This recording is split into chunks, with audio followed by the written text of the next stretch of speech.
Hey, Look, you see, I never been one for the games, so you better think twice before you even try to step in my lane. My pen game so lethal, with it rupture your veins, then penetrate your thoughts and explode in your brain, and have you shook like Fox got ball every game. And yeah, we on the same court, but we ain't ballin' the same. Oh yeah, I'm that nice, even without the ends. Boy, I'm cold as ice. These rappers need writers for hits, a bunch of poltergeists. I'm nasty.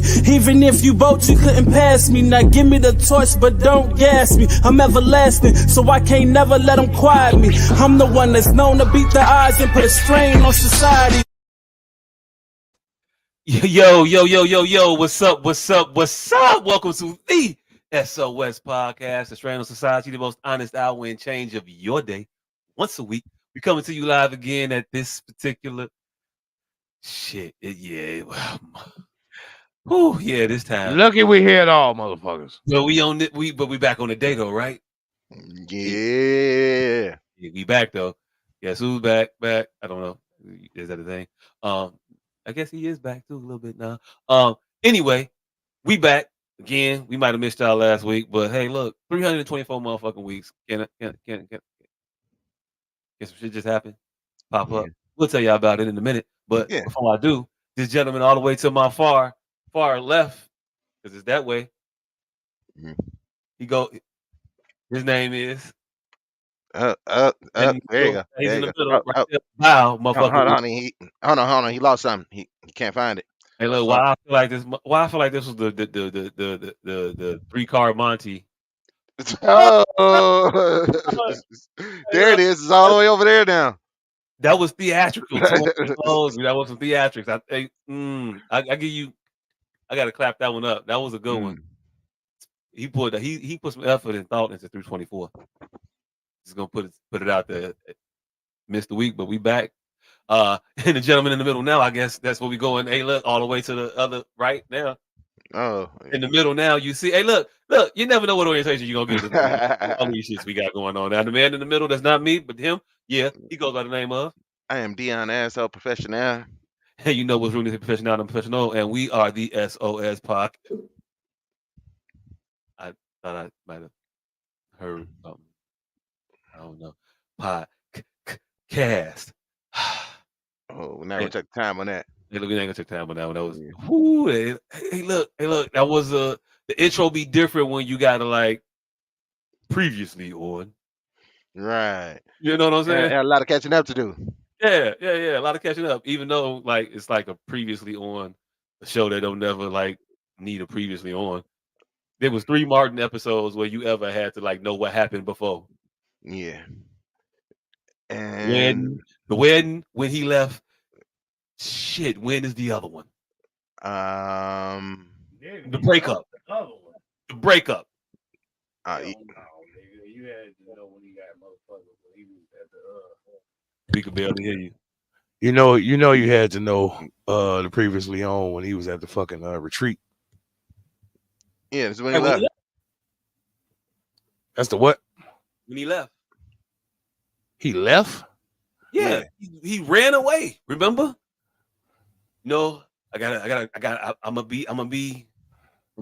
be gone, baby. I gotta find out what I'm gonna do, but I'm always be close to you. Matter of fact, you can hit me on the hip.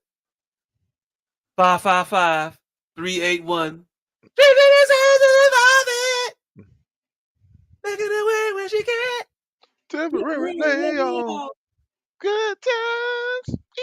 Well, clearly I don't remember that previously on. Hey, I just remember it wasn't previously on, but that shit came in my mind. That shit came on with the fro with the one dread. Hey, look, fam, that was like the previously on part of the fro with the one dread episode. Yeah, I think that was like episode 3. Right. It was a trilogy. Yeah, because he was suspended for a couple of weeks. Right. It was. He ran away. He got fired. It was a whole thing. He got fired, right? Well, no. That black man did not get fired. Hey, look, the radio station changed formats. Yeah. Right. Yeah. When he went off. Hey, look, I'm an expert in a few TV shows. This just so happens to be one of them. He got fired from the radio show because they switched formats. It was ZUP, what's up? Yep. Howdy. I think it Went was to he said country. howdy or something shit. Anyway, he tried to sell fucking clothes and shit out of his apartment and all that other shit, and it did not go well. And then he was out.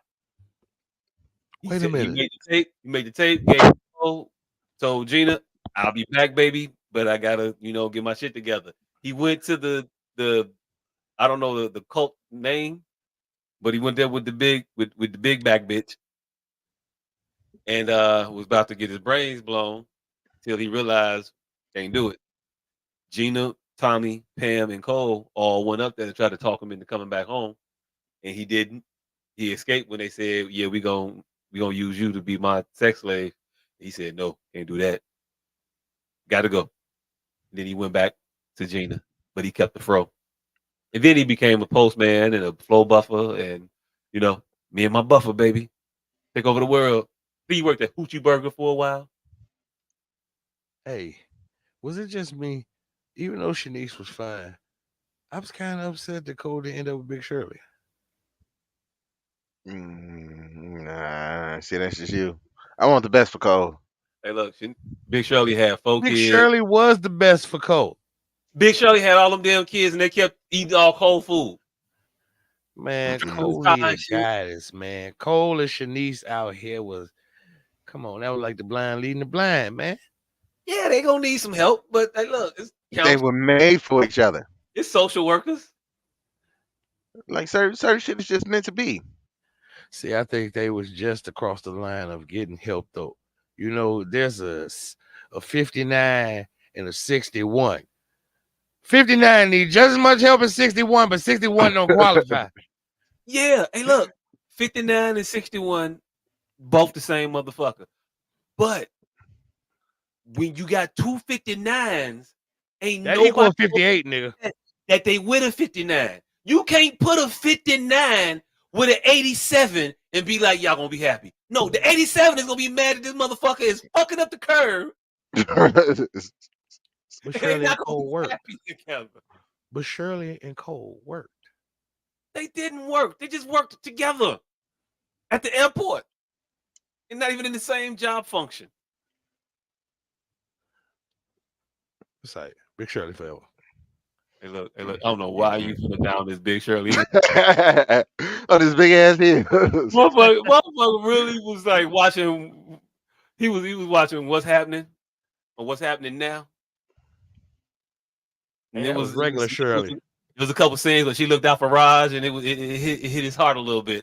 That was regular Shirley. All the It wasn't Shirley. Big Shirley. That was regular Shirley. Was Shirley ever? I guess she was. Maybe a little bit. Yeah, she did kind of. And we're not gonna go down another. We're not gonna go down another moment in black television history. Hey, hold on. Martin was on both shows.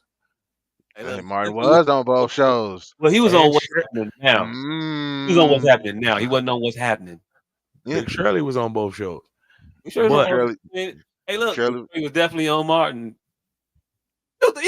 Is that the baby toy? Is that Junior Toys? Yeah, it oh is. shit, Oh, that one is real. Big Shirley was on all 3 shows. That pin. Oh, it's cool. Oh shit, Big Shirley was on all 3 shows. What's happening? What's happening now? And Martin. Hey, yo, look. So was Does she Rod. have a fucking? Does she have an award that nobody else on this planet Oh. has? So was Raj. So was Rerun. Oh yeah. So was everybody. What's happening? This award is flattening out quicker. Look, it's a participation award. Hey, it's still prestigious though, man. That's 4 people in history, nigga. Hey, look. Never in the history of awards has one been birthed and then ridiculed to a participation level award so quickly. It was 3 minutes. Folks was like, hey, not just Shirley, but like all of them. And that motherfucker went from WWE championship to European champion real quick. Hey, look, wait till we find out that Red was in both of them too. Was in all 3 of them also. We went from the Washington Wizards to the Washington Generals very fast. Hey, be what it is. Gentlemen, it's been a long time. The world hasn't heard from you all. How were Since your I left you week? without a But dope beat to step two, step two, step two, step two, step. I'm sorry. yeah, a little bit. How That's were a your weeks? lyric for How were everybody. your weeks though? I mean I cussed out these motherfucking Italians. you Hold on, cussed out some Italians. I gotta get back on this motherfucking camera. Hell yeah, these motherfuckers. Right. So, uh, as you know, I'm a bit of a rebel rouser, Yeah. I mean, it happened. and so this Friday, I offered a bunch of gents a Donnybrook. They all declined. Uh, and they insisted that they were there to make money. I say $1,000 a fight. You can fucking fight. You can make a lot more money in these fights than you can at this fucking job.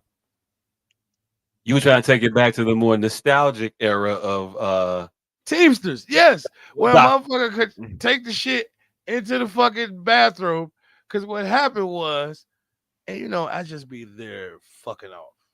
So I had went to the motherfucking I had went to my car like 2 minutes after the day started. Walk to my car. As I get on the elevator, I'm looking at a motherfucker look at me. It's 300 people in this building, and this one motherfucker is looking at me. I know he's looking at me, and I'm like, he's not a bitch ass nigga, but he turns out to be a bitch ass nigga. And so I rushed to get my motherfucking wallet out my goddamn car because I didn't lock my doors as I never do. I fucking get up. This nigga's looking me right in my face. I'm like, you bitch ass nigga. The boss, not the motherfucker who snitched. The nigga who snitched was long gone. And the boss was sitting right there. He's just looking at me. Put his hand on his knee. So I'm like, all right, cool. I'm like, all right, whatever. I'm gonna wait till lunchtime. Hey, look, did you just yada yada me too? I don't know. I don't know. The boss No, put he put his hand on his own knee, nigga. the boss put his hand on his own knee. He put his hand on his own and knee. Looked at you in the face. And then you whatever. I already knew what he was on, nigga. 2 minutes later, you was fixing your shirt. No, that nigga. To one of these stumbles to your face. Motherfucker put his hand on his knee, and I just drove off on this goofy ass. Yeah, whatever. And I drove off on this motherfucking ass. I'm like, all right, during lunch, I'm finna threaten all you motherfuckers. In my mind, I had made it up because it's a break every 2 hours. So I'm like, no, I'm not gonna do it on the break. On the break, I went by the nigga that I knew snitched on me. I'm like, oh, what's happening? He's like, yeah. I'm like, yeah. Then 2 hours later on lunch, everybody gathers around the roach coach. And they hear about Al Capone, they hear about all the motherfuckers, and they like to I guess live off undue fame. So they all be out there smoking the big stogies. So I walked up. Rest on other motherfuckers' laurels.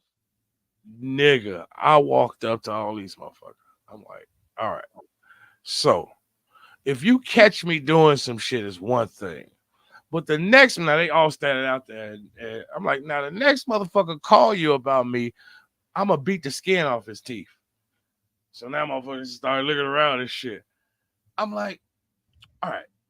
So I understand that everybody thinks that they fisticuffs will overcome any obstacle. Y'all like to believe that. Today, y'all gonna get to fucking practice that shit. So what's up? $1,000 a match. And after that, we gonna be real teamsters again. Some of us beat up, but all of us we're gonna shake hands and we gonna go back to this lifestyle that motherfuckers making $200,000 a year under the table. Hey, Motherfuckers say, doesn't it make you a teamster when you get fucked up and you fuck people up? Ain't that what a teamster is made of? That's what I thought. And we had a relatively good month, $15,000 month. So everybody made good money. So everybody was like, so you got the $1,000 a match, nigga. Everybody made like 15 bands this month. The month's still going. So I'm like, all right, $1,000 a fucking match. Let's end this fucking bravado shit now, cause y'all be looking around here like y'all be saying shit like y'all could back it up. Like I had a motherfucker roll up on me and say, "I like to have to do something to you." I looked around and I said, "You're 70. You got to be talking about shooting." And like I was serious. Like Hey, I look, was serious because these old motherfuckers will shoot the fuck out you in the parking that's lot. the reason why he said he liked to whoop your ass, but he Mhm. couldn't because he's 70 and he know what it is No, now. nigga. But he just want to let No, you nigga. know that back in my day, No, give you fam, what for? fam. These motherfuckers will drop a fucking MRI machine on your ass. Go take a drop and count it as a fucking accident. Like this ain't the place to be like, oh yeah, he would have 20 years ago. No, he would have 20 minutes ago if they had unchained that fucking forklift. Hey That's yo, what he meant. He I meant liked to had I to meant do just something to boxing you. you. I meant just boxing you. Also, hey fam, if you get hit with an air conditioning unit, you kind of deserve that shit. Damn, I mean, I'm just saying, just the fact that it ain't gonna come fast. nigga. It ain't gonna come fast. Why are you under this motherfucker? You know damn well OSHA told you not to be up under that shit. Fam, a nigga got hit by a sweet baby Ray's truck. You sure he didn't? You sure that wasn't on purpose accident? I just said a nigga got hit by a sweet baby Ray's truck. Hey, look, I ain't gonna hold you. I ain't talking about Sweet Baby Ray's. I'm talking about the dude. Um, I'm just saying, how fast was the truck going? It's a calculus I'm gonna take. On Take- purpose. It, Hey, it look, was it was going just on purpose fast. no, what I am telling you is that might be worth it to get hit by a Sweet Baby Ray's truck. Oh, It he just got like 50. depends. He got like 50, 60,000. They tried to kill him and Oh he no, hell survived. He no, got no, like 60,000. I ain't jumping for no truck for no $56,000 now. Oh, Like, he ain't jump in I mean, front of maybe that he was motherfucker. doing like 10, and you wouldn't be able to. He was doing 10. You could. It wasn't nothing you could do, but all the way up to a good about. I'm gonna say good 20, 25. I might have to go ahead and get in front of that. Luckily, he was going uphill, so it didn't do much damage. Yeah, it be what it is. Hey, look, But man. yeah, I've been hit by a car before. It ain't that bad. so I cussed these Right. motherfuckers clean the fuck out. And so they said they ain't gonna send me on no out of town jobs. It's like fuck you and them out of town jobs. Until I realized they was like $40,000 assignments. I'm like, fuck. Fuck So then you. I Huh? nigga. So I was just riding around, just hey, I just been threatening motherfuckers ever since then. Like, man, I'll beat your ass. I'll beat your ass. Hey, the funniest shit is that they got this whole little brotherhood motto. And like I said, they want to portray these words, but don't really mean them. So I'll be like, I'll beat your ass. Ah. And they have to shake my hand or dap me up. They be mad as fuck. Because in the end, you have to like No, I be don't got brothers. to. I don't got to do none No, of they that shit. have to. They I don't have to keep shit. the cigars in their mouths and the big boy. When I tell you, they be having like when I tell you these motherfuckers, every one of them just took an Al Capone kit with the chest hairs out and the fucking. These motherfuckers ain't even Italian. Like I said, some of them Polak, some of them Irish, but the Teamster has this uh dress, this look, this aesthetic They used that to wear tracksuits, and now they don't they used anymore. to wear tracksuits. They do. They still wear tracksuits. And like I said, this nigga had, and I don't be knowing if these niggas be having on sterling silver, but these be the biggest, gaudiest chains and bracelets. And hey, the motherfucker, when you say you see on TV like motherfuckers from Chicago don't talk like that, these the motherfuckers that talk like that. Over there, the Bears. Hey Those man, black- I got to those, go over there, get me a beer and a those number 11 wrench. extra thick Bolingbrook accents. Man, nigga. Joliet. Yeah. Yeah, Uh the Chicagoland area accent. yeah, that shit. Go get me a beer and bring it back over here. Yeah. So yeah, I just been walking around threatening that archetype. Hey, look, man. I mean, oh, this is the most beautiful part. I don't know why, but I've been calling them all Clifford. Hey, Cliff. It'd be three of them on the car. Cliff. Like I know most of these people like names. Clifford the big red dog. I don't know. Cliff just fit. Hey, look, you think Cliff fit until you realize a movie you was watching where Cliff was the special needs character. You'll get kicked off a Cliff. Fucking with me. I kick Corky and Cliff right off, and life will go on. Hey, look, damn. You have to use that like that. that was a bar. You didn't have to use that like that.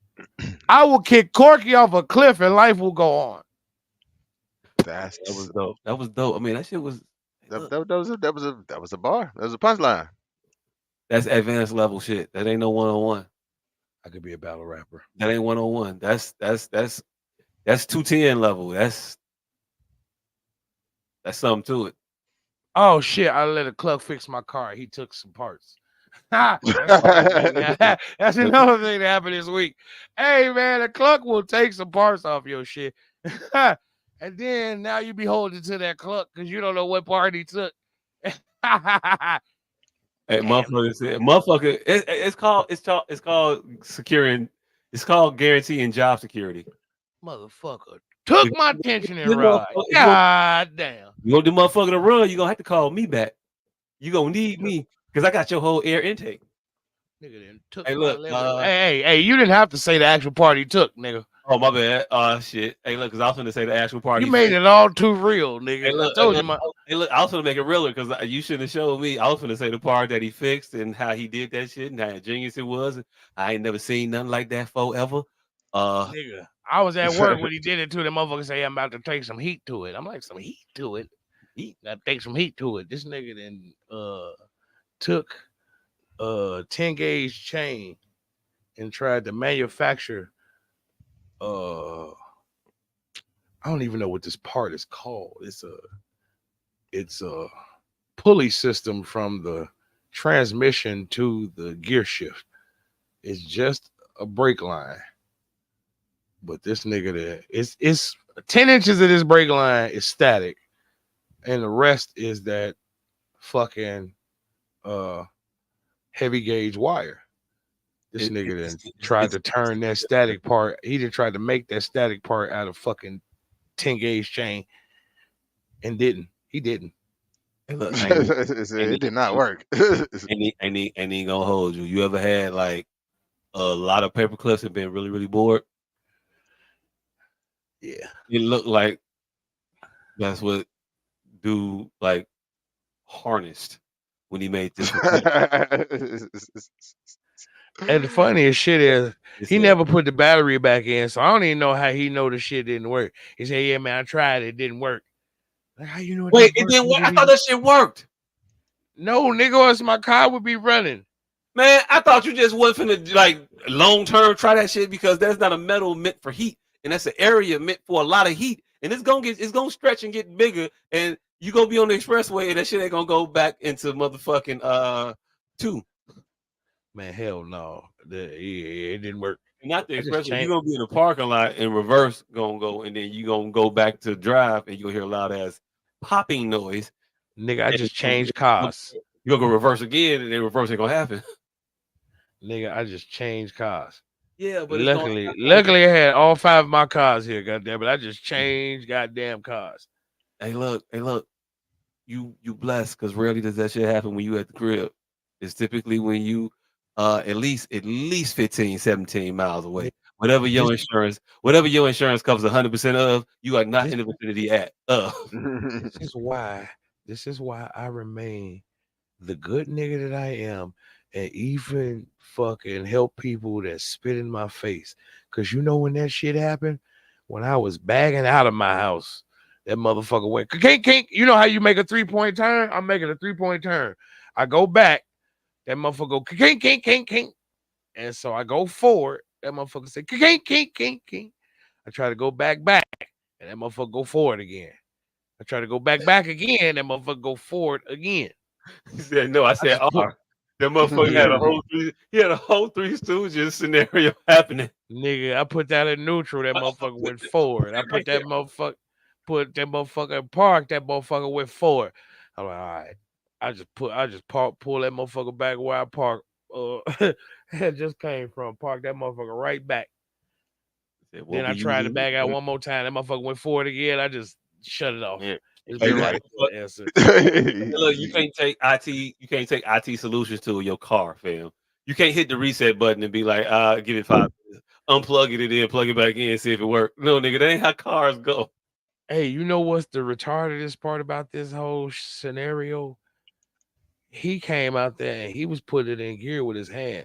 So this is such a rudimentary part that I could actually just put a fishing wire through the dashboard and click. But I just ain't that type of nigga no more. Hey, look, no need to go full Jethro. None, No, none. no need to be a Beverly Hillbilly because that's definitely how their fucking truck ran. Yeah, yeah. That's I've been going through the motions, man. Gumption Going through the ingenuity. motherfucking motions. And over since the 15th, I've been going fucking blind. That shit is the worst. But going blind is the worst shit ever because you just keep wiping your eye, especially when it happens so suddenly. You just keep wiping your eyes like, yeah, this shit finna go away. Cause we all done had a moment where our eyes was unfocused or some type of eye situation, like you look into the sun or whatever, and Mhm. then it goes away. This shit ain't going away. Like it just ain't going away. And it's the dumbest version of not going away because it's like uh I had a very cheap TV and I was playing a video game too long and I burned Super Mario in the middle of the screen. And got a screen burn. That's what the fuck it looked like in the middle of both Mhm. my eyes. Like Super Mario was burned in the fucking lens. I could see through the nigga if I focus hard enough, But he but there. reading street signs is a wrap. Reading this motherfucker private chat is over. All I see is S.O.S. Oh shit. and Jacques and 1021. Like if I fucking finagle it, I could eventually Gotta read focus, all of focus, this and shit. really. Yeah. Hell yeah. But most of this shit I'm just making out because I know what the word is.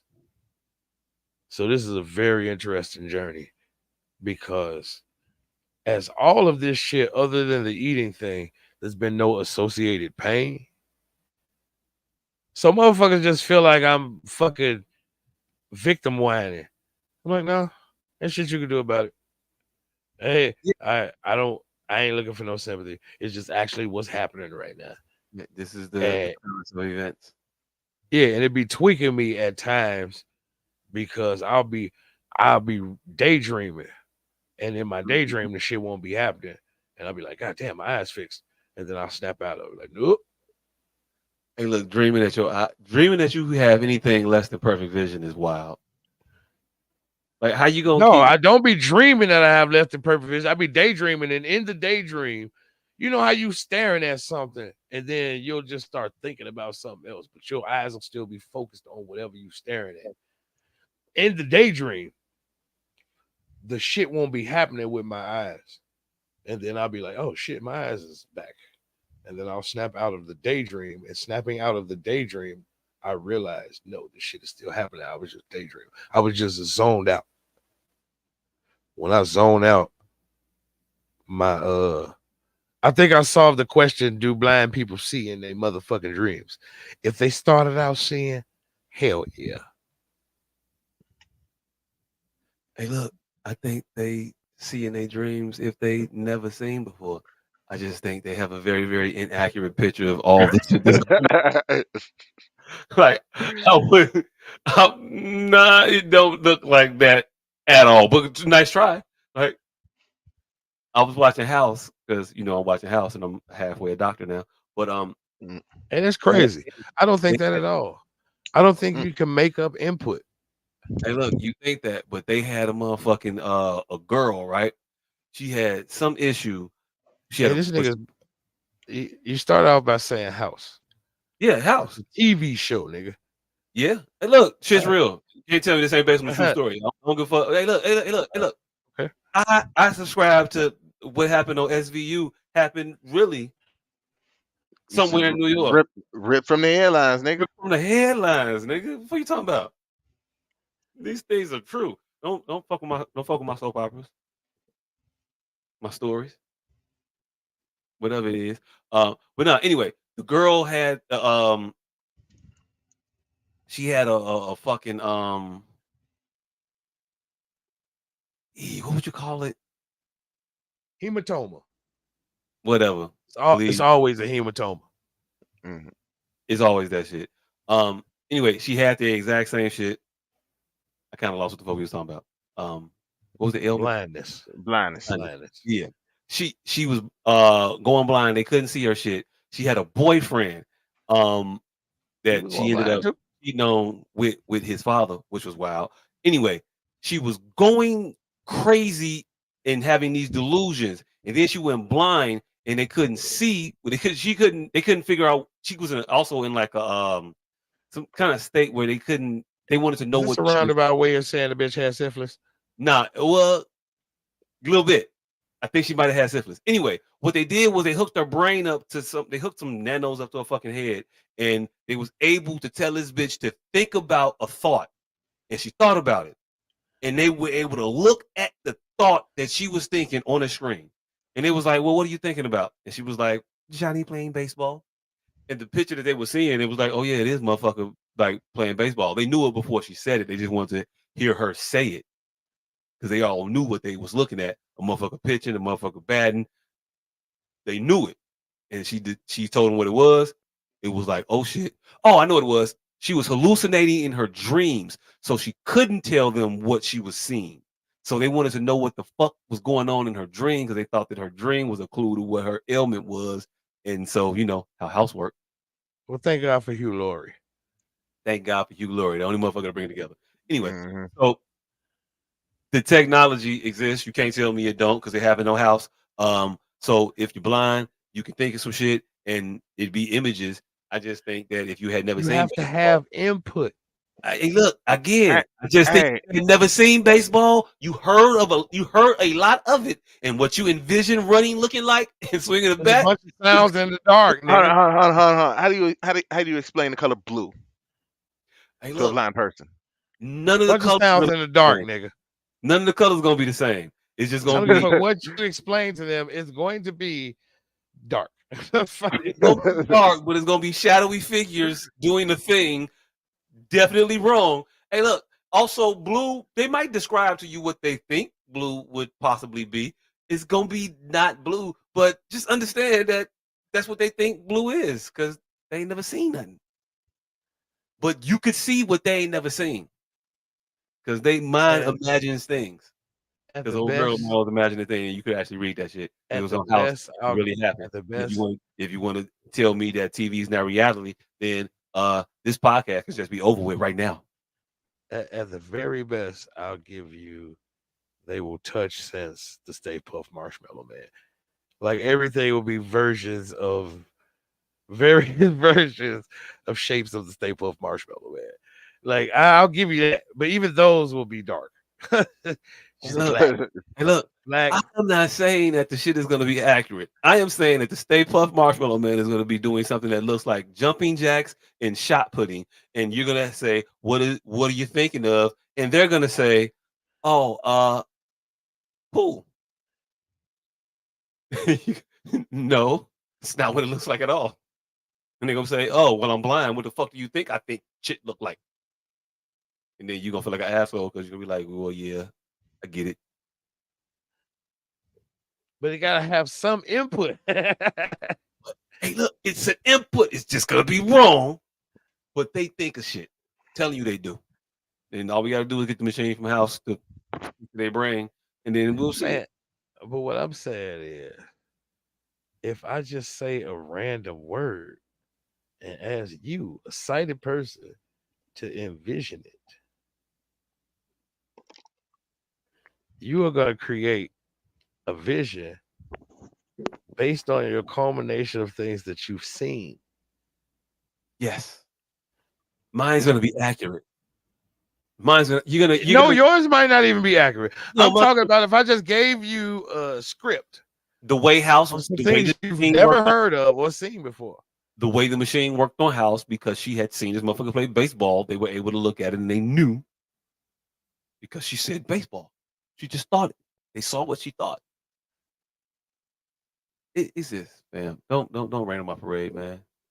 World's a many splendid Yeah, thing. You what's can't tell happening me your that week? all we using AI What's for is happening? What's happening y'all week? Fuck can't tell that. me What's that all we happening using y'all? AI for is making comic book characters and screensavers and shit. This nigga trying to Rosa Parks AI brain. He trying to. I am not moving from this seat. Rosa Parks AI brain imagery. Hey yo, look, I think the AI got a You don't bias. get your ass to the back of this brain AI imagery bus. I'm just saying, I think that the shit was doing me a disservice when I was trying to create a simple little wallpaper for my phone to express my creativity without actually having to be creative. Is that too much to ask? Hey, Did it give me what I want and not be racist? In my opinion, hey. I'm completely rational Now, in the moment right now. now I know I've said a lot of wild things, but this may be the wildest thing I've ever said. Right? I'm preempting it by saying minus the dick. I mean, Minus dick.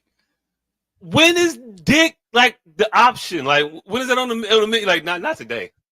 I'm about to say, minus dick. I think I'd be a pretty cool homosexual.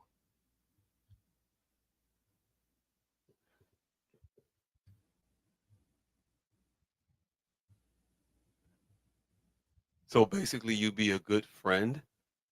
What the fuck we talking about? Hey, that's fucked up that the stereotypes of homosexuals are friendly, jolly. Yeah, I mean, minus the take. outside of the sex, it's just two guys being really, really good friends. I mean, but when you say two guys being really good friends, you think at some point one of them's gonna punch the other one, unless you say one of them's gay. So Hey, minus the dick. look, can two guys just enjoy baking and No, well, oh, no, they're gay. any Someone's gay. stuff's ever arising? No, someone's gay. If there's biscuits being made, if the hey, come over, host. I'm making these biscuits. Gay. One of us is gay. So what I'm saying is, minus the dick, I'm willing to be the gay one. Hey, look, I'm willing to be the biscuit baker, candy maker, drink inventor, hey, game look, night guy. look. Like I would love to host game nights. Hey, look, minus the dick. That doesn't seem like any type of gesture at this point. It's like the dick is what make that provincial. The Well, dick is what makes it a sacrifice. I'm saying, minus the dick, I make a pretty okay gay guy. I'd be Like, baking and motherfucker say, fucking. I'd be if hey look, no dick, I'd be a bottom. Like, wait, If that's the point. What the fuck? dick wasn't involved, I would have no problem baking for my male friends. And Hey look. I'm gonna keep it a bean with you. People that watch this podcast know absolutely without a shadow of a doubt that dick was not involved, and you definitely baked for all the niggas on this podcast. Yeah. that ain't what happened though. I don't be like, Look, hey folks, come over. I see that's what I'm saying, because I'm not gay. I don't be like, hey folks, I made these biscuits. Why don't you come over? Hey, look, Generally, y'all just be at my house drinking, and I had made biscuits over, earlier. you cannot invite a motherfucker over for pastries. If you gay, you can though. I don't even think you can get that shit off if you gay. You can. I can say, hey, Nah, bro, I made these. I think Liberace would be like, nigga, I'm gay, but I ain't like gay. What the fuck? I You ain't. see, gay. Hey, I'm hey, gay. I ain't no sissy. Nigga, hey. you never had Roy over there for tea and crumpets. I'm trying to tell you, I could put it right now on Facebook. Hey, I'm making these profiteroles, and right now the group chat, hey, the punk bacon again. Let's go holler at that nigga. Hey, look. What time, everybody? The group chat, the punk bacon again. What time we all get off? Nah, nigga. Your vocabulary is coming out the closet before you are. Ain't no way in hell you supposed to know what the fuck that is if you ain't one of them. See, that's what I'm trying to tell you. You see how you get the pointing fingers already? You see why I had to put the caveat of no Diddy in this motherfucker? Because just even knowing a profiterole, knowing the word prefer, I don't even have to know really what that is. I just have to have heard it at some That point. shit sound like it sound like a plant, a pastry, and a prescription all at the same time. I'm telling you. Hey, look, my brain's coming back. I got 3 out. First of all, just let's take a moment to acknowledge that I did 3 of a thing. The brain is coming back. Comedy comes in threes. Hey, look, the brain is coming back. It's been a long time. I couldn't pull. Hey, look, I was finna pause. Yep, I couldn't pull 3 things out my ass to save my life. Oh yeah, I preemptively. You pre-pause. Pre-pause. Good pause. Yeah, there, but hey, look, when you can see like the shore on the horizon, motherfucker get energy. Motherfucker start rolling harder and shit. Motherfucker paddling faster. Motherfucker, hey, look, we here. I ain't even that hungry no more. I can go. Hey, right now, if I invited you to a color coordinated party, and not color coordinated to the point where we all had to wear red, but each one of us had on a different color based on some shit. Hey, look. And I didn't say my girl thought that shit up. Hey, look. I didn't call you begrudgingly, like, man.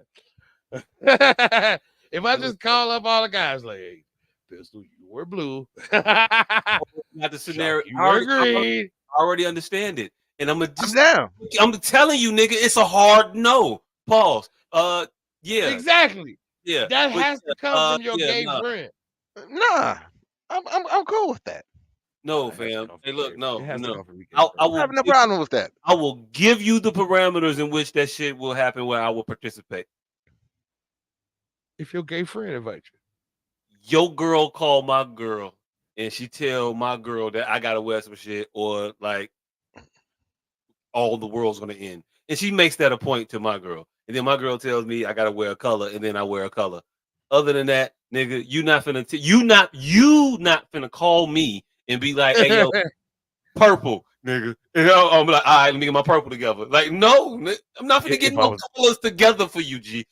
If I was a gay friend, I could. It's a lot of things I'll do for you. I'm not finna get no colors together for you, fam. If I was the gay friend, I could get that off. I'm telling you right now, nah. I don't think you have the mix of friends that's gonna be get offable too. And I'm gonna say it so nonchalant. Hey, bro. Wait a minute, hold on, because it'd be a delay sometimes. I mean, I've been drinking a little bit. Hey, look, wine and other inebriants is a great combination, by the way.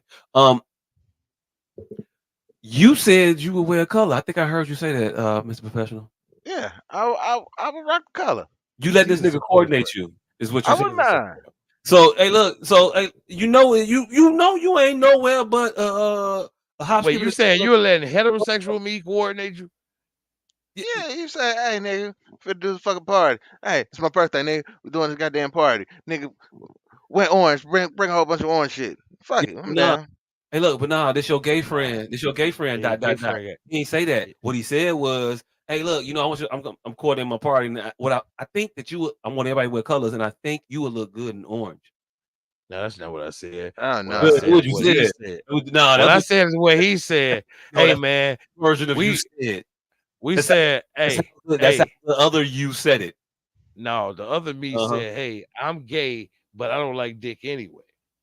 No. So I don't think you would No. look good at anything. I'm just throwing gay ass parties, and I need you to wear fucking orange and bring a Nope. bunch of orange shit, orange Nope. Fanta, oranges, Doritos. Nope. Nope. And then he didn't say orange. He tell you he wanted a cool sherbet that would really bring out the hues in your skin tone. See, I think I can get off of Sherbert as the gay homie. Yep. Sherbert. I think you I could. wouldn't mind requesting But Sherbert. not to none of your home. You're not to none of your current homies though. I can if I was the gay guy. It I'm can't just. trying to tell you, You can't. dick is ruining homosexuality. Look, Hey, look. I want to appeal to this man one more time. Now, as I explained it, are you still letting him lay out your garanimals? I first of all, let me be 100% honest. I literally have not been paying no attention to anything over the past 2 minutes that argument that has just happened because I was looking at my phone and apparently Whoopi Goldberg got the cast of Sister Act 2 back together to sing "Oh Happy Day," and time is not been well. Time is not going well for a lot of those people. Hey, look. Hey, They look. Hey, look look. like bus I, I, drivers, don't they? Look. Hey, look. I did not realize. Now I gotta go. Now I gotta watch the original and see how funny looking these motherfuckers was back then They look like to bus see if drivers I and seen lunch this curve ladies, don't coming. they? They look like Man, bus. They look like bus drivers and lunch ladies, don't they? man, You ain't nigga. never watched Sister Act 2 and said about anybody in the film like her, other than the young Miss Lauren Hill. Who was But not Number there? one.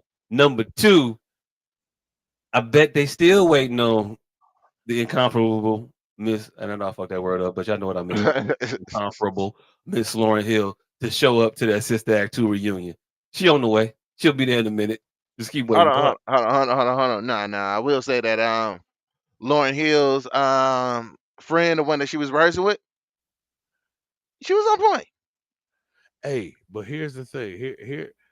Here's the craziest thing about that. If you remember Sister Act 2, uh, those were a bunch of wayward children. So Ye- it probably tracks that they're all ended up lunch ladies and bus drivers. Like that was the trajectory of those actual kids from the movie. So what So you now, I know. So 20 you so years you saying they, later, they wasn't actors, no, what I'm saying is they were actors but and they not so acted much. like They they, they acted they took their role a little too serious. typecast, if you will. Like they kind of like, all right, well, bus drivers and shit. All right, bus drivers and lunch ladies and shit. We can do that. Ain't no Sister Act 3, right? You sure it will be a Sister Act 3? All right, bus drivers and lunch ladies, it is. hey, Yeah, because besides all right, so Jason Weaver, Lauren Hill, um, he was in Sister Act Whoopi 2? Goldberg, huh? Jason Lee was in Sister Act 2? What that Jason Weaver? No, Hell I no, don't think nigga. he That was a Oh, little my nigga bad. from City High. Oh, well, that nigga. Yeah. All right, so that nigga, Lauren Hill, Whoopi Goldberg. Nobody else in that movie did anything else of note. The Um little old ladies. Well, the little no, thick the little thick nun was doing something. I don't know why I know the name Tanya Blunt, but I don't know why I know the name Tanya Blunt. so none of the joyful Lord, we adore thee, and in my No, life I put Tanya no. Blunt did. I'm gonna have to interject. Don't play with her. Don't play with who? Tanya Blunt. She was the one that sang with Lauryn Hill at the piano when he did his Hours on the Sparrow. Hey, look. After that, she came out with a song, was actually an album, and had two hits, Through the Rain. I'm not looking for a fantasy. Through the rain and storms together, we can make it last. Oh, y'all playing. That song Nah, is dope. And never Hold heard it. On, Better Hold. It was from the 90s, but yeah. I So yeah, also have a Y chromosome, so I don't know that particular. Never heard any of those dope songs. singer, dope singer. Hey, look. She gotta be dope, cause ain't never a nan time you ever sang on this motherfucker. And if we ever actually asked you to do it, you would never. And But in support the of girl from The look, Best got Man, all up out of here, like finna profess the greatness of Miss Tanya Blunt. she was my first celebrity Right? Facebook friend. Oh, oh. But anyway, And she was your first celebrity Facebook friend. yes, that's I back remember. back in the day when they were like when they you had to accept You the want? I friend. need somebody. I'm gonna get some regular people fans. Hey, I remember my first celebrity Facebook friend, MC Brains. Brains or rain? MC Brain. MC Brains, Mr. Oochie Coochie, Mr. Brainstorming. Hey, this how retarded I am. I'm friends with a bunch of motherfucking famous people that I actually know in real life. But you know, the only Facebook friend that I was proud of accepted my friend request, DA Smart. Nigga was a construction worker at the time. It was kind of upsetting a little bit. Hey, that's a Like, damn, Chicago legend right there, nigga. this is a fucking Chicago legend. I expected more though. He was still rapping. And it was right around the time he finally released the Walk With Me video 20 years later. Wait, I what? feel like I seen that video when that shit came out. I feel like the Walk With Me video was out a long time ago. Did he do like a better one? Like what? it was a it You tell was me a that I saw like the unsanctioned version of the Walk With Me video all this time. no, it It's it really was a fucking unofficial flip book. version. And he, It was a flip book video out back in the day, but it wasn't no video. He made a video with him actually in the places. Yeah, I feel like I seen that a long time ago. No, it was kind of outdated when he made that motherfucker in like 2010. He probably used the 8 millimeter, but Hmm. it was yeah. hey look. 2010 Sony digital cams was out there popping, fam. If you ain't get you a young brick Sony that also could videotape and it tape and take pictures. Look at it. Now watch this video mode. Everybody had one of those, man. Yeah, And a Look, couple motherfuckers that became famous afterwards, like Lil Rel, Vanessa's Fraction. I don't know if she could be considered famous yet, but Vanessa Fraction. We almost had Lil Rel on the she was show, just but I on, studied. she was just on something, hosting it. Oh, she did with T Pain. They did the Miss Big Booty Award, whatever. Yeah, she on. That's when I consider her famous. She's on the podcast with that nigga. Like she, Vanessa Fraction and T Pain. I got to hear how that became a thing. Hey, you know what's wild? You know what's wild? What? This is how fucked up knowledge happens, right? I knew that the Big Booty of America contest happened, right? Yes. With Vanessa Fraction and T Pain. I had no idea that he won or she was on with him a podcast. I had Yeah, no clue that existed.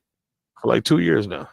How the fuck does my algorithm give me these motherfuckers judging random women with behinds that should not be entered into contests? By the way, I mean, like, you don't have a contest body. Like, let's just be real. They was doing like a lot of like, oh, I mean, you here, so we need some people. Okay, we need 7, so come on. It was a bunch of that. Cool, still, but how the fuck is that pop up in my algorithm? But the fact that these two people who I know and I watch their content from time to time have an actual podcast where they produce content, but that shit don't pop up in my realm. That's Yeah, why. Couldn't because tell you because they I know will you watch like ass.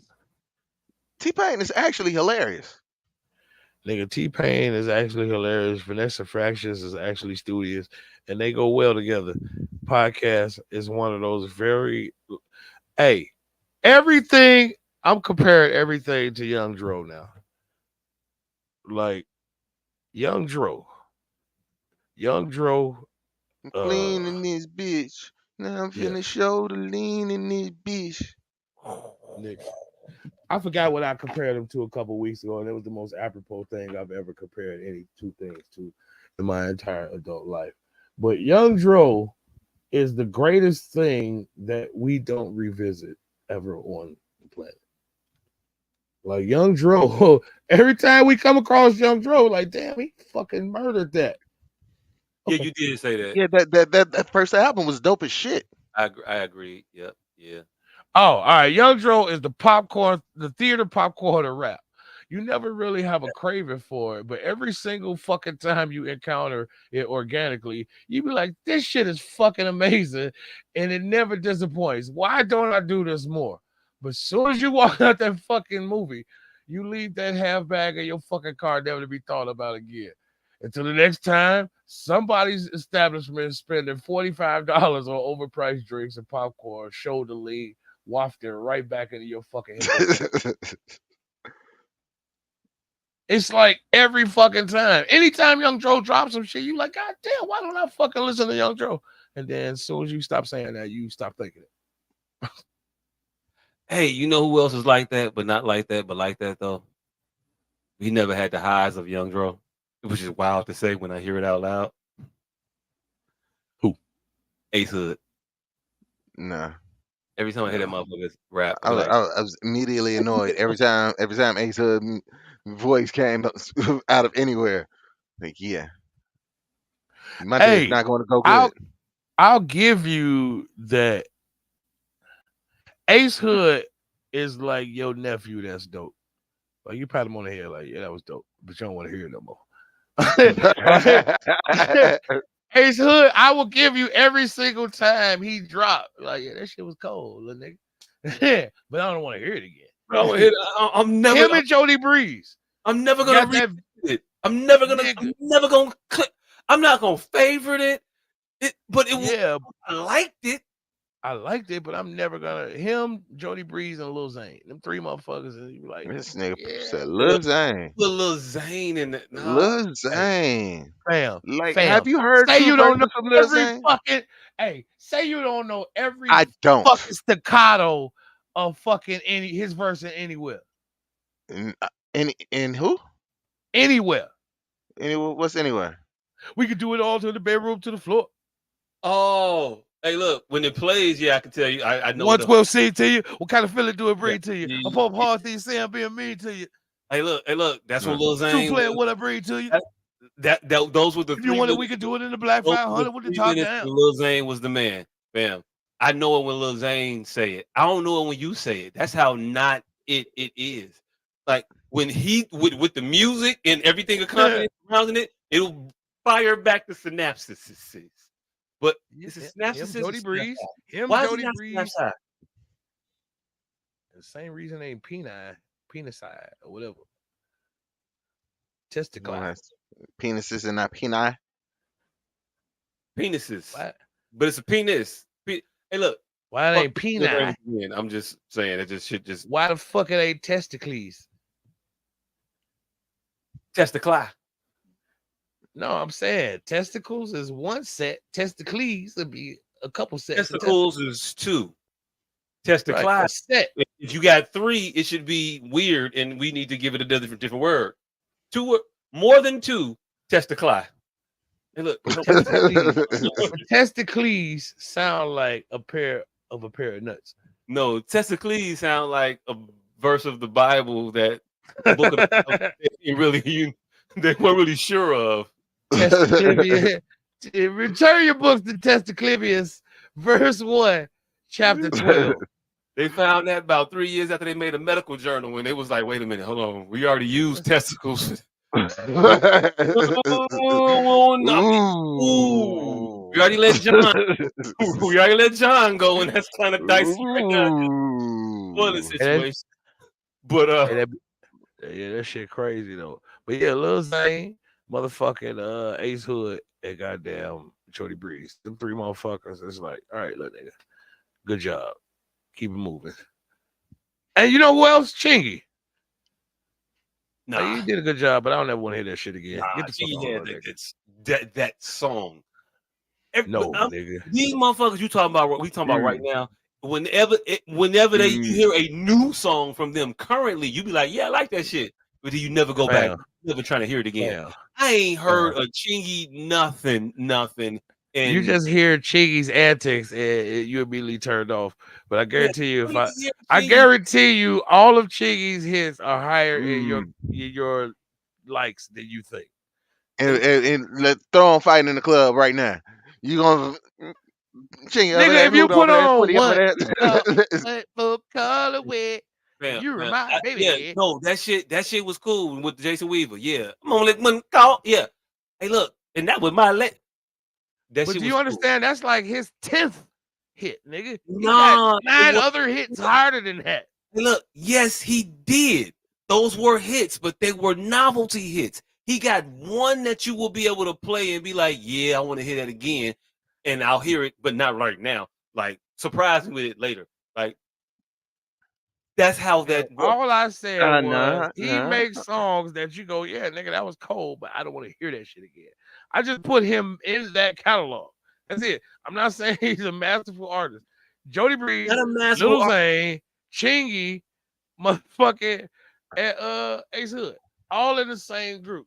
They I are feel not I feel Young like Dro though, and that's what this started from. Hey, Young look, Dro, you hey, look, actually have intention on here. Listen hey, to look, him fam. again. Hey, You look, fam. actually have intention Hey, look, on. fam. You wonder why the fuck don't I imbibe in Young Dro more often, and then you just fucking don't. Yes, Young hey, None of Joe them niggas know focused you that, do that too.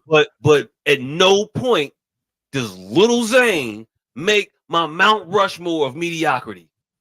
hey, I feel like you being real disrespectful to Jody Breeze by putting him amongst these characters. Like I mean, Joe certain Jody things Jody happen by could go. happenstance. Hey, certain things ain't due to your motherfucking 99%. Mystical said it best. 90% And of this shit is your business. 10% of this shit to is your Yes, talent. ma'am. So it's not hearkening to his talent. It's just when it culminates, he culminates to a forgettable presence. Talent aside, it could be beat choice. It could be a myriad of shit. It could be fucking topic because we tired of hearing him not liking Jeezy, nigga. It could be a bunch of shit. Hey, But look, Jody Breeze, I never heard. Well, actually, that one was one song, the Jeezy diss, just because he said, uh, "Yo, Jeezy mama, your son's a bitch ass." That was the hardest bother to me. You just stop the song and start talking to somebody mama in the middle of it. Yeah, hey, look. Is it a is it a is it a is it a is it a compliment or a slight if a motherfucker nominates you for the almost was there Hall of Fame? mm, it depends on if you still alive or not, nigga. Like Myth Bleak, Bleak could be one hit away his whole career.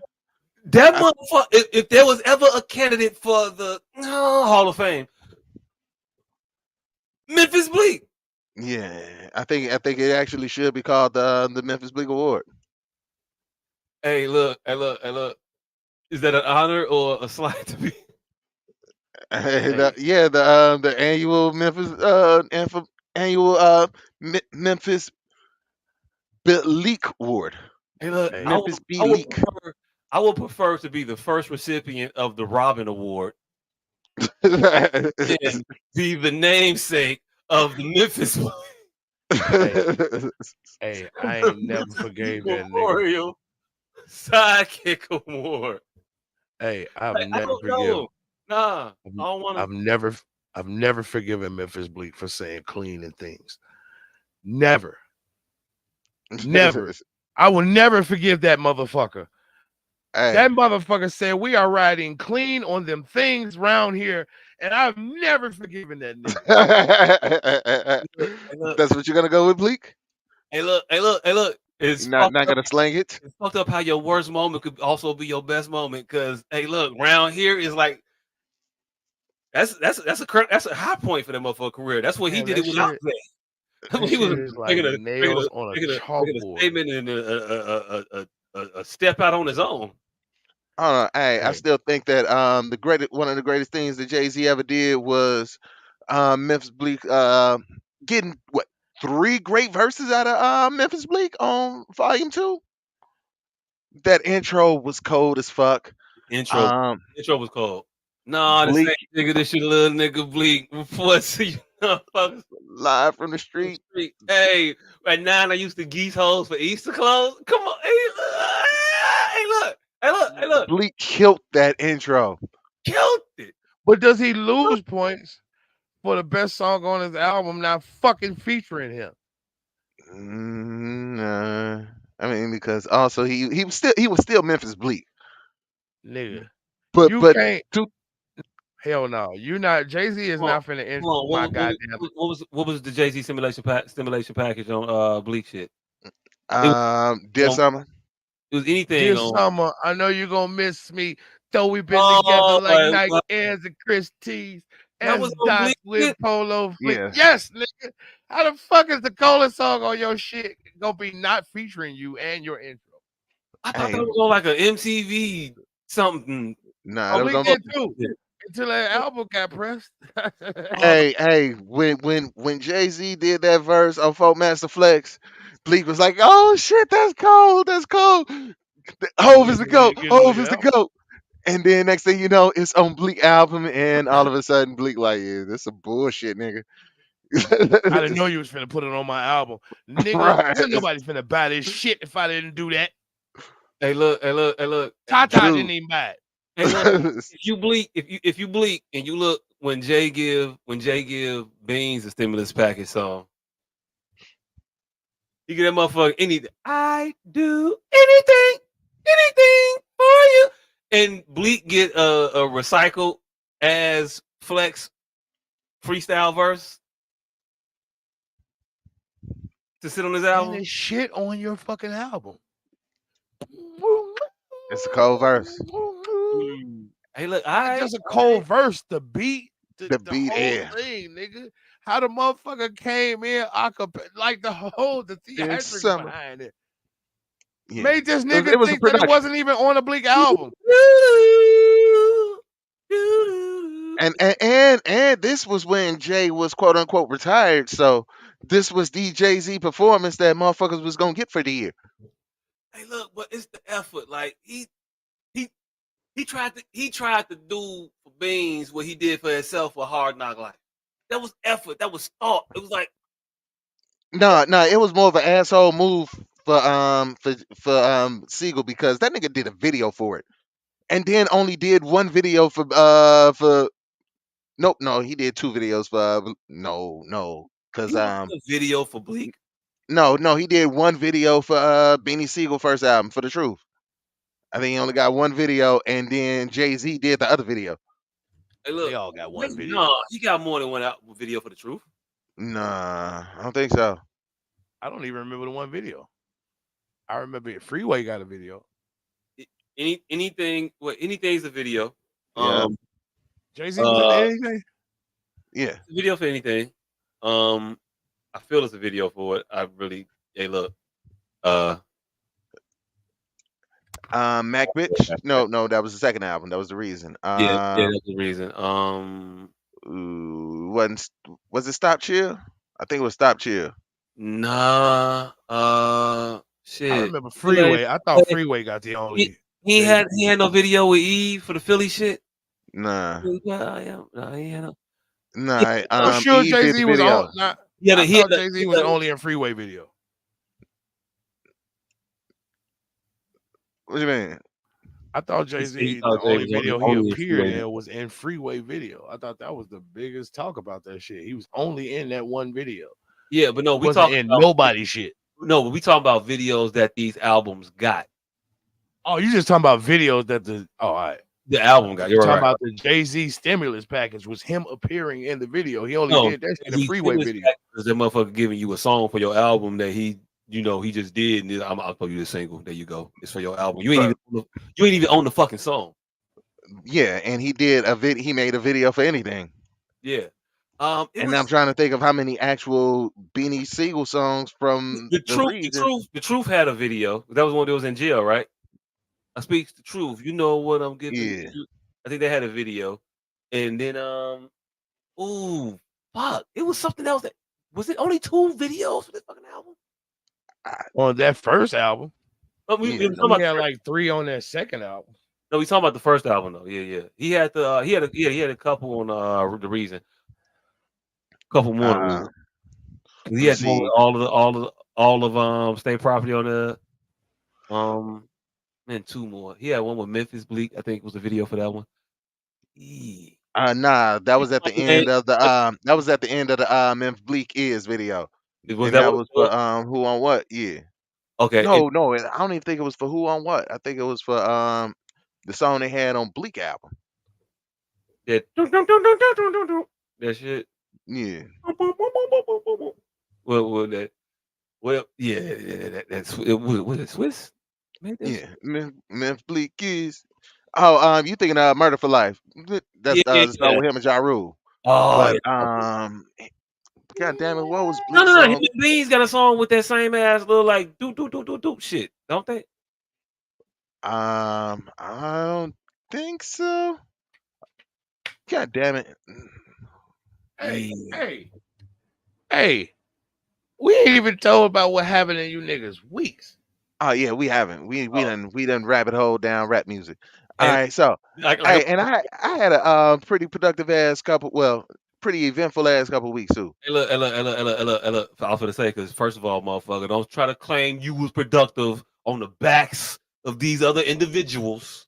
Yeah, I mean, I had an eventful, I guess week. Alright. So last Wednesday I had my kid and my girl kid both graduated. The Don graduated from sixth grade. Girl kid graduated from eighth grade. So salute to them. Shout out to them. It was a pretty eventful day. It was two completely different graduations. Like the son, sixth grade kid. His graduation was very small. It was in a cafeteria. It's cafeteria of the school, which so happens to be just an open area right in front of the school office. So literally, no chance of being loud. Hey, look. So it's like graduation of 30s or so kids passing the sixth grade. So quiet event. Girl kid graduated eighth grade. Class 200 class. 200 kids in the class. Had happened in the high school auditorium. Lot of loud ignorant shit. Was able to be loud there. Was able to be ignorant. Hey, why do I feel like you should be more able to clap and like do all of the shits for a small graduation, and you should shut the fuck up when it's 300-400 motherfuckers got to walk somewhere. Like 30 people, I could get I could be okay Girl, with the ceremony being extended, unnecessarily for 30 different motherfuckers want to get a couple of hand claps in. I can get that. you just scared the shit out of me. I understand that because Nah, you hey, good. look, my last week, you know what I'm saying. You ain't the only.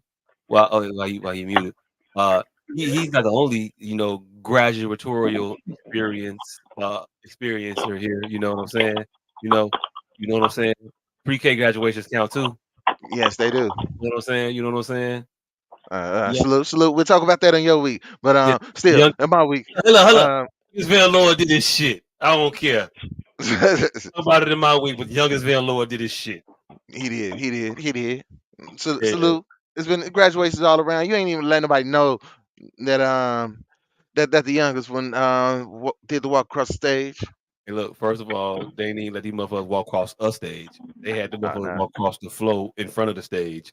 So, I mean, it's preschool, fam. You got an eighth grade one that you should be talking about. I'm gonna go ahead and let the sixth grade one slide. I ain't gonna rain on no parades, but hey, look, I'm from Chicago. What? I don't know sixth grade graduation. What the fuck is that shit? Yeah, and I didn't either, and I told him that, but we still celebrated his, his sixth grade graduation. He's right here, standing right next to me. For some reason, he's down here. Hey, look, what up, man? Go away. What Go up? away. Hey, Leave. hey, Leave. He can't even hear because I got headphones on. So hey, ha he ain't here, motherfucker. ha. Ha. But yeah. So yeah, two graduations.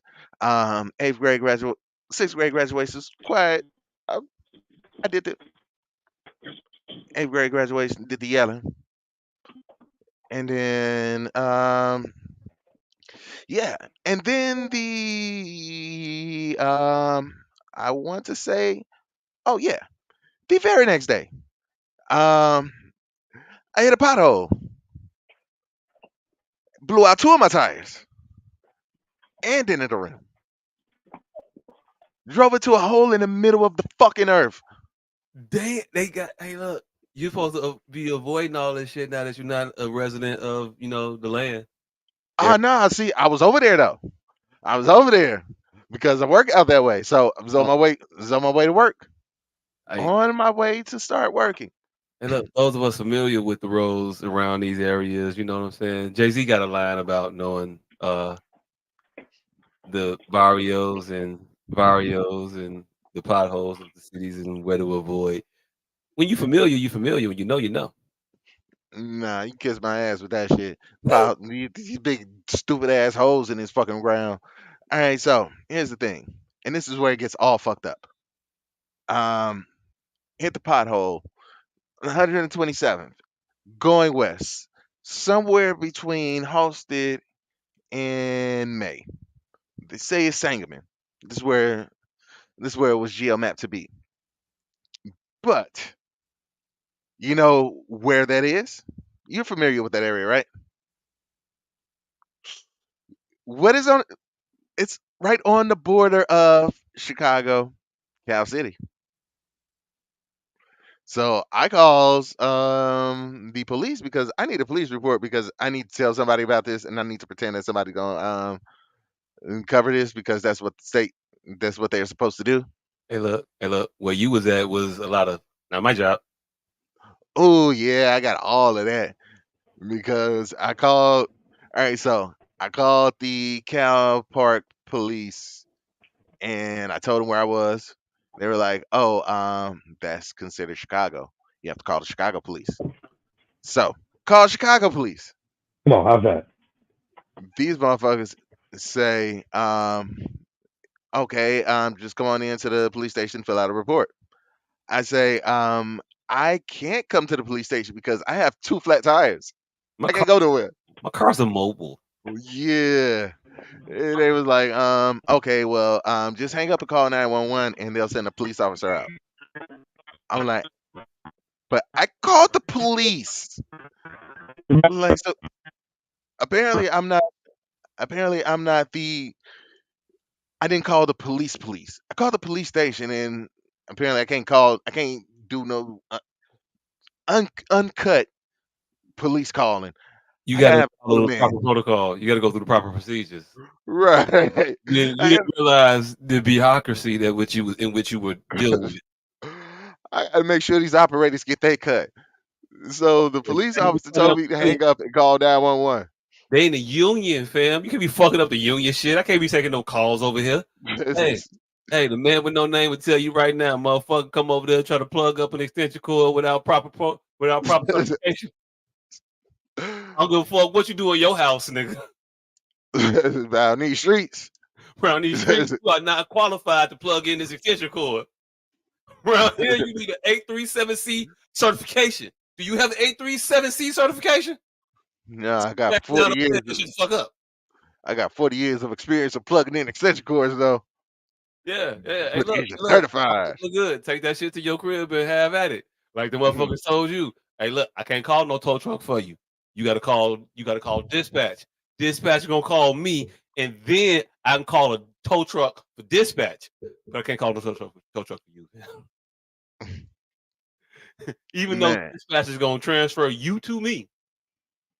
you can't call me directly, even though you on the phone with me right now. It's a process, man. When Martin tell old boy in the movie, said, "No, you can't hand it to me. I got to take it from you, man. They looking." He said, Dave Chappelle. No, I got to take it from you. That's what he said. That's what he said. No. Yeah. So I'm gotta take it from you. yeah, I had to call hang up and call 911. So after I finally convinced myself to actually do that, um, I called 911. 911 say, all right, where are you located? And where did the incident happen? I told him where it happened. And he was like, oh, that's Chicago. You need to talk to Chicago 911. Let me transfer you. No, he said it's Calumet City. Nah, because I was in Calumet City when I called. Oh, you said But since I was physically in Calumet City, but the incident happened supposedly in Chicago, I have to he had to transfer me to Chicago's 911. oh, because when you call 911, it'd be like where you at, not where you from. Right. Mm. So yeah, I found out that there is a different 911 for Chicago than it is for a block over. Yeah. And neither one of them know shit because motherfuckers put me on hold. And I feel like you should not be able to, if you work for 911, you should not be able to put motherfuckers on hold. Because the first four words out your mouth is 911, what's your emergency? And 911 is one word. For people think that I can't count. I count 911 as one word. Hey, look. So if Hey, you think look. I can't count us for a different reason than me not being able to count to four, it's because me not being able to count one. Hey, look. Technically, it's 2 words. 911. Technically, 2 words. So you say the one. All right. If it's two words, what are the two words? Is it 9-1 and one, or is it 9 and 1-1? No, 9 and 1 are the 2 words in 911. Touche. Hey, Touche. hey. Getting all numerological with words. One of these is not a nickel. Mm. Aha. One of the two coins is not a nickel. Hey, look. Hey. But yeah, sat on hold for 40 minutes for 911. I don't know. And 911 story is cracking me up so much, but hey, look, it is though. It you is though. and all of this is happening while game five is happening. Hey, look. Hey, look. Hey, look. Hey, look. Game five of the Western Conference Finals is happening, and I'm in a car. Y'all won that shit. You know damn well you was checking the score when you saw that shit up by Oh 30. no, I was watching the game. Up by 30. Up by I 30. watched the game on my phone. But yeah, so eventually a Cal City Cal Park police officer came out and told me, "Hey, the state actually owns this street and they ain't gonna do shit about it." Hey, look, the motherfucker told you people been hitting this shit all day. Yeah, he said this has been happening for a long time. It's been a lot of people that travel down this road, literally. I ain't even gonna hold you. My niece hit this shit. She called me. I said, "Hey, look, I ain't nothing I can do for you." Hey, ain't nobody gonna do shit. So I'm like, so these motherfuckers ain't gonna do shit? Like, yeah, pretty much they ain't gonna do shit. Hey, but we'll have somebody roll past every once in a while, check on you till your toe come. Oh, that was decent of them, though. I mean, hey, look, I never got Hey, more than I'm gonna just be here, uh, assistant from a motherfucker. I know that the guy with no name is chomping at the bitch to share his little uh police interaction story. He be leading off his weeks with all the shit that he don't need to say. Some of the shit he can get off quicker, but pause. yeah, yeah. But nah, the he was in a police altercation. New word alert. No, I forced that one. No, don't count that one. I'm better than Mm, that. yeah.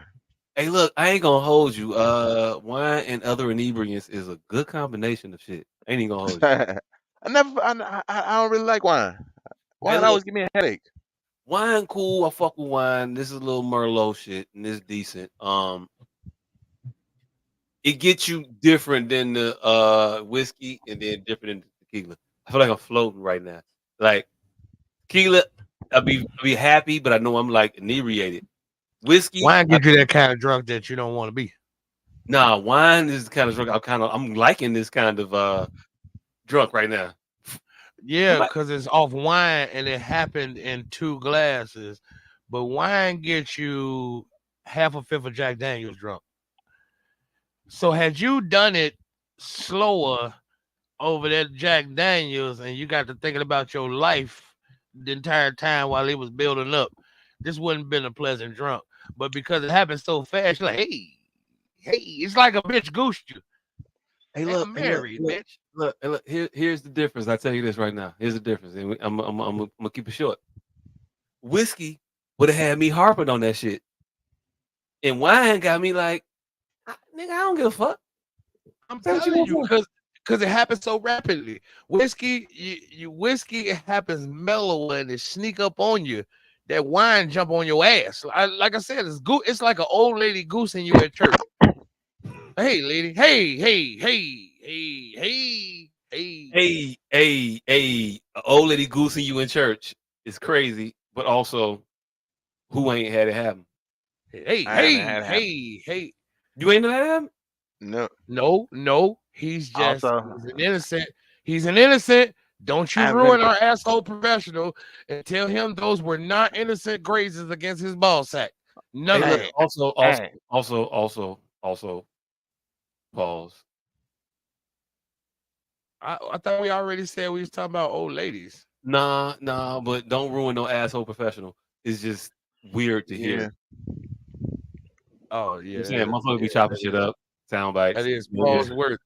But Yeah. yeah, don't ruin this and sweet look. innocent young uh, man.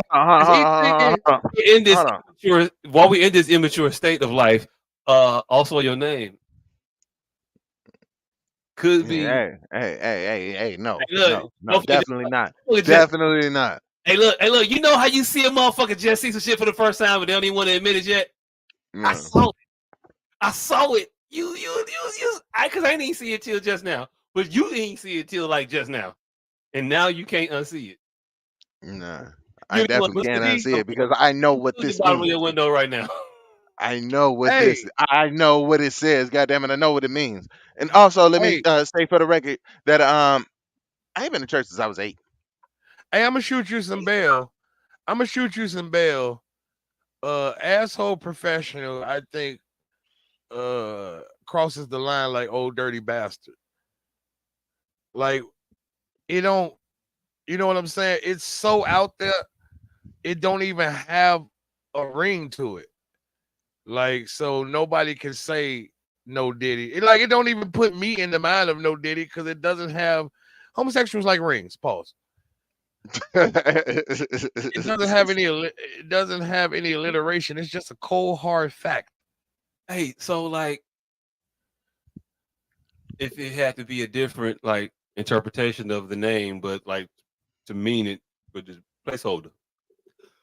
Just off the top of my head, just off the thinking, just from here and now. AP.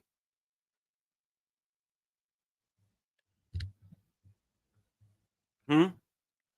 I'm a Seinfeldian, so I'm always gonna get proctologist. Oh no, I'm just saying AP. Or well, Subs- that don't work. I mean, AP is the name, but Huh? Huh? AP ain't the name, but Huh? it is what they call me. Huh? Yeah. Hey, look. I know. I kind of just. Hey, look. I want to be a professional asshole, and in Now in see that.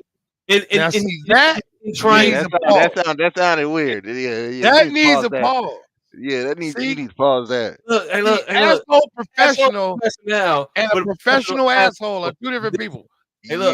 All Yeah. right, cool. All right, cool. So, hey, look, pause, all that. But it, I just feel like I want to ruin it completely for you. And I Pause. am. Yeah, I know. Pause. Hey, look. Pause. Look. I want. Pause. Pause. Pause. Hey, look. I want to wreck. Pause. God.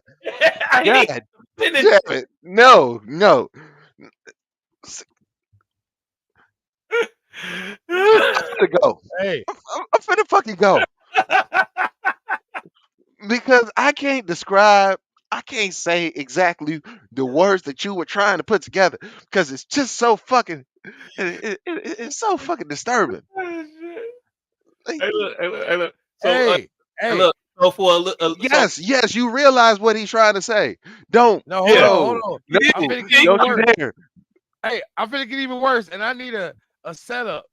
So when I shut up, when it get quiet, I need one of you motherfuckers to say, "How did it go?" How did I it go? had anal sex with 2 bitches last week. How did it go? Rectum. Hey, hey. Hmm? High Oh yeah. quality. Oh High yeah. quality. High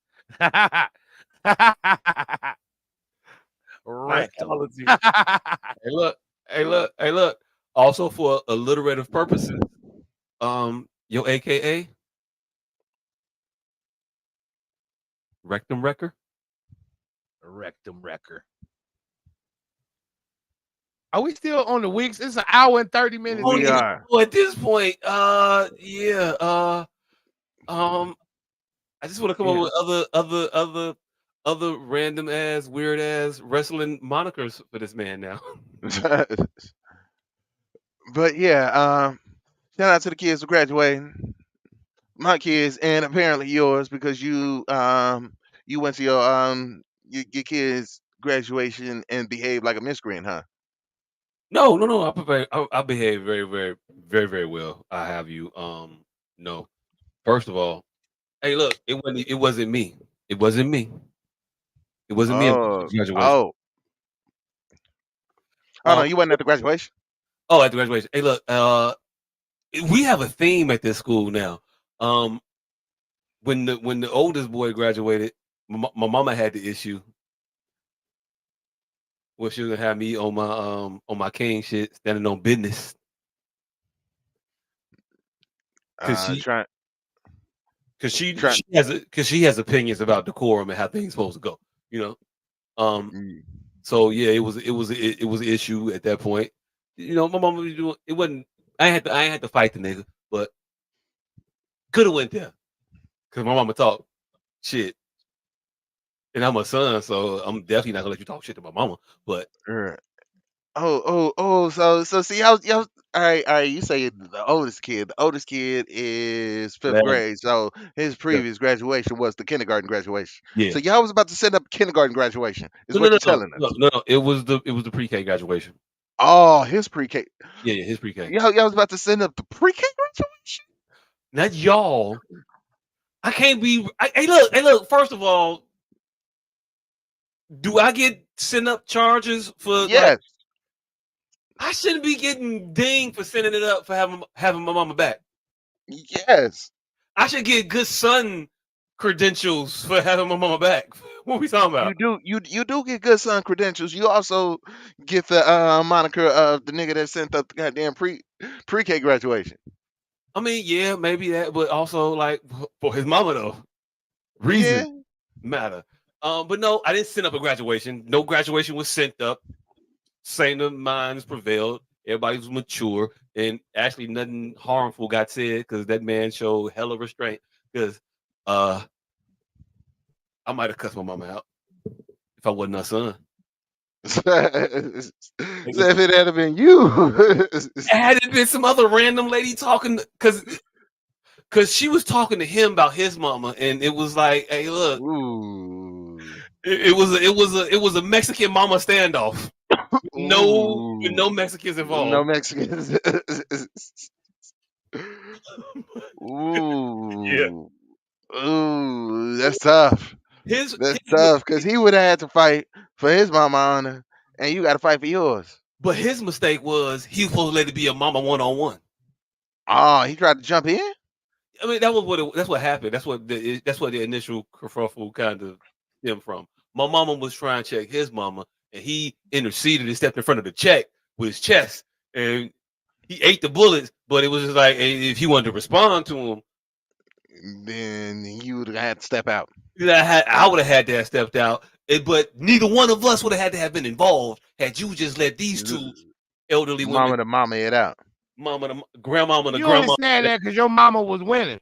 Right. That is very true. Because if your mama was on the losing end of this situation, you probably would have interjected too. But I would interject to break it up. I'm a firm believer in you don't help your individual win the fight when they losing, but you can break it up. No, you can kick a Mm. motherfucker. You can definitely You kick a can't kick motherfucker him and up. leave You it back. can't kick a motherfucker. You can say, hey, it's enough of this shit. You can get that in, but you can't like join in and get a lick off for your mama or your kid or some shit like that. No, you can't do that. No, Hey you nigga, can't. I do believe you are already on record saying that if your mama was losing a fight, you would hold the other person so that your mama can get a couple of free licks in. I said a couple though, just a couple. Like make it look worse, like make it look like it was even, and I stopped. That's enough. That's enough. That's enough. You got it back. That's good enough. Okay, all right. Now when they look at her and they look at you, they can be like, all right, well, I mean, it was a fight. She ain't just whoop your ass. And your son stopped it. To be wrong. Shoot. I wouldn't be a good Yo, son, right? yeah, but then she also gonna have to hear them comments. If your son wasn't there, that old lady would still be whooping your ass. Hey, look. Oh shit! Hey, look. Now, once they break that out at the bid game, then mom's gotta fight. Hey, look. Even after all that, Quick still fuck Dominique LaRue. So it be all right. Yeah. And if you don't know these references, hey, look, it is what it is. Sorry for you. Then it shocked a bit. Uh, yeah. Also, Hey, well, no. Hey, why I got into it with a nigga over his mama one time, and this shit was the most bizarre shit ever. Cause I didn't even do shit to this nigga mama. I was with this nigga Bugsy at this bitch crib downtown, and we was like 21. So at that time, a bitch having a crib downtown was a big I to think, do. yeah. Yeah. And so we was downtown and chilling at this bitch crib. She had this little soiree going on. On And the on the 11th floor. yeah, and for some reason, Tiny Lister brought his mama, and I'm in this motherfucker just chilling, nursing a motherfucking rum and coke. And Tiny Lister comes sit next to me and lean over and whisper, "You push my mama?" I'm like, what the fuck? So for some reason, this old lady just walked over to her son and said, "I pushed her." I'm like, "Hey, fam." And this is the first time that I ever knew. I've never been nervous before. It was the first time I ever knew that nerves actually make you shake when you talking. And I'm glad he didn't see that I was shaking, but he kind of like leaned in and whispered. And so the only thought I had was to lean in closer. So I scooted in closer to this nigga, knee to knee, nigga, knee to his crotch. I say, nigga, if you ever lean in and whisper in my motherfucking ear again, it'd be the last day you have fucking lips. Hey, look. Did you fork Tiny Lister to threaten him? Fam. Pause. Fork the shit out that nigga to threaten the fuck out of him because I didn't know what else to do. And I of course, mean, I'm not talking about actual Tiny look, Lister. I'm just talking when, about a sizable mountain human being. when all else fails, fork Tiny Lister. Right. I'm talking about I didn't know what the fuck else to do. I was sitting that motherfucker and goddamn Tookie Williams and this motherfucker want to gangbang about his mama. I'm like, I don't even know this goddamn old lady, but I will fuck you up. Thankfully, I moved fast enough that I bluffed the nigga out his socks because he was looking like, damn it. Like, this ain't no small nigga, but I'm Tiny Lister. He thought about all them muscles right then and there. He was like, this nigga got to have a gun. I didn't know. I didn't know. I bluffed the shit out that nigga. Yeah. Man, this nigga got to have a gun. He got to have a gun. how he just moved in on me so quickly. I mean, like, cause as soon as the nigga was done with his sentence was quick. You push my mama. I moved in fast as fuck, like slid in on his ass. Like, nigga, if you ever fucking whisper to me again, it be the last day you have fucking lips. And that nigga looked around like, well, I didn't expect this to go like that. And he just got up and walked away. I'm like, whoo. And then I had to stand around for a little while like I had a gun on me. And then I tapped Bugsy like, yeah, let's go get my Get the gun fuck out up the out of car. here.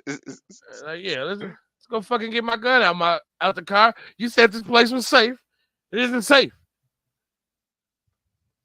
Then we went and got my gun and came back and enjoyed the party peacefully without having to shoot him or his mama. Hey, thankfully you Who didn't brings have their mama to a party anyway? Tiny Lister lookalikes. I don't know. Y'all mama. I wouldn't bring my mama to no party. But hey, look, nah. So it wasn't my mama this time though. It was that other lady in my life. Yeah. Hey, Oh snap, look, producer. look, she don't want to eat it, but I think that she should, right? These motherfuckers is the pettiest people, right? It was the preschool pre-K graduation. Just so happens there's 2 pre-K classes. For some reason, they didn't make it like they made it 1 pre-K graduation, but like 2 separate divisions, right? That's how the school did it. They this is our this is I'm gonna introduce my kids and I'm gonna call their names out, and then the other teacher I'm gonna call my kids' names out and I'm gonna introduce my kids. Cool, however y'all do it. All right, bet. The parents took this level of pettiness to the playground. Before the graduation, because it was field day, we brought a tent. So 8 o'clock in the morning, guess who?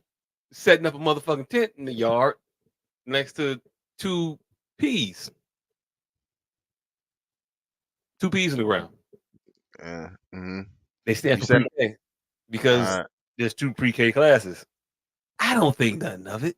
I set my tent up, put it off to the side in like a line along the gate. And this is the pre-K tent in my mind. One motherfucker pops up, say, hey, this pre-K, you pre-K? Yeah, pre-K, me, yeah, woo. After graduation, other motherfuckers like, yeah, you pre-K, yeah, I'm gonna set my shit up over here. It wasn't until everybody started setting shit up until some studious parent was like, wait a minute, what pre-K you in? You setting up you setting up in the wrong hood. No, I was cool because I was first, so it didn't matter. I mean, P is a P. I don't know if this P is this P or that P. Is this the AMP or the PMP? Who the fuck knows? I think they actually both AM, but still, who the fuck knows? So it didn't matter. I, being me, the unaware father, Y chromosome over here, didn't know we were supposed to be petty and drawing battle lines. So when motherfuckers come up to me, ask me questions, I'm like, yeah, we filling all the fuck in right here. When motherfuckers ask other people questions, they get told, yeah, we ain't filling in right here. Take y'all shit the fuck over there. Or, as they like to put it, we didn't tell them to get out. We just told them to move somewhere else until we, were ready to not talk to them no more. They say that y'all kick motherfuckers off the set. They kick motherfuckers smooth off the set. And they're gonna act like I'm crazy, but I'm saying that shit was some petty shit.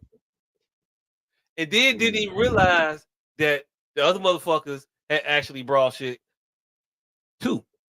They were trying to hold their own things sacred and collect all their own shit. Well, we had a list. And I brought graham crackers, and I brought strawberries, and I got grapes, and I got cheese, and I brought ice, and I got Capri Suns.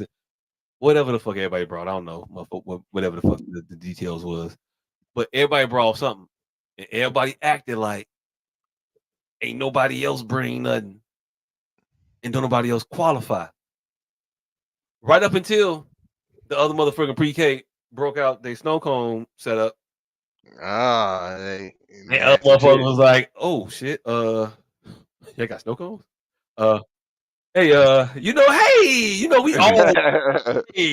we should get together, as one pre-kindergarten Can't unit we all just get along? and give me a snow Hey, cone." And how them, you gonna rob me, black man? hey, Oh, look, you trying to get knowledge? hey, We supposed to be brothers. hey, look. The rawest shit was when the motherfuckers, I didn't even see it. I just heard that it happened. And it was enough for me. One of the motherfuckers from the original kick out or pre-K went to the kicked out pre-K and said, "Hey, can I get a snow cone?" You know what them exile pre-K motherfuckers told this nigga? When we wanted to be over there with y'all ain't want us. Oh shit! They hit the Mike Jones. They told this grown man in the middle of an elementary school potluck style picnic get together that he could not get a snow cone and tell all your other motherfucking friends over there She's taking. hit you that they can't get one neither. Oh shit! She's taking. This they hit him with the Mike Jones back then. They didn't want me. Now how y'all all on me? All on me. I said, that's what the fuck y'all get. And this is y'all preamble to y'all preschool to y'all pre-K graduation. No, this is the Oh, post. this is the after party. Oh, this is after party. This is the reason why motherfuckers was combining it, because men were involved in places where they hadn't been involved before. See, none of the men did any of the planning shit, right? We were just told to show up by And our bring better halves, our show up and counterparts, bring this. partners, or whatever have you, and told to do a thing. And we just did the thing we Mhm. supposed to do. You bring shit out, you set it the fuck up. So the men in the other preschool class after the graduation I got shit, just bring it, set it up. I see a P, fuck it. P, boom, wow, put my shit right here. I'm done. All the men was like, this shit should be cool. The women was like, whoa, wait, whoa. No, Not with them. we have lists. And your list ain't on my list. So fuck your list. Uh so yeah, all the men was sitting there like, well, she said I can't give you one, so I can't give you one. And They my will. involvement was what? You say what? What was my involvement? You was like, move them over there. You kicked them off the set. I You Ray listen. Ray. Here's the thing. They put two P's out there because in the school there's one class per grade. However, pre-K is the only one where there's two classes per grade. Each individual class has their own, is designated their own section. They put the pre-Ks next to each other, but it was two separate pre-Ks, if that makes sense. Hey, you see how this Jacques did not how set this up the is tent. like Jacques did not set up the tent next to the the P's. He set it on the wall that did not have enough, on the gate that did not have enough room for the second class to be directly next to us, because that's where the ground started. So when they came and they put their table right in front of the tent, that's where the games were supposed to go, because they have each class is supposed to um, bring games for everyone to play. So they put it right in front. And I said, this is going to be the issue for us, like with the kids, like where they're going to eat, where they're going to sit down, because we brought blankets for the kids to sit down and eat or whatever. So that was that space that they used. So I was just like, hey, this table right here, you guys are set right here, but this is where they're going to have like the games and stuff set up. And they said, oh, I thought I knew that something was wrong. Where do we supposed to be? And I said, well, that's where the P, where in front of the P's, they have two P's. And I told them what the other P was. And he's like, oh, over there? And I said, well, y'all don't have to move if y'all don't want to, but that's where they have the Mm. P set up. Yeah. Nah, Never has a we all motherfucker. know what that you ain't got to if you don't want to. That means that you got to, even if you don't want to. Hey, look, never has a motherfucker been said to push P and it be tranquil. Every time I see a motherfucker pushing P, it ain't never the civilized individuals. But I said it in a nice way. I didn't want a snow cone anyway, so I was fine with that. But You don't give a fuck about that little punk ass, bitch ass snow Your cone. little funk I did ass. not. We were gonna have an ice cream truck anyway, so but it rained. But that's neither Hey, here nor look, there. you keep touting that ice cream that nobody got. By the way, They got it this. Well, they got it yesterday when they they had get it the day they was expecting it while y'all was talking that shit. This ice cream we truck had from anyway. popsicles. We had Look, popsicles. it rained. It rained on our head top. You know why? Because y'all was out there being pre-K, Hatfield and McCoys and shit I didn't think instead it of was an issue. I didn't unifying know if it they as had an one issue with. class. Hey, look. The whole school is petty. And I'm gonna tell you why I think the whole motherfucking school is petty. Not just the pre-K parents, but yeah, you are a pre-K parent. Well, you up there because you ain't on the fucking screen. Why the fuck I feel pointing to Jesus though? Well, here's the thing: the fathers could very well they get the emails too. They choose not to participate. Because You participate. We just don't participate the way y'all like. We went out there, set up tables. It was kumbaya and hit the fuck up. Y'all everybody, over there and was like, wait a minute. This ain't supposed to be what the fuck it's supposed to be. Okay, so how's the whole Switch it up. school and stuff? Anyway, the whole motherfucking school is petty. And I say this because the whole motherfucking school individualizes grade level potluck, right? But here's what happens. Every motherfucking grade level, and not every grade level equally participates, but they all have the same intent. They want to be the best motherfucking grade level out there. Some motherfuckers are better at it than others. Was it seventh graders, sixth graders? Yeah, some people brought like Some motherfuckers brought picnic tables benches, and picnic umbrellas. tables with the They had a umbrellas whole, on it. they had a whole Another grade had like a backdrop. yeah, they had shit. There's like people. It's kind of like when you go to the house picnic. People gonna be doing their own little setup or whatever, just Yeah, to oh, be you got like, a couch in your tent? What the fuck? yeah. Type So shit. yeah, Anyway, everybody do their own shit though. Here's the kicker. Everybody trying to one up everybody else, putting all this extra shit into it. They bring way too much shit that they can't even consume, but they want to hoard to themselves. So this is the fifth grade booth. Nobody can come over here to the fifth grade booth to get anything. But at the end of the fucking picnic, you know what the fifth grade booth gonna have? a whole bunch of leftover shit. Oh, they don't nobody in the fifth grade booth want. Mm-hmm. If you open this shit up to motherfuckers and just let everybody just get every fucking thing, most of this shit will be gone. Hey, look, let these kids half eat all this shit. Cause it's better than them not eating most of this shit at all. Mm-hmm. You still throwing it the fuck away. But in our own set of tribalism, coordinated tribalism, even within a tribe. Because these motherfuckers like to tout the school as the beacon of superiority, the school. But then when you get into the school, oh no, that's seventh grade. This is sixth grade. Oh no, this is eighth grade. That's fourth grade. Well, we don't. I thought the school was the shit. But when you get there, now everybody got to be individualized. Everybody got to be trying to be on this competitive hierarchy of grade level superiority to where we can't share fruit snacks with each other. Get your own. These Like, everything lunches, should have been bitch. shared. Yes, but the space was not the like right the space. fuck. I didn't care about sharing stuff. They cared. The other parents did. So I didn't. I brought freaking a fruit If tray. they ain't gonna do it, you ain't gonna do it. Fuck them. Fuck them where they I live. I was part of the committee. I did not head the committee. Motherfucker roll. Motherfucker. Hey, look. Hey, look. Hey, look. They moved. They OG Bobby. OG Bobby. Pull this motherfucker from the scrap heap. Say he from the set and I'm keeping them.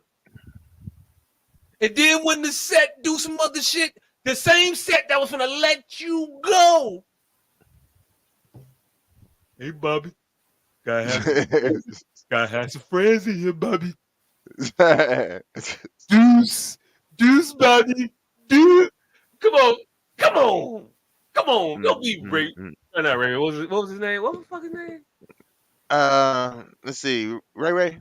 No, it wasn't Ray. It was a motherfucking tweaker in jail. The motherfucker caught that Oh, Bobby. God Hey, damn it. I know you saved me and all that other shit.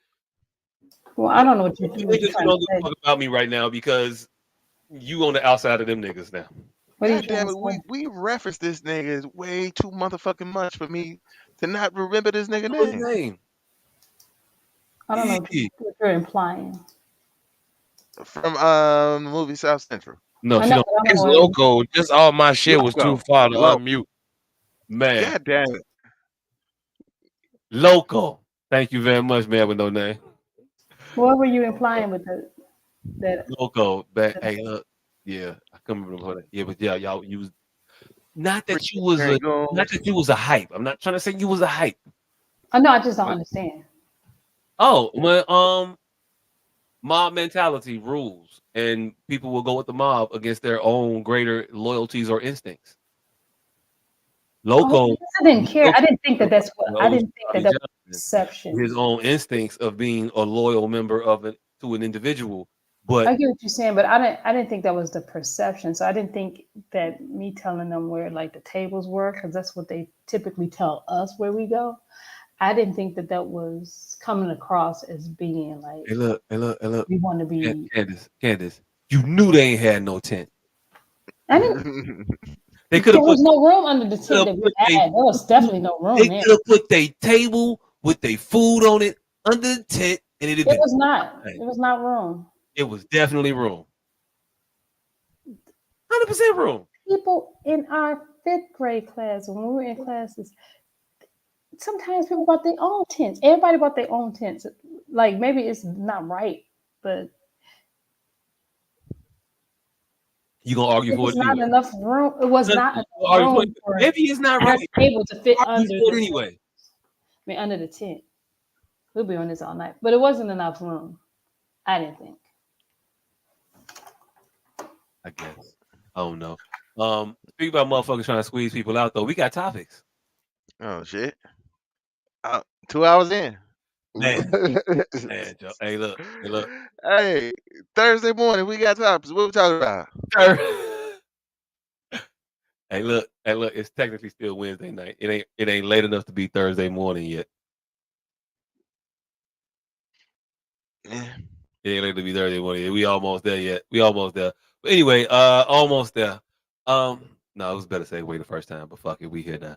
Caitlin Clark, nah. WNBA, nah. Chicago Sky, no.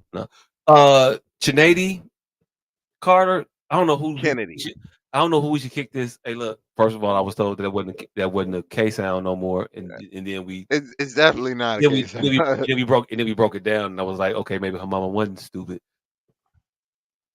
because it's a lot of CHK sounds out this bitch. Yeah, it definitely is spelled Kennedy, but they say it's Kennedy, so she saying name Kennedy, her name Kennedy. Hey, look, I ain't gonna act like I ain't never heard the word chemical before. Yeah, yeah, Hey, look, I it was works. indignant. I was indignant on it too until it was broken down to me by some other motherfucker that's smarter that went to Rasta in kindergarten. You know, it's like staying at a Holiday Inn Express. Yeah, These motherfuckers think that they geniuses or some shit.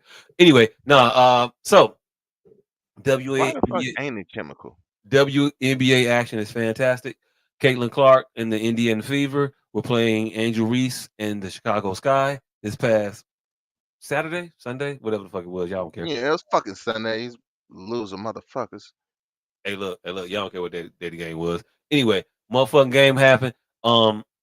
Sky was in the game. They were down by a couple points at a point in the I believe it was either the late in the third or in the fourth quarter. It was a close game. It was close. It was a close game throughout. Kennedy Carter, after hitting a great shot on the ensuing inbounds play, went to what I mean hip check. What's that shit M Bison used to do? that we ain't had no name for, but motherfucker used to slide with his shoulder and piss everybody off. Oh, yeah, the little kick slide. That little kick slide shit. So Yeah. she hit her with the inbox and kick slide shit, and Caitlyn fell. Um,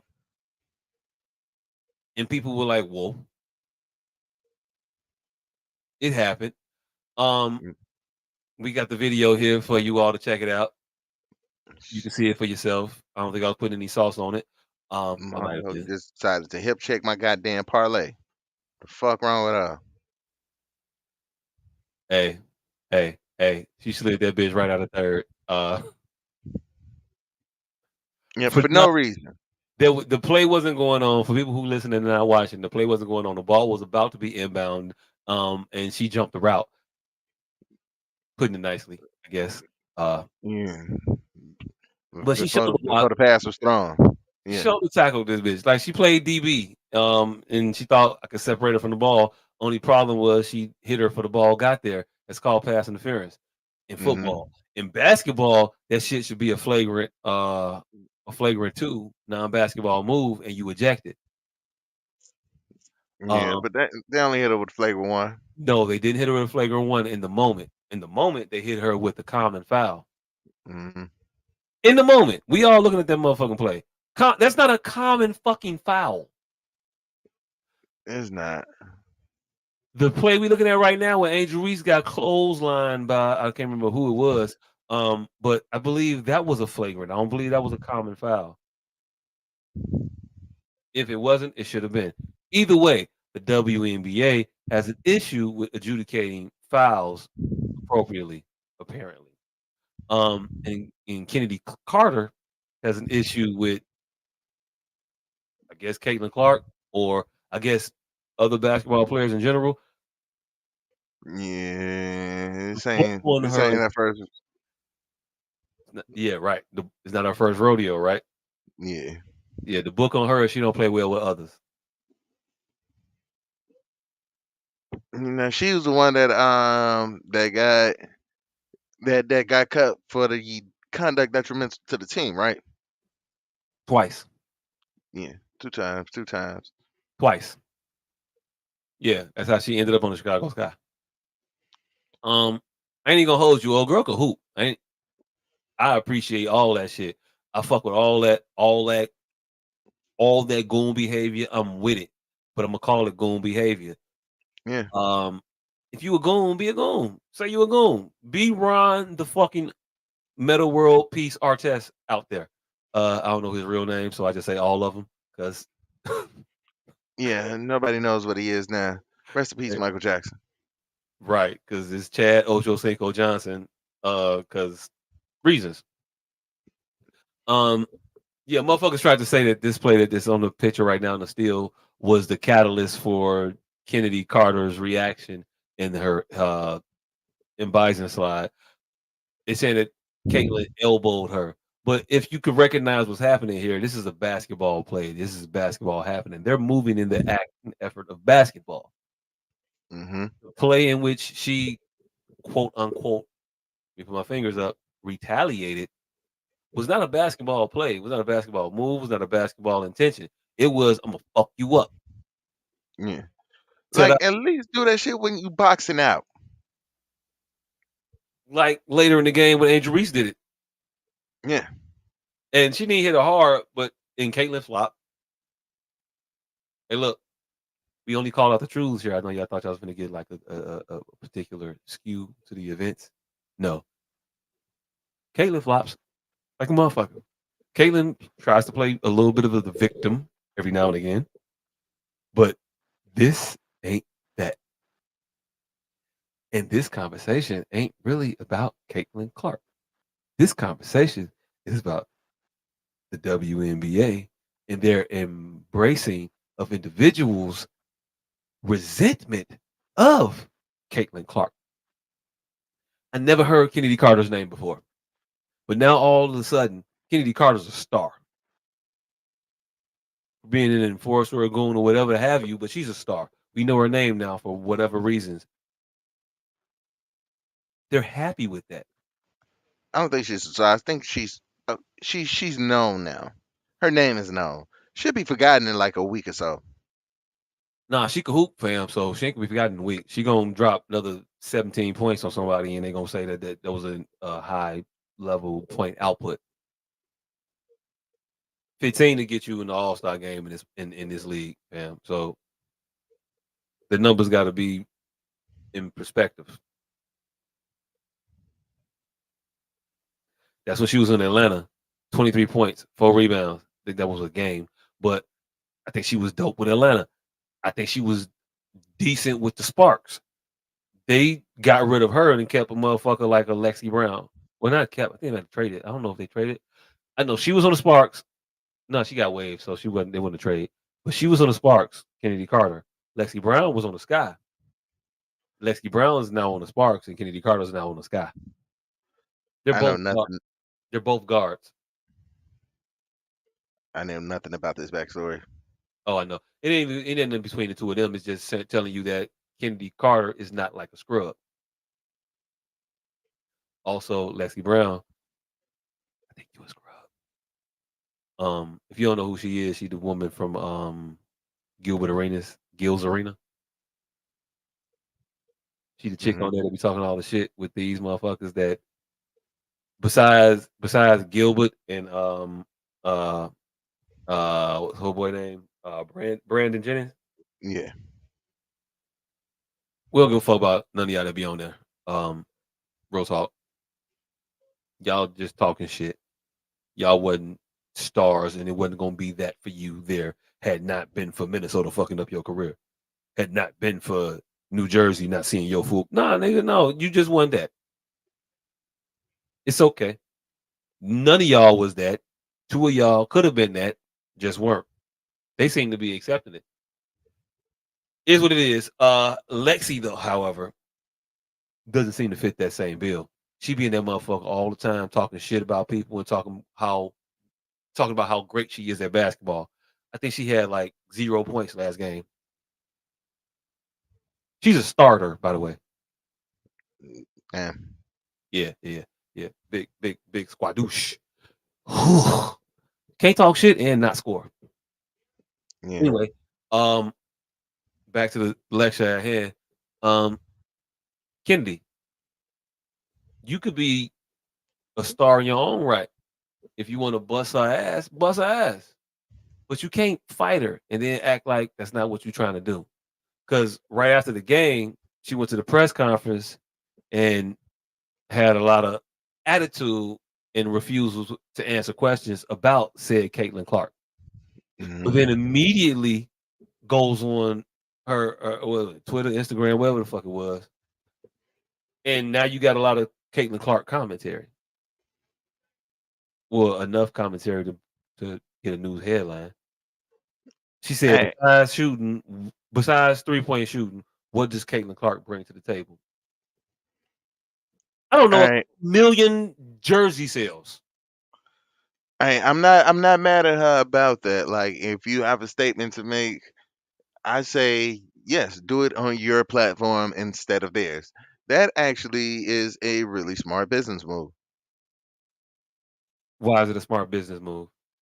because I mean, if she says it at a press conference, then um the attention goes to the whoever puts up the clip, WNBA.com or fucking Chicago Sun Times.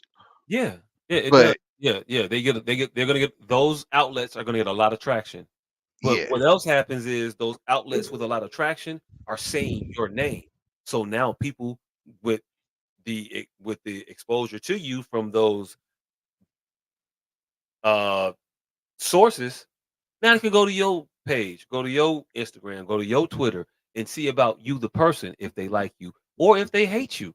Whatever, nah, they know such thing as bad publicity is all good, right? Because everybody get the eyeballs to you, but they go to you because you get this national publication, you get this national or this platform that's bigger than yours. Now, yeah, or if you want to say, uh, I'm trying to let me finish the point. Now, nigga, you want to provide logic in the I'm gonna withhold my commentary for my own site. I'm not gonna Mhm. direct you to my shit. I'm just gonna say I ain't got nothing to say about her out the blue randomly, I'm gonna just start talking about this bitch. For you think that that's a better approach?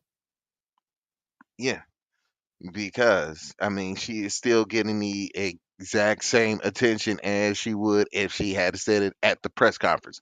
You But think? instead, but instead, all of that attention is going to directly to her social media. So instead of WNBA posting on their social media the shit that she's saying at the press conference, they are directing all the attention to her social media to see the shit that she said. So instead of people going to WNBA shit and possibly going to hers afterwards to see what other outlandish shit she said, they just go directly to see the entire clip of the outlandish shit she said. She gets the she gets the views, she gets the numbers, she gets the attention instead of them. I get that point. Yeah, it sounds good in theory, but when your dragnet only yields 50 fish and the dragnet of the individuals that you are refusing will yield you 50,000 fish, it seems like the fool's journey to go, I'm gonna go on my own and get these 50 fish though. Like, no, go get the 50,000 fish, fam. What the fuck are we talking about? Even But if she you don't, still even if all of those fish aren't good, you're still going to end up with more fish than you would have had putting forth the same amount of effort, but you're gonna end up with more. but she's still getting the same amount of attention because they are Oh, no, still no, no, you got no, more yes, because they are still talking about this goddamn comment that she made. But instead of them talking about the comment that she made at the press conference, they're talking about the comment that she made on her Twitter page.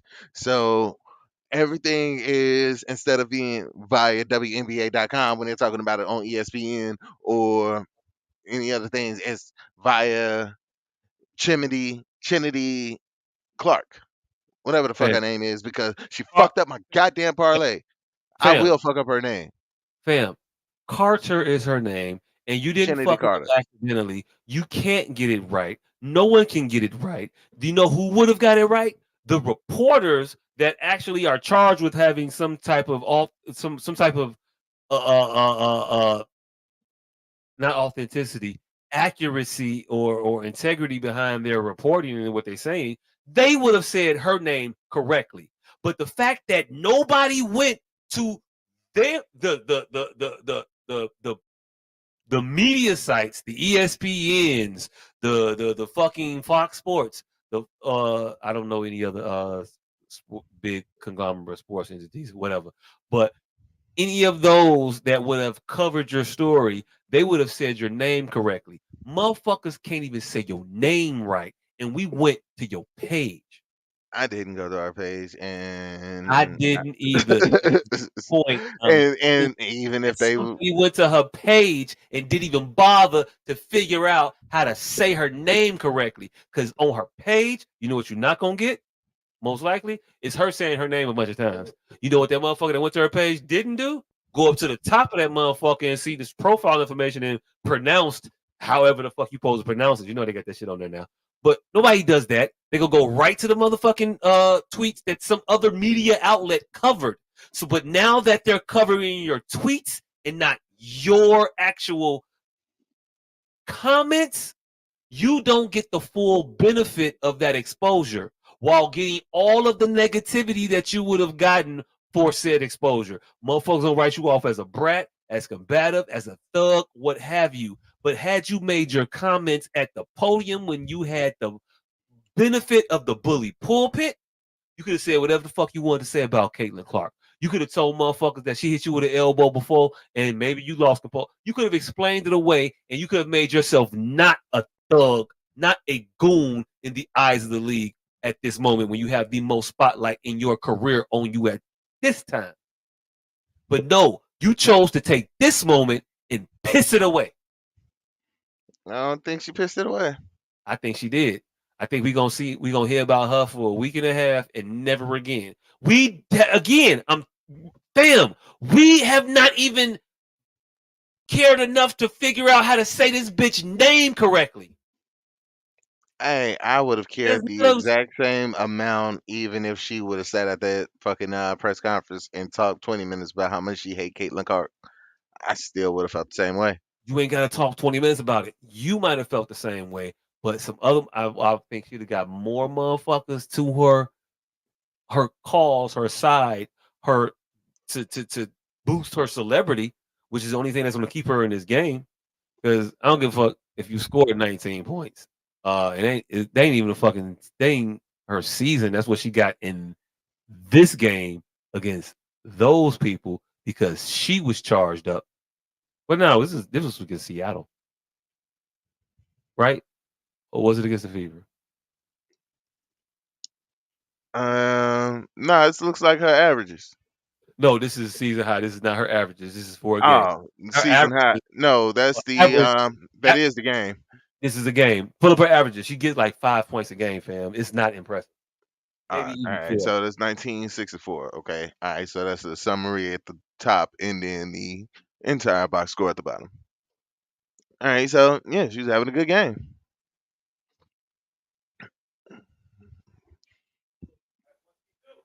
Yeah, if she averages say 10 points and 1964 is a really good game. Would have been better if she had a better game and these motherfuckers would have won, not fucked up my bet. And that was the first fucking game on my fucking slip that ended. These motherfuckers lost. Yeah, if I'm gonna give a fuck about WNBA, I'm at all right. So she's averaging 12 and a half, 12 and a half, 3, 2.5. All right, so those are those are decent numbers, I guess. But comparison to the 1964, in comparison to what she's averaging, yeah, she was having a good game. She's having a really good game. And but I do understand the point of her making her statements on her own social media instead of at a press conference. Also, a better way for her to control the narrative and express her opinion without motherfuckers just coming and shitting it down her throat immediately. So I get why she did that shit. But honestly, I don't care. I will pay attention enough to this sport to gamble on it. And besides that, yeah, doesn't really matter. Caitlin Clark does have me paying a little bit more closer attention, but like, all right, when she got drafted, I really considered going to a game until I looked up the tickets for the Fever and the Aces. Is that the Aces? No, the Sky, the Fever in the Sky, and tickets $200 That for like level 200 seats. It's 200 to get in the door. hey, I'm ain't not nobody paying trying to pay 200. 200 to go see the motherfucker. Wait, hold on. Where's the 200 see? You said get in the door. Yeah, How far the is the lowest door? How's the far? How far is the door from the floor? it's far, but the cheapest ticket I saw was $200. Mm-mm. And I'm like, yeah, nah, that's not a thing. Especially since I paid two. That's about what I paid for fucking 100 level seats for the fucking Mavericks game. Like my nephew was just in Indianapolis last week, and that nigga said he paid $47 for 100 level seats to Game 4 of the Eastern Conference Finals. Game. How much $46. was he on the roof? No, he was 100 level, 100 level, 100 level. Fuck her. Hey, look. Hey, look. He got a deal on them motherfuckers. That's some dope. That's a dope ass deal. Yeah, That's like a dope ass deal. at $47 100 level seats in conference finals. I would have drove down there for that. I mean, it was a sweep, but still. Yeah, it was a sweep, They but did. still, They get one. Yeah, it was a sweep. Yeah. I'd have Uh, drove down there for that. And Indiana lost 3 of those games. Boston didn't win. So Mavericks in 5. That's why I got the jersey. Hey, look, While we I ain't even gonna hold you, man. I know you happy about them right now. They in yeah. this, they there, but tomorrow they gotta do a thing, and we'll see what happens after they do the thing. Um, yeah, but the other thing I took away from that game, um, the Chicago Sky have a problem. I saw them happy to be there and happy to show up a member of a team while being down to the team 7, 8 points like the entire time. So while they was losing, they happy they um pushing around a rookie. Motherfucker hit a shot and then go back and celebrate like they did they shit. Motherfuckers call timeouts down by 7 on a 3-0 run, not on a bad end of a 3-0 run, and walk to the bench like, yeah, bitch, what's up? Yeah, you know it, y'all called the timeout. Boy, y'all celebrating right now. This is The the momentum is not most on your side. they were happy. They were happy with beating up that girl, and that clouded their focus from being disappointed and being down 7, 8 points at a time. Like they literally would, if Caitlin Clark is guarding me and I score, man, we won the game. Only it's the third quarter and we down by 6 still. So, so they out there playing like Bears fans. Like, yeah, we got we 4-13, but at least we beat the Packers once. Here's the part though. They didn't even beat the fucking Packers. They lost that game in which Kennedy made this particular egregious foul. Yeah, they lost by 1 point. I know. 1 point. You know how many free throws Caitlin got for that little bullshit that she did? 2. Hey, look. So when you lose by 1 and you give motherfuckers 2 free ones, You fuck over people's parlays. hey, look. Not only that means you supposed to have won by 1, right? Yeah. You snatched defeat from the jaws of victory because of your animus towards this girl, in which you try to say there is no animus. It's defeating you and you can't even see how it's hurting you, how it's killing you. You think you're doing a thing. It's not a thing you're doing well. You're not doing yourself any services or benefits. That's what's killing you inside and eating you alive. hmm And then I don't know if it was the Sky's next game or they next game after that. I know the Fever's next game, they got their asses smacked. They did because they are a very horrible team. Horrible team. That much I do know. They lost by a football score. Like a fucking 2000s Saints football score. Not Oh, Saints, shit. Rams football score. Greatest show on turf. Yeah, they was one of those. Motherfuckers lost by like 40 something. It was crazy. God damn. Um, but They lost by another half. oh yeah, they lost by that's a whole other game because you know sometimes their games be like 58-62. Yeah. But but motherfuckers played, motherfuckers did that shit, motherfuckers lost by that great grand ass margin. Then Chicago had the very the benefit to playing them the very next game after that. We played these motherfuckers. You know what I saw at the end? Lack of composure. Not even at the end. Third quarter. Lack of composure. Lack of discipline. Not being focused. Sloppily playing the game of basketball. Um, and then I saw them go to they big women. It took me a while to say women. It out of You spite, wanted it. Not a slight to them. The way I'm used to talk about basketball when they down low, big man. I don't want to call the ladies a big man, but the Liberty apparently have some big women, and these motherfuckers went to the cup and started post moves, and the game got decided. Um, hey, look, I was watching though. Own your shit. Say you don't like her. That's gonna make. I'm only speaking for me. Me watch more. But the more you all deny the shit that I see in front of my face, it's gonna make me, just talking about me, gonna want to watch you less.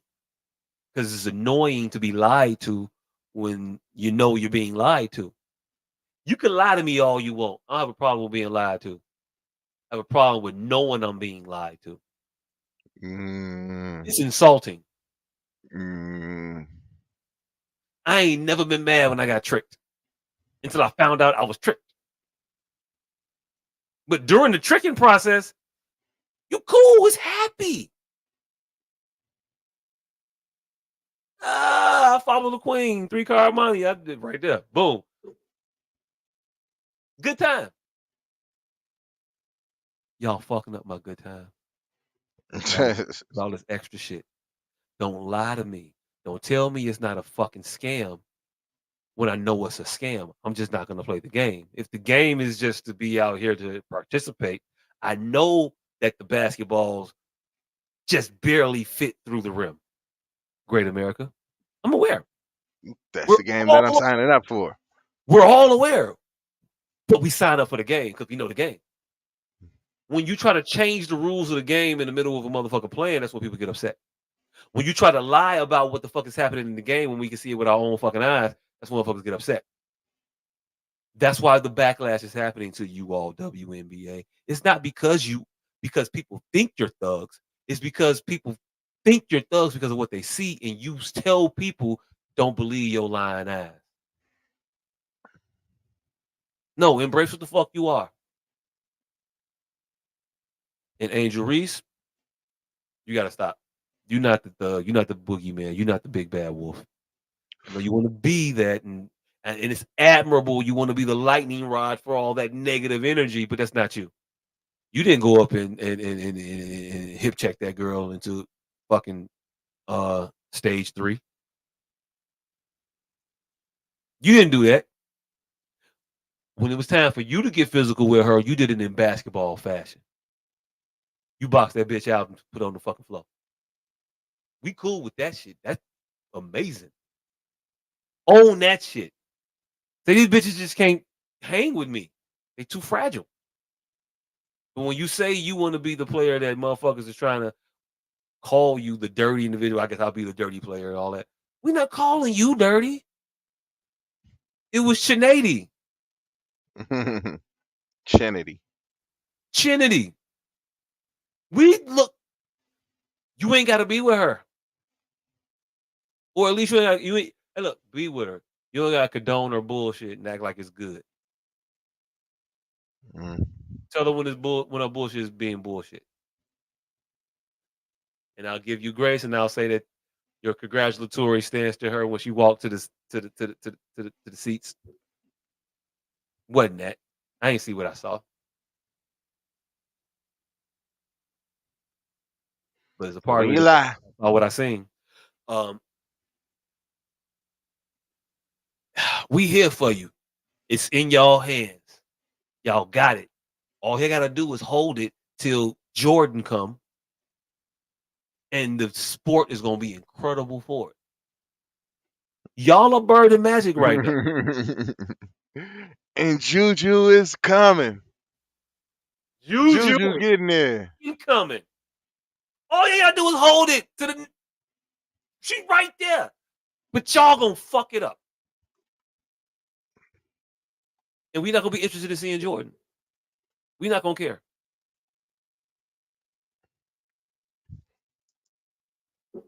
My bad. And Not she- we. I'm speaking for me. Me, I'm not don't care. I think I might check in when Juju get there. I think I'm gonna watch more college basketball now than I did when Caitlin was there because of Juju. I think I watch more women's college basketball than men's. Oh, only people I want to see is Juju and Flo J. I don't even know if Flo J is good You enough. do. You know who Flo J is. She's the girl I that played with Angel Reese at LSU. I think it's Johnson or Carter. I can't remember her I've name. heard the name, Yeah. and she's She rap. supposedly a rapper or something.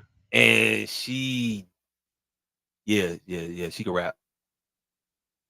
Yeah. She can rap. I like her music. Um, so stars, compelling stories, great play, compelling story, rivalry, the chippiness. We like that shit in our sports.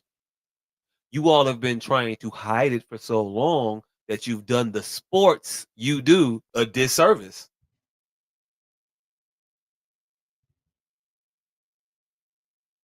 I'm just saying.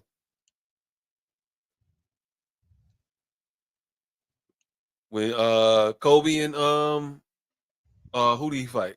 Chris Childs? Chris Giles, yeah. When Kobe got two pieced up.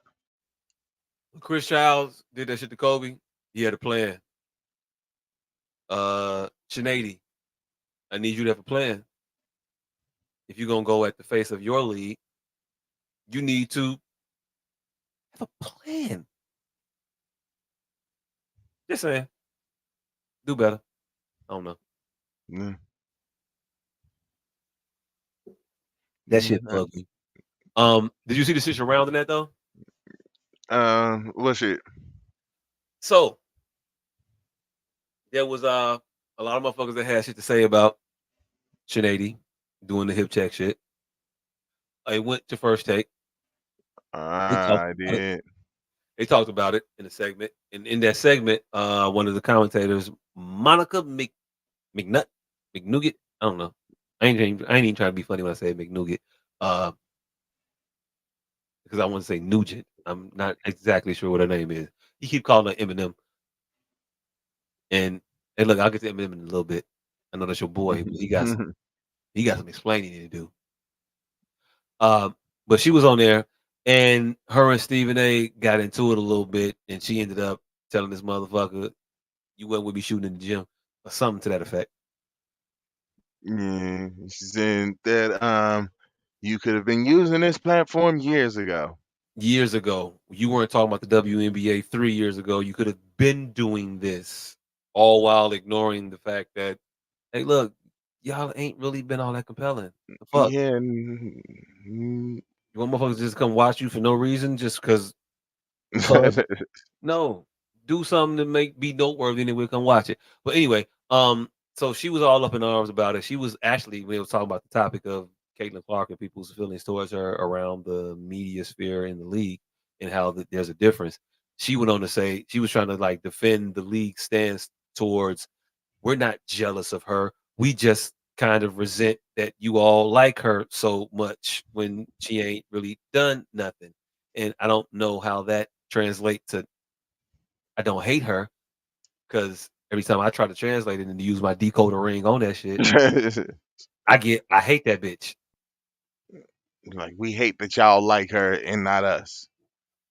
every single fucking step of the way. So Monica went on this show First Take to talk about how First Take didn't talk about women's basketball, WNBA more specifically.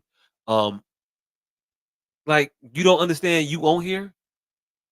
You've been on here? Are you pushing WNBA topics? Are they just getting shot down? Are there compelling WNBA stories you want to tell so adamantly that you are willing to push them in the morning meetings for the show?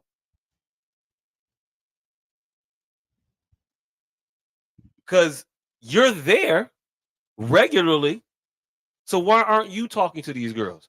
Um, as a person who talks on a regular basis, I could bend any topic to whatever the fuck I want to tangent off to.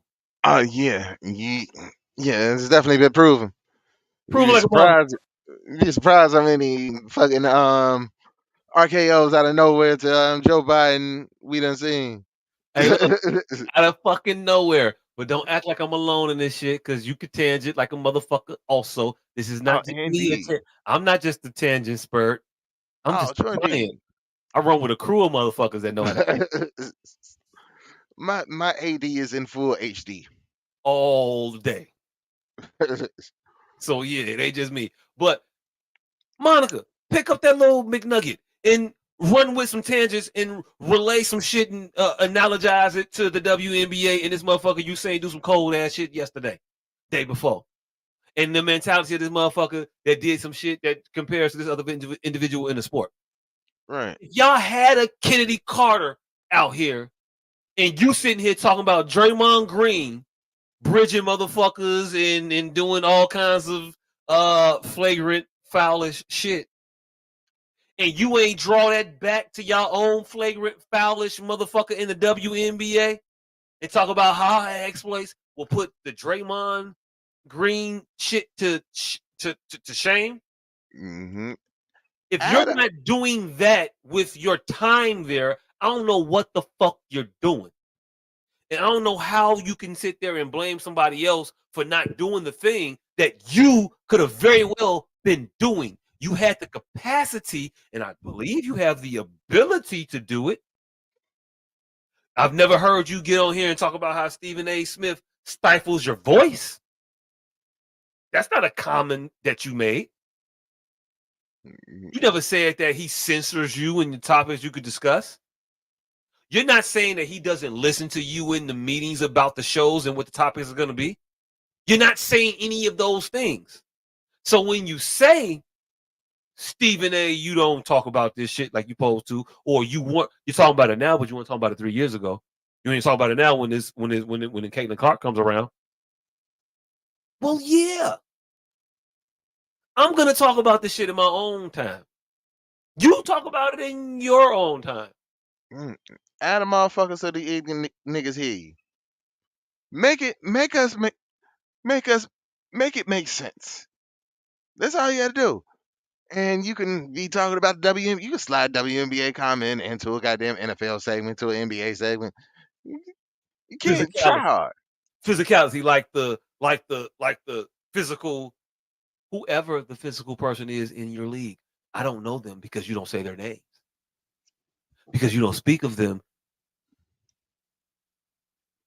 in detail with admiration in any other segment than the WNBA segment. But motherfuckers will compare a football player to a boxer, a basketball player to a football player. They'll compare people because that's what we do. Why aren't you comparing your people? Do you feel they aren't able to compete? They don't compare adequately when you bring them up in these topics, in these conversations about the shit we talking about, basketball? I think from what I've seen, from my new knowledge and new viewership of this game, I can identify some motherfuckers that I think got smoked. That I think go that could make some compelling stories. Y'all hide these motherfuckers, not us. I don't know them. You know them. I can't hide the motherfuckers I don't know about. I can't hide them. I also can't exalt them. You got to make a motherfucker know about them. These your people. Put us on. That's what you're there for. That's what a Carrie Champion was there for. That's what a Jamel Hill was there for. That's what Sinead. Hey, look, all of the women that Stephen A. named that he said that he put on the show, he put y'all on the show. And I see the little narrative they're trying to put out there that's saying that He trying to say he built these women and made them and all this, that, and the third. He didn't say that. I don't like Stephen A. Smith at all. I think he a ain't shit motherfucker. Hmm. But in the moment, in the situation, and what we talking about right now, nah, he's absolutely correct. He has talked about the WNBA. He has celebrated WNBA players. He has brought WNBA realm individuals around his show. He has not only made a lane for individuals that played in the WNBA, but also individuals that highest level of achievement was college. And just because you didn't play in the league doesn't mean that will preclude you from being able to be a commentator and talk about this sport in entertainingly, informatively. Because you could do that. She's informative, she's entertaining like a motherfucker. I like Monica. I just don't like this extra bullshit she's trying to push. It feels like she falling for the trap. Don't fall for the okie doke. And hey, look, I'll say it, black women. Y'all keep falling for the fucking okie doke. Every time they hit you with the banana in the tailpipe, y'all just push the gas down harder. Y'all don't never stop and say, wait a motherfucker, backfire. Wait a minute, hold on. No, you just keep hitting it. You won't get out and assess the situation to say, what's going on here? Let me take a step back, look at the picture, see what's going on. No, you just find your offense, and then that's the end of the conversation. Stop. Stop. Y'all motherfuckers act way too proud for some motherfuckers who be begging. They do. Ain't too proud to beg. But It's they proud enough. proud enough to rub your nose in it, but not too proud to beg for you to fix it when they get broke. Come help them when you need them. But also don't talk about me in any way, shape, or form that I feel is you taking credit for a thing you did. This motherfucker just said I introduced y'all to them. He ain't say I made all these women, and he ain't say I introduced all of them, but he did introduce some of these women to the sports world. If he's the person that books the show, if he's the person that is responsible for the talent being in the seat, and you're in the seat, and I didn't know you before, then you owe that man some modicum of credit for your success. You do. You don't get to to to absolve the teacher of any credit in your results when you are a master of the skill now. You can't say that you can't act like you didn't have a teacher. You did. You can't act like you didn't have a motherfucker hold the door open for you. You did.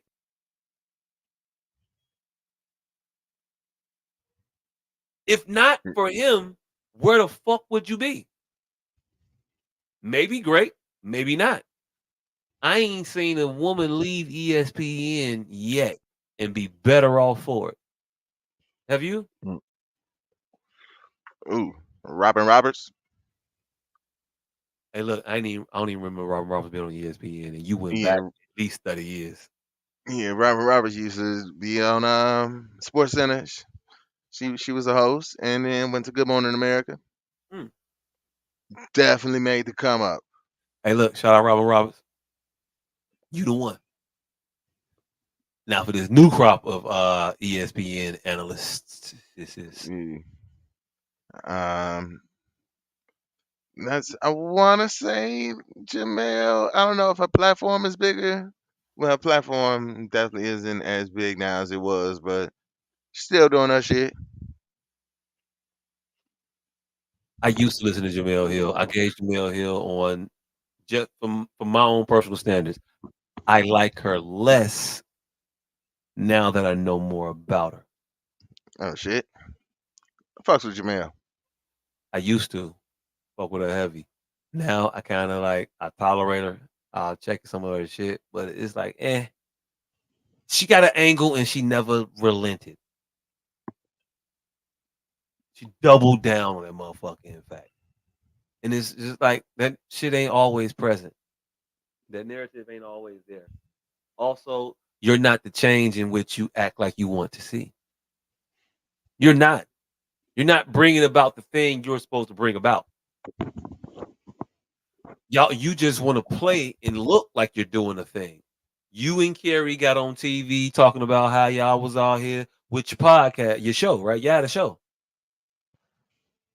Mhm. But then you gave that motherfucker half-hearted ass effort. You put it on a network that was never going to support that motherfucker. You could have did this shit on your own if you was really about that life and about that cause. Hey, look, do the show that they want you to do, and also do your own other show together. Hey, don't be so fucking pussy. This is how I speak. My bad. But yeah, pussy. I understand how ironic it is saying that to a woman. But don't be so fucking pussy as to not ride with Michael Smith and do y'all own shit when y'all supposed to be the new fucking face of sports media. All of the people right now that have these sports podcasts that is popping and proliferating throughout the airwaves, they eat that shit off of Jamel Hill and Michael Smith. Yeah, They had definitely. the His and Her podcast was the shit. And definitely started that gangster shit. It melded all of this, the pop culture references of shit that we knew and we connected with, all of the historical references of black culture that we resonated with as black people, because we used to fuck with y'all on multiple levels, not just as black people, but as young people. So y'all had all of it right there. And then because those motherfuckers said things like how y'all got down, y'all said, fuck it, we can't do this shit no more ever. And y'all just let these motherfuckers fuck y'all shit up. Y'all could have did a podcast together on independently, and it would have been bigger than what Club Shay Shay is right now. Y'all could have I been think so. it'd have been bigger than Club Shay Shay. It might not have been what Pat McAfee had in his show. It would have been right there though. And hey, look, we all understand that sometimes black people can't get everything that white people get. We know that there's a difference. We get it, and I ain't even gonna ding y'all for that. In spite of the difference, y'all had an audience that were there for you all. Hmm. Don't fuck it over. Y'all let that shit go. Now Michael Smith sitting there doing a fucking show with Michael Holly that nobody fucking want to watch, and you sitting here trying to do shows with Kerry Champion that nobody want to fucking watch because neither of you all have chemistry with these individuals that you call friends in the industry. It don't work the same. Yeah, they need to go and get back together. Get back together or don't get back together. I don't know. Y'all might not be able to recreate that magic because Michael Smith is corny in the motherfucker now. All he do is a pander, and I don't know if it's because of Michael Holly or the motherfuckers was always on that type of time together, but they just pander. They just say stupid shit to placate individuals. They had fuck, I'm blanking on her fucking name right now. Another sister, sports commentator though. They had her on their show and but it wasn't both of them. It was Michael Holly and somebody else. Can't remember dude name either. So I ain't sexist. I don't remember dude's name sometimes too. uh, but not Michael Smith. It was another dude, and all they did was just simp for this bra who was just 100% wrong in her takes on individuals' feelings about Caitlin Clark and the WNBA and the treatment and how people think that the whole WNBA is goonish and whatever. They ain't check her on none of the shit she was saying as a man would because we possess logic and reason.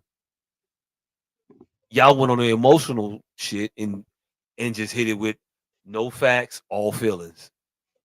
Yeah. And that's some whole shit. You don't feel this way about you don't feel this way about this. You don't feel like motherfuckers getting a bad rap because they offended Caitlin Clark.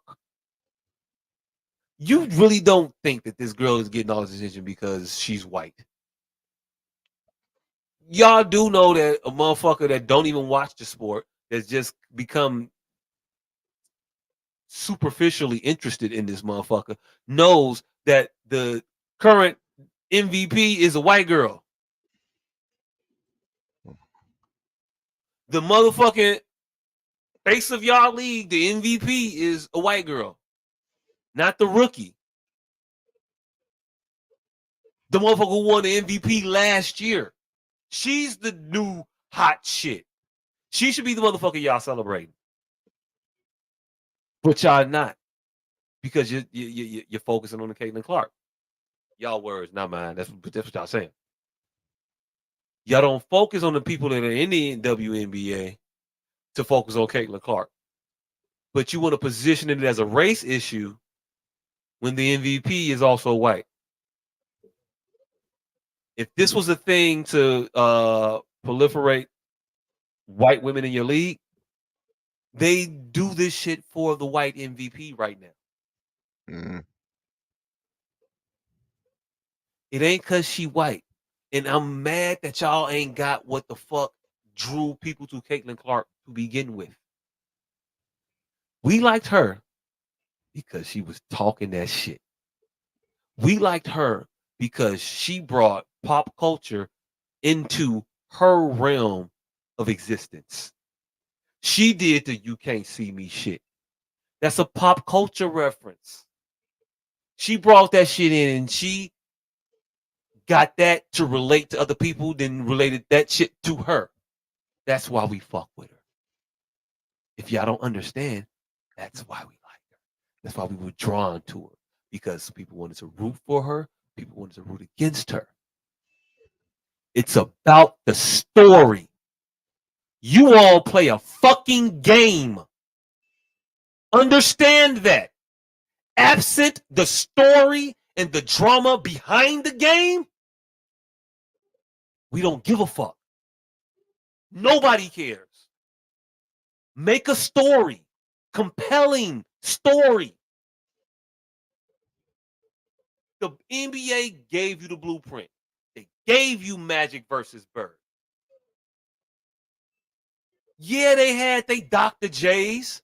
Yeah, they had they Moses Malones. They had they Kareem Abdul-Jabbars and the Wilt Chamberlains. Y'all got y'all Rebecca Lobos. Y'all got y'all Lisa Leslie's. They are not gonna ever make up the money that they didn't get. Neither is the Wilt Chamberlains. Neither is the fucking Bill Waltons. They ain't gonna get caked up like they could have got caked up for being the faces of the league at the time. I don't know if Bill Walton was. That was more college basketball for him than Yeah. yeah. But when he came in the Bill league, Russell. they thought that motherfucker was gonna be the shit though.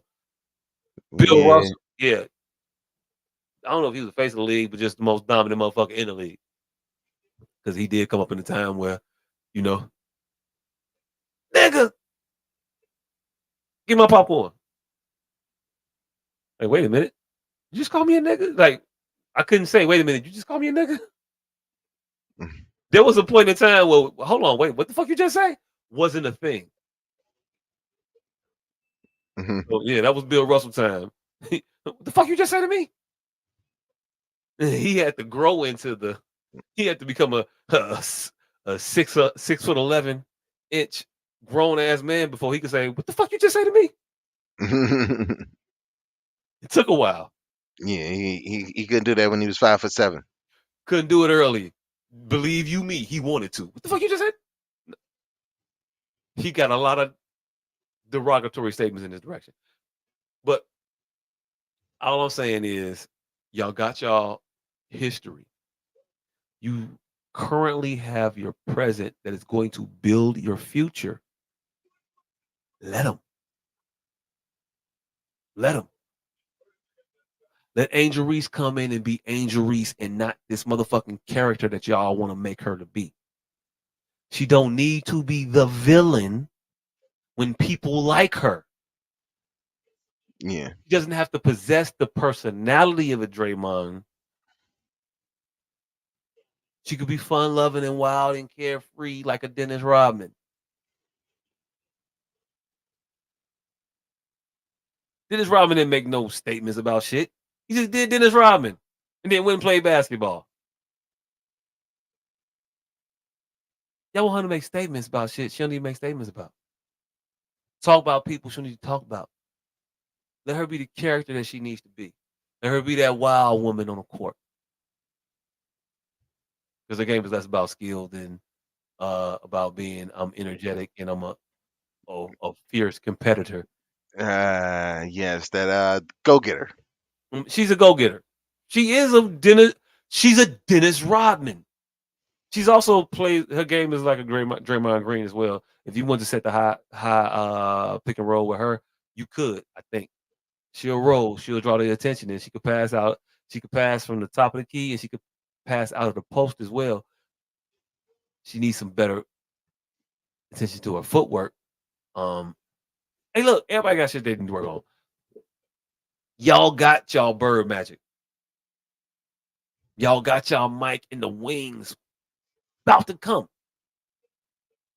Just don't fuck it up. Yeah, and NBA didn't make Magic into some asshole.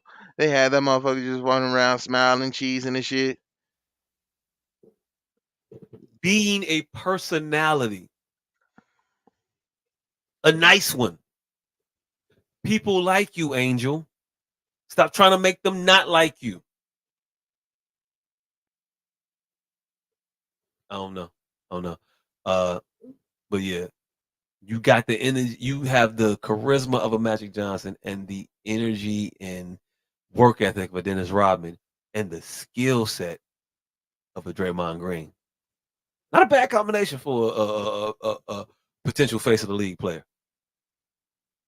Draymond skill set, Dennis tenacity, Magic's charisma. You a bad motherfucker, Angel.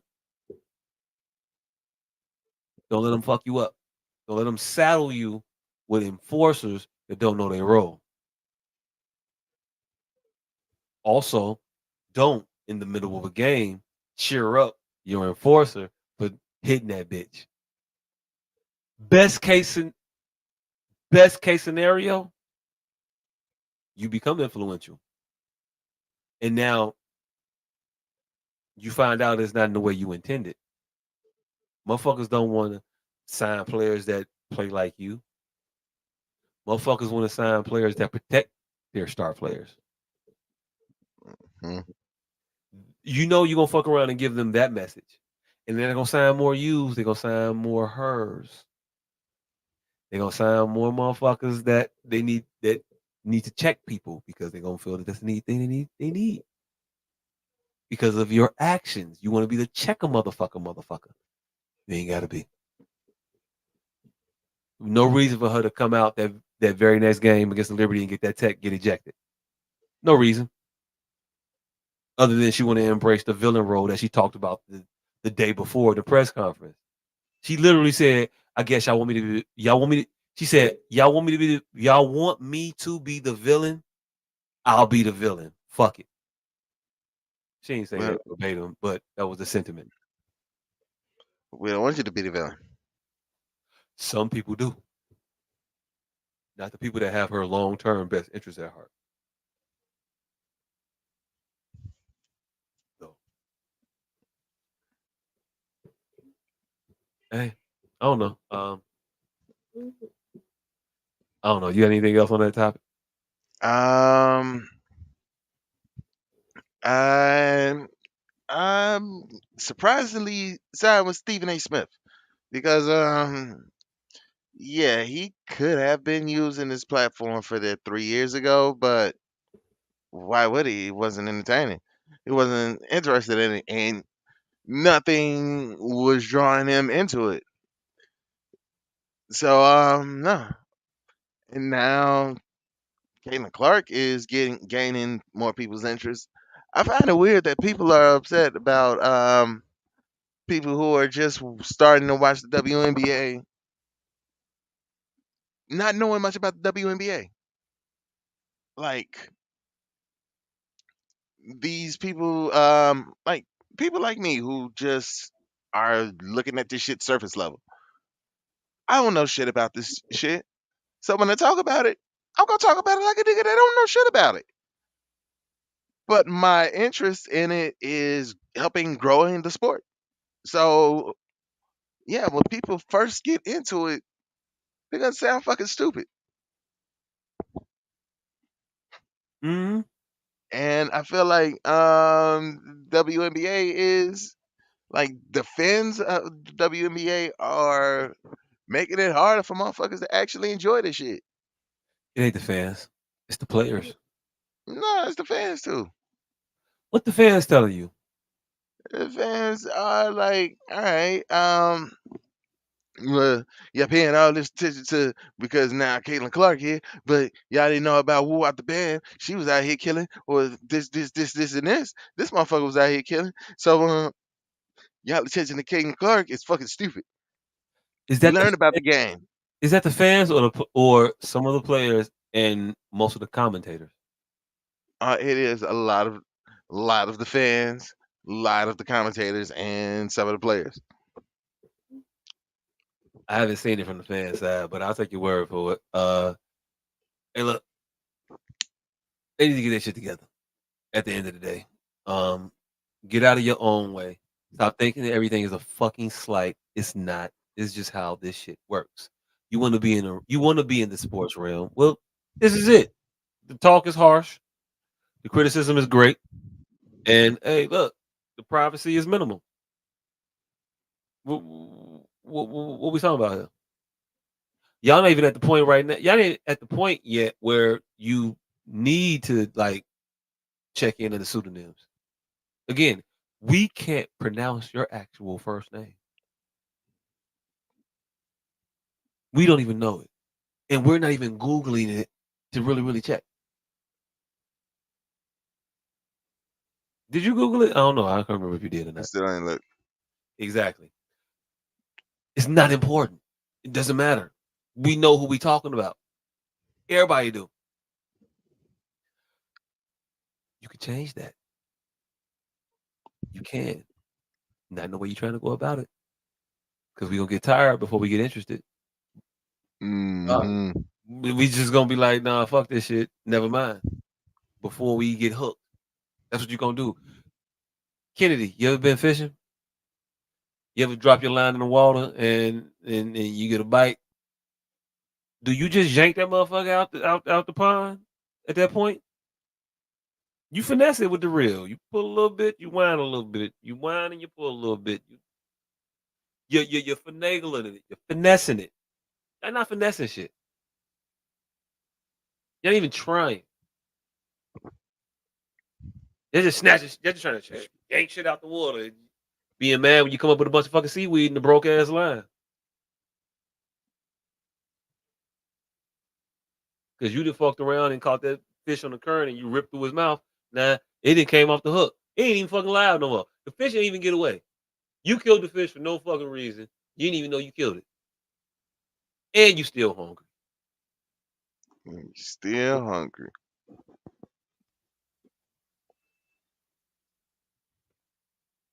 I don't know. Um, well, where do you want to go from there? I don't know. Let's see. What else do we have? Um, hmm. Yep. Let's see.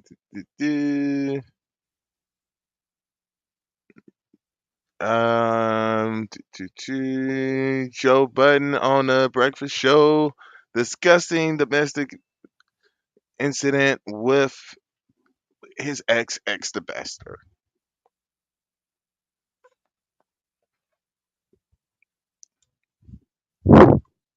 You gonna get some of All your right. reason. All Yeah. Go ahead. And set this up. I need to step away for a second. right, I got you. All right, so video has surfaced recently after Joe Budden went on his podcast, and it rightfully excoriated the actions of Puffy. I ain't gonna hold you. I ain't disagree with none of his condemnation of one Mr. Combs. Fuck nigga. Fuck that nigga. Um, but sometimes when you're in a in a in a house made of a particular material and you throw projectiles made of a particular material, um, the sentiment is that you shouldn't, because people in glass houses shouldn't throw stones. Because people can throw them at you and your house is fragile. He fucked around and found out. So he made his comments about Puffy. Again, not anything wrong with that. I agree, Puffy ain't shit. Uh, but when he made his comments, some of his other accusations started to surface. Um, one in particular from Tahiri, another in particular from one video vixen that we all knew from yesteryear, Esther Baxter.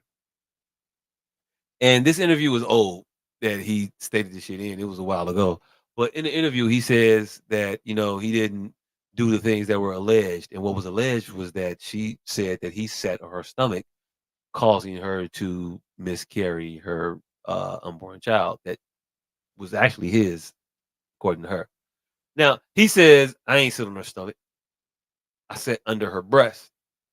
And she might have thought it was her stomach because her breast is big, but it wasn't her stomach. It was right up under her breast, like her chest. Um, Sir, it's not how anatomy works. Everybody in the motherfucking room and also in the proverbial room on the airways, in a car, wherever, all knew Esther Baxter, because it's the Breakfast Club we're talking about. We all knew the endowment in which Esther Baxter arrives with, to put it nicely. So even if you were sitting under her breast, fam, that's her stomach. Her breasts are huge. For you to sit there, you be on her stomach area, or at least the upper abdomen, if you don't count that as stomach. But hey, look, stomach enough to where it's stomach, nigga. Um, Now what was lost in the translation in this interview was that it might not have been him admitting to sitting on her stomach. If you listen to what he's saying, it kind of sounds like he's more so describing a crotch. And if you've ever had to straddle an individual before, um, you would know that you don't necessarily have to sit on a person to straddle them. I wrestled for many, many years, not many, many years, uh, about 3 of them in high school, and never at any point did I put all of my weight in a seated position down on the chest or stomach area of an individual, because you don't get a good center of gravity from that position.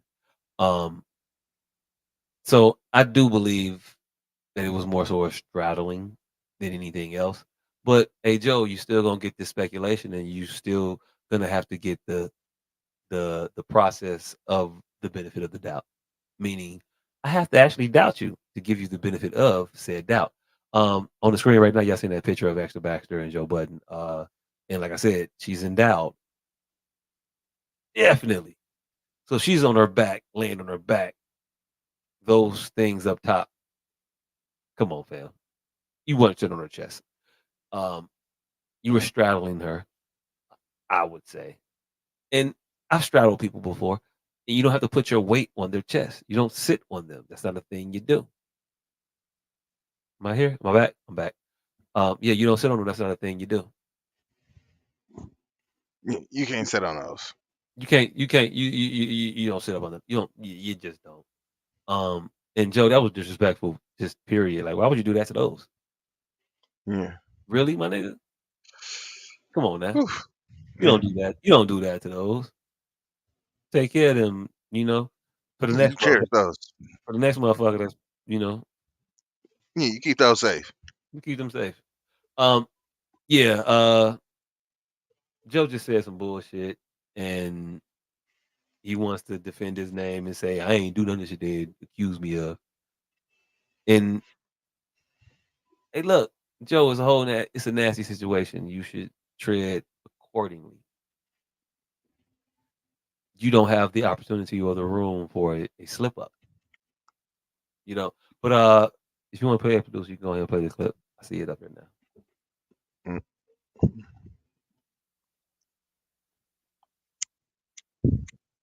And she's released some pictures.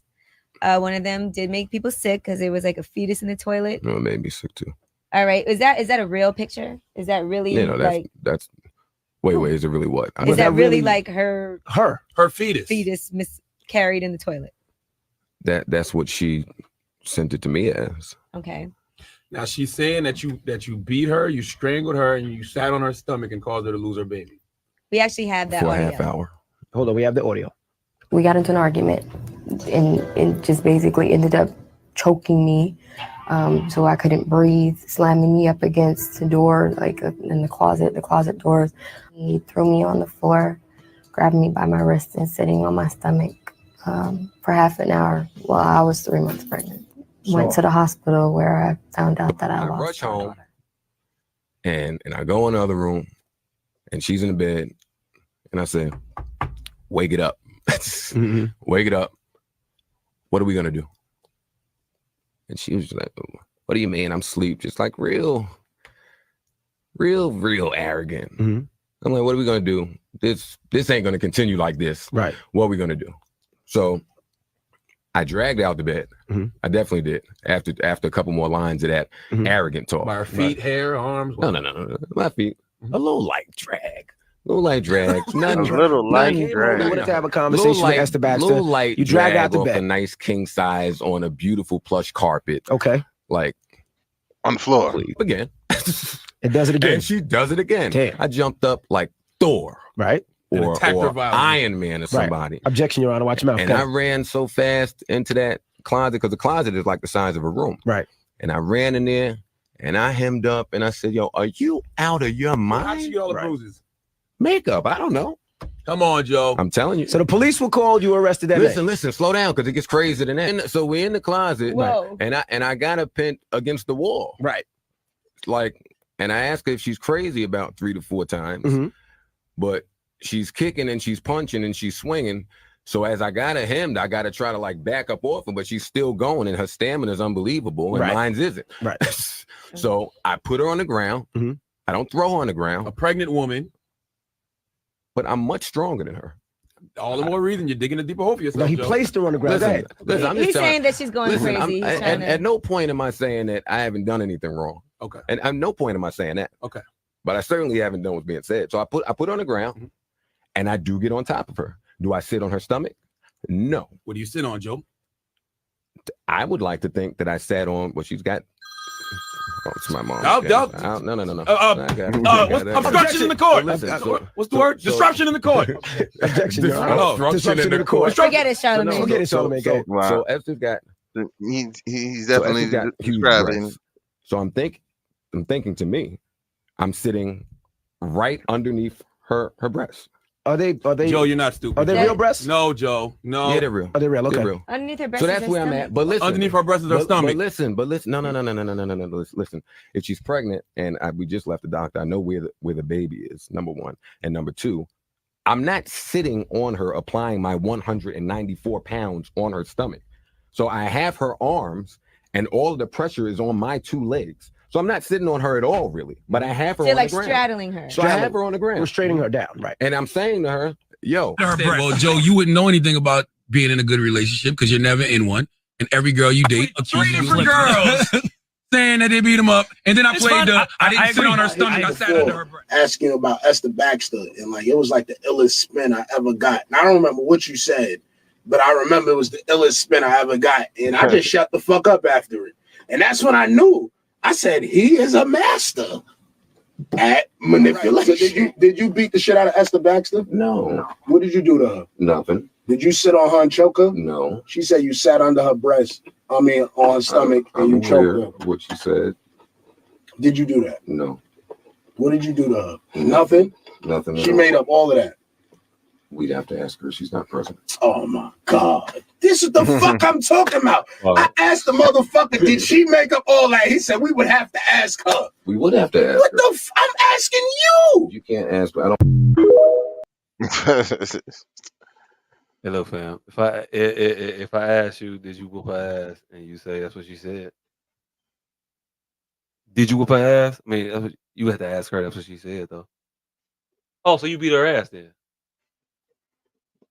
You don't do yourself a service trying to sound cool all the fucking time, trying to be evasive and trying to be that guy, the aloof guy. Don't be aloof. If you didn't beat her ass, just say you ain't beat her ass, and just don't try to make it cute. When you try to make it cute, it leaves room for ambiguity, leave room for doubt, leave room for motherfuckers to question the shit that you saying. Now, when I start to question it, mine gonna run a motherfucking myriad of places. What the fucking mind does. It runs fucking wild. It's folded. I got a lot of folds in mine. Most people got a lot of folds in theirs. They think wild shit. You trying to say motherfuckers can't think wild shit? We've seen you. We've heard you. You've admitted some of it. We've seen you here saying these things out of your mouth that you can't unsay. Also, you can't, like, I have the benefit of knowing, like, the hindsight of this. So I got to watch it play out. We playing clips that are years old. Taxstone been in jail for better part of damn near 5 years now, I want to say. Damn near. And I don't think he coming out. At least no time soon. Anyway, he's on that motherfucking clip talking shit in the podcast to Joe Budden. Everybody knew these things then. They had these issues then. But you still went, the same questions arise. So either you address those questions in your mind and you move past them, or you never address them because you're stupid. I'm gonna believe that most motherfuckers not stupid, so you address those questions, you move past them. If you've moved past them, how the fuck then can you work with said individual? Then after working with them, kick they back in. You knew the shit that they did before you worked with them in the first place, but you work with them. The work relationship goes sour. Now you want to kick they back in. It's crazy to me. It's crazy to me. I don't. Hey, look, I ain't finna impugn no other motherfuckers with no extra shit, but the more excuses you try to make for a motherfucker in your circumference for doing the fuck shit that they do when it's brought to your attention, the more I think you also did the fuck shit. Why are you so adamant in protecting the Joe Budden in the face of all of this shit that's like, yeah, man, nigga. You see.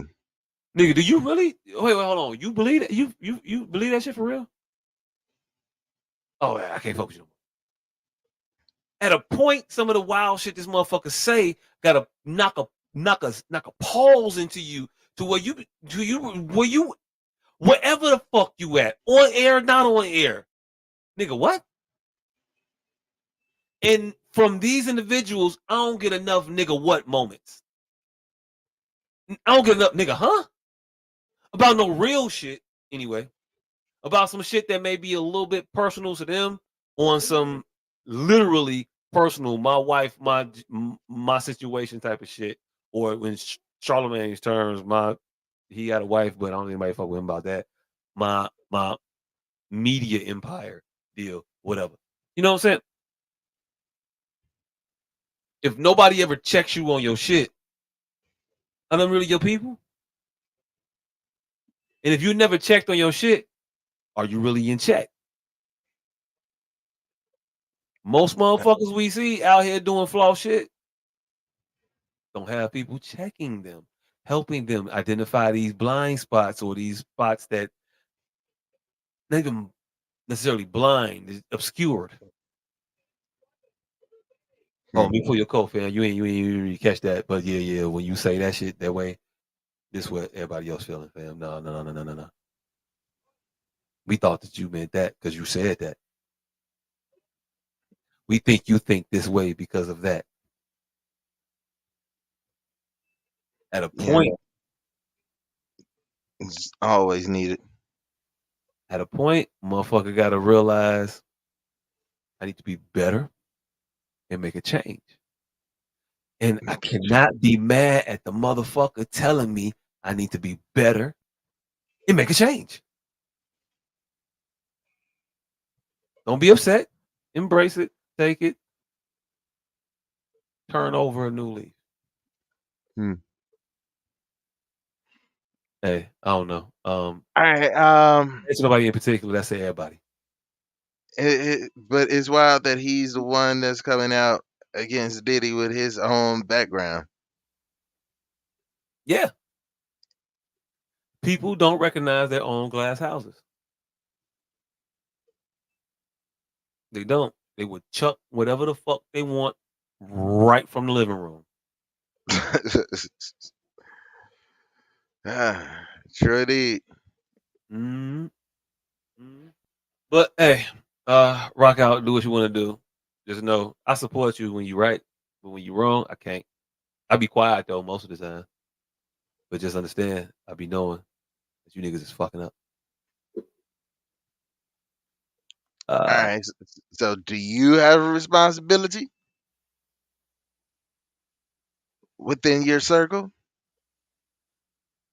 Yeah. I feel I tell people when I have an issue with what they're doing about the issue that they're doing. And at no point am I going to continue a relationship with that individual and then shit on them after the fact. Mm, If I'm yeah. gonna rock with you, I'm gonna rock with you.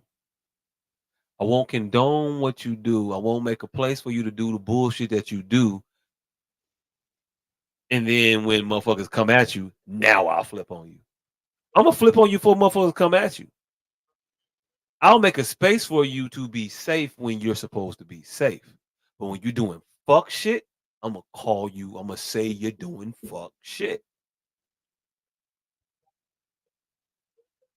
Mm, We have gotten to the point in society where we don't allow friends to be able to utilize friend privileges, meaning you got a level of access to me that most motherfuckers don't. You can say things to me that most motherfuckers can't. mm. And we got to the point where, well, not we as a people, but we as some motherfuckers got to the point where there's nobody deemed worthy of speaking their mind to them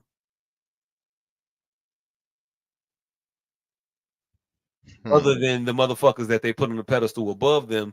And realistically, you're talking about having a motherfucker that's 10 times more depraved than you hold you in check.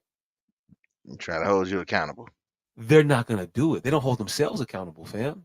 You want the addict to regulate your heroin intake? Mm. No. You don't hit it like that. I'm gonna tell you right now, you pop it 3 times and you hit that vein, that motherfucker gonna go. So, or is it like do you want the heroin addict telling you how much weed you should smoke a day? Hey, look, that motherfucker's gonna tell you how much weed is gonna take you to get high and also kill yourself at the same time.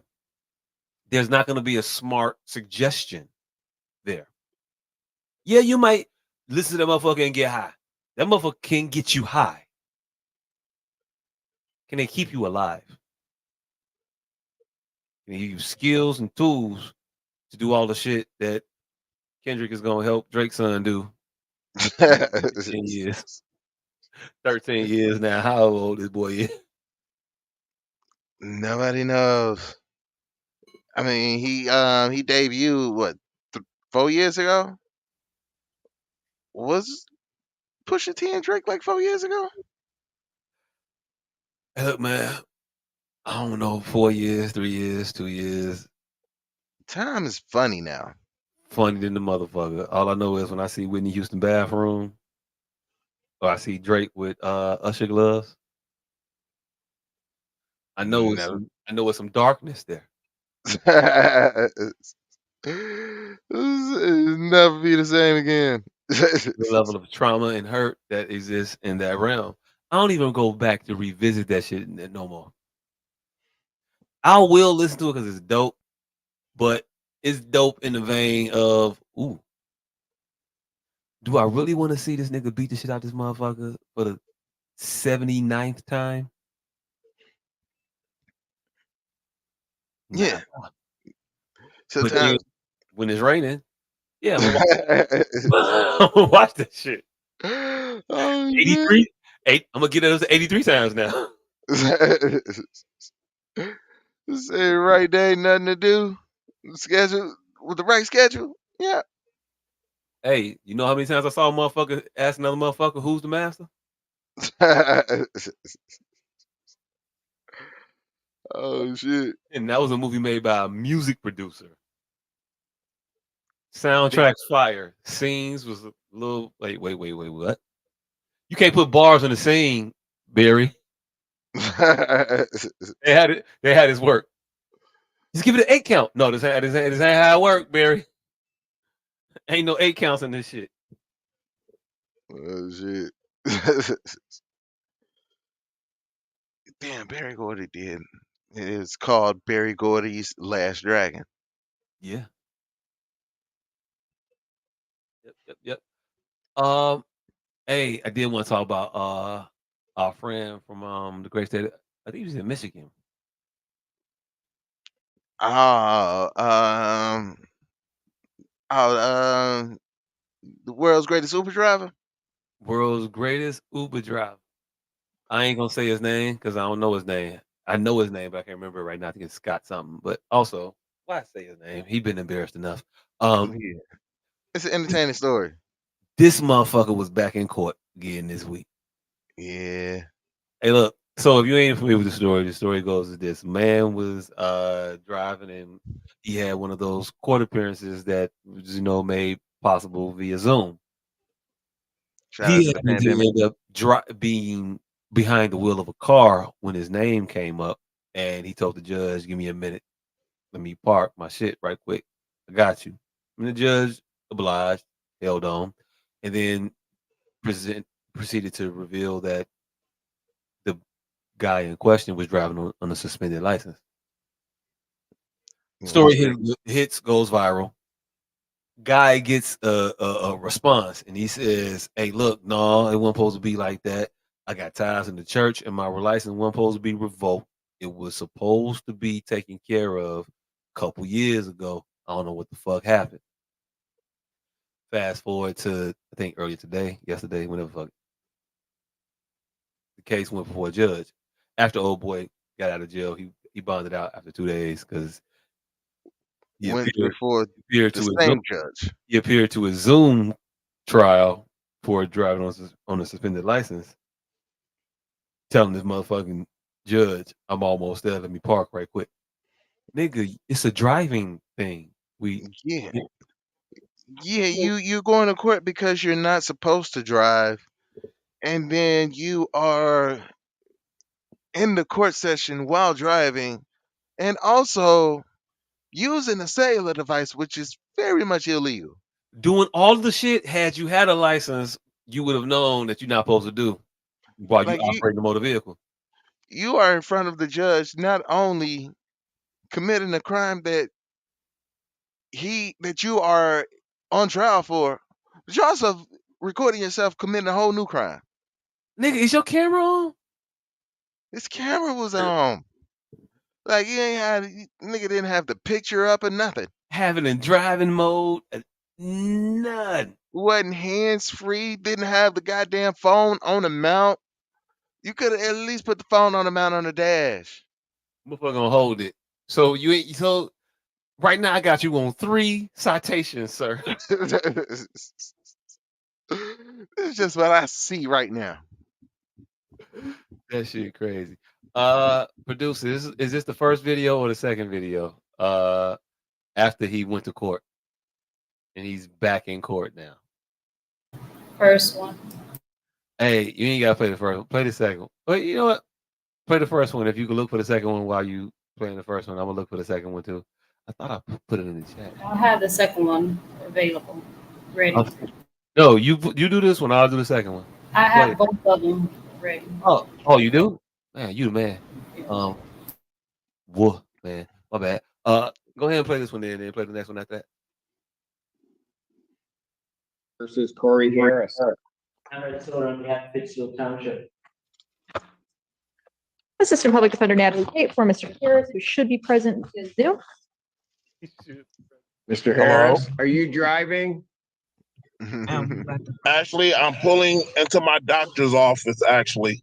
So just give me 1 second. I'm parking right now. And he put the nigga on hold. Bold move. That's a hell of a strategy. You stationary? I'm pulling in right now at this second. Yes, I am. All right. What are we doing? Your Honor, we are respectfully requesting an adjournment in this matter, up possibly 2 to 4 weeks if the court would allow. Well, Judge, like, Okay. yo, what more evidence So do you maybe I need? don't understand something. This is a driving while license suspended, That is correct, Your Honor. and he was just driving, and he didn't have a license. Nigga, your shit's still not right.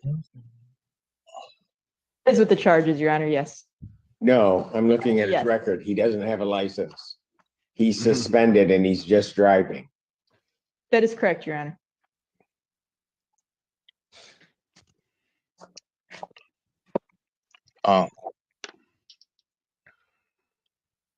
Prosecutor, like, yep, job's done. The prosecution rests. Prosecution said, "Damn, I'm gonna be out this motherfucker lunch quick than a bit." Right. It ain't Hello? never been this easy. Hey, look, One to minute, Mr. Harris. interrupt motherfuckers while they thinking about how to fuck you up, by the way. It's like, yo, y'all would hurry this up. The judge is literally thinking about, should I hit this nigga? Should I hit this nigga or not? Should I really? I can I get the don't even know motherfucker. why he would do that. I can get him for 15 So years. defendant's bond is revoked in this matter. You say, defendant is to turn hello? himself into the Washington County Jail by 6 p.m. today. Failure to turn himself in will result in a bench warrant with no bond. Whoa. What? Hey, that look on that nigga face. Thank you. Your Honor. Mr. Harris, I'll be giving you a call. See your Okay. hustle, nigga. Case people versus Maya Isom. And then moves right along. My man's is still in the Assistant Public Defender camera. Natalie Tate for Ms. Isom. That nigga, my man's is still in it. Hey, Nigga still on the stand with the stuck face. Hey, yo, look. Fuck face. Hey, yo, look. I think this motherfucker utilizes the stuck face regularly. That's his go-to. That's his go-to. Watch this shit. Watch this shit. This shit. Yeah. New tonight, I a did watch shocking this. twist for the man who went viral for driving during a virtual court hearing for suspended license. Corey Harris showed up in person at a Washtenaw County courthouse today, hoping to set the record straight and put this entire saga behind him. Instead, we're reporting on a brand new chapter. 7 News Detroit reporter Kimberly Craig has been keeping up with the twists and turns of this one.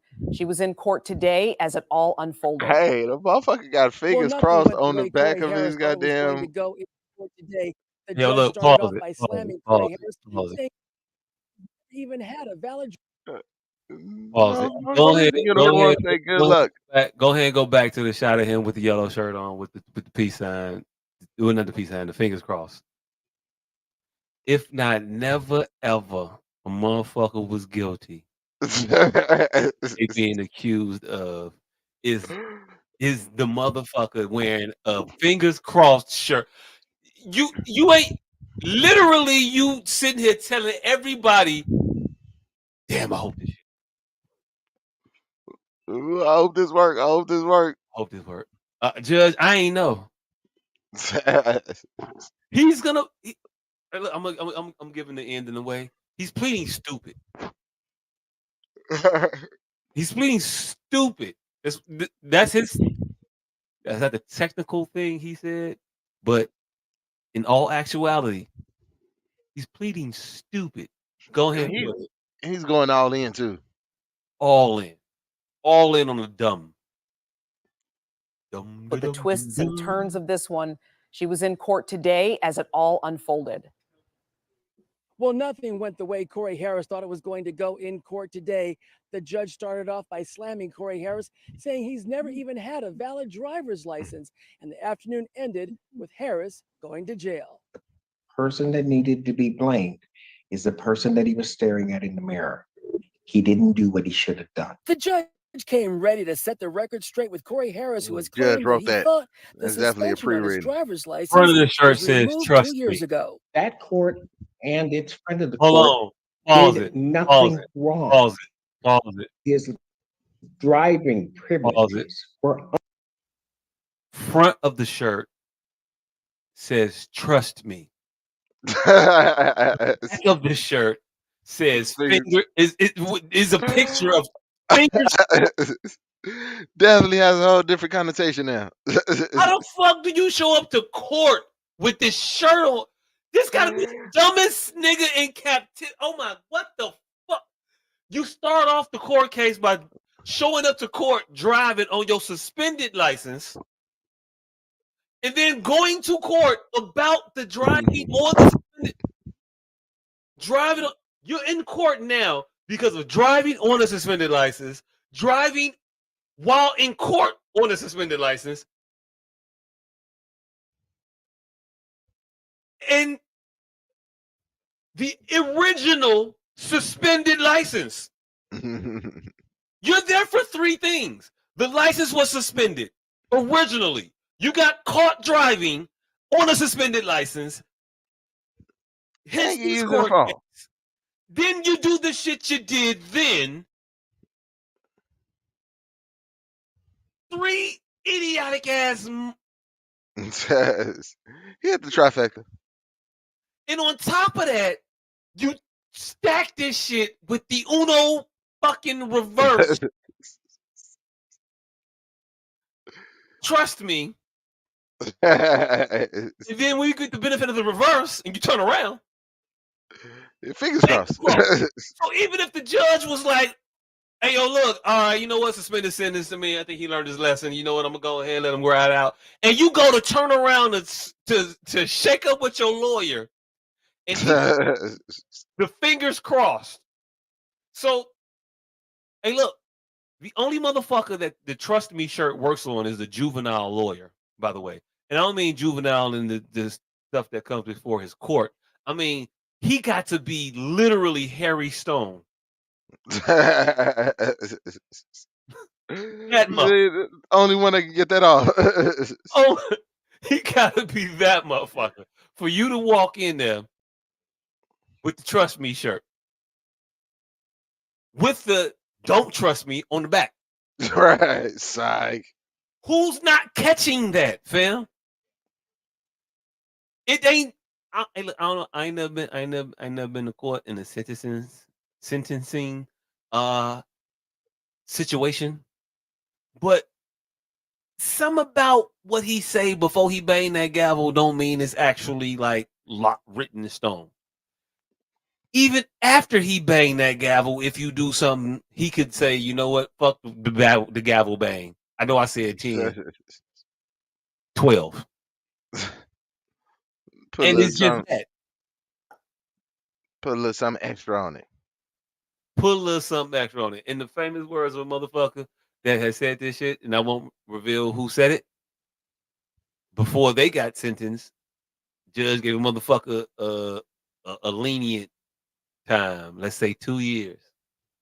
Motherfucker said, "Thank you, judge. I can do them 2 years standing on my head."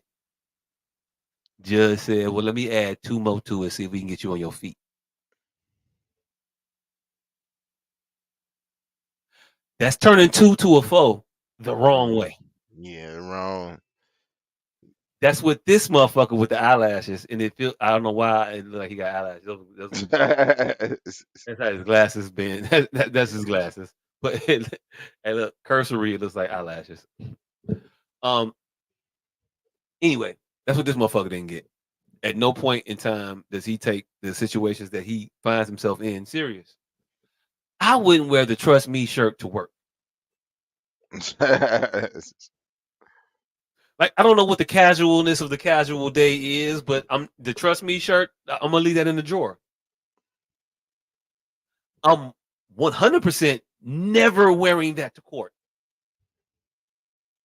Even without the fingers crossed on the back, I feel like the judge might think I'm trying to troll that nigga. And I don't want him to think that, especially when he could tell me that you can't go home. 14, 15, 6. Hey, look, he can say whatever he want to say. And you know what's going to happen? That motherfucker with the gun on his hip is going to grab my arm by the elbow area and escort me that way. You don't even get a chance to say sorry. Nah, I was just playing. What you mean you can't take a joke? You don't get a chance to say none of that shit. I mean, maybe you might after you're in the holding cell for like 72 hours. Or however long they can legally take you there. Hey, look, don't be like Cedric Simpson, please. Don't be like Cedric Simpson. Not Cedric Simpson, that's the judge. My bad. Hold on, we still got more because we got so much more going on in this video. It's some more. Go ahead and play it. Claimed that he thought the suspension on his driver's license was removed 2 years ago. That court and its friend of the court did nothing wrong. His driving privileges were unsuspended in 2022. That required Mr. Harris to do something. He didn't do it. The judge said Harris never paid his clearance fees with the court or the Secretary of State to lift the suspension, but that's not all. He has never had a Michigan license. Ever. We asked Harris yesterday if he ever had a valid driver's license. He claimed he didn't remember. Do you ever recall having one? Having a driver's license? Driver's license? I knew I had a permit. I knew that. A driver's I permit? remember driver's ed. Look, pause it. I remember I did go to driver's ed that one time. So 10 seconds. What you saying? He said, do I remember having a license? I don't know. I do remember that time I went to driver's ed. I had a driver's permit, but an actual license, it's a little sketchy. I remember, but yeah, when I was 15, I definitely did get a learner's permit. Hey, look. You ever realize in a moment that everything about a situation you are not qualified to do? Hey, that's what that look on his face said. No. Not him. Me. I am not qualified to be the motherfucker sitting next to him as his attorney. Like all the arguing I do, all of the things that people tell me, like you could be a good lawyer and all that. No, I couldn't. Because I sit right next to this motherfucker and I take my left hand, because that's what he said. He's sitting on my right side. So it'll be a left. Because I'm gonna make this definite. I'm gonna flood the shit out this nigga. As soon as he say that dumbass shit, I'm gonna lose my law license now. I'm not gonna be able to practice because he looked this stupid saying this stupid shit and got me sitting next to him. Like, shut the fuck up! I'm trying to get you out. You did your fucking job. You took it back 10 seconds. Play this shit again, please.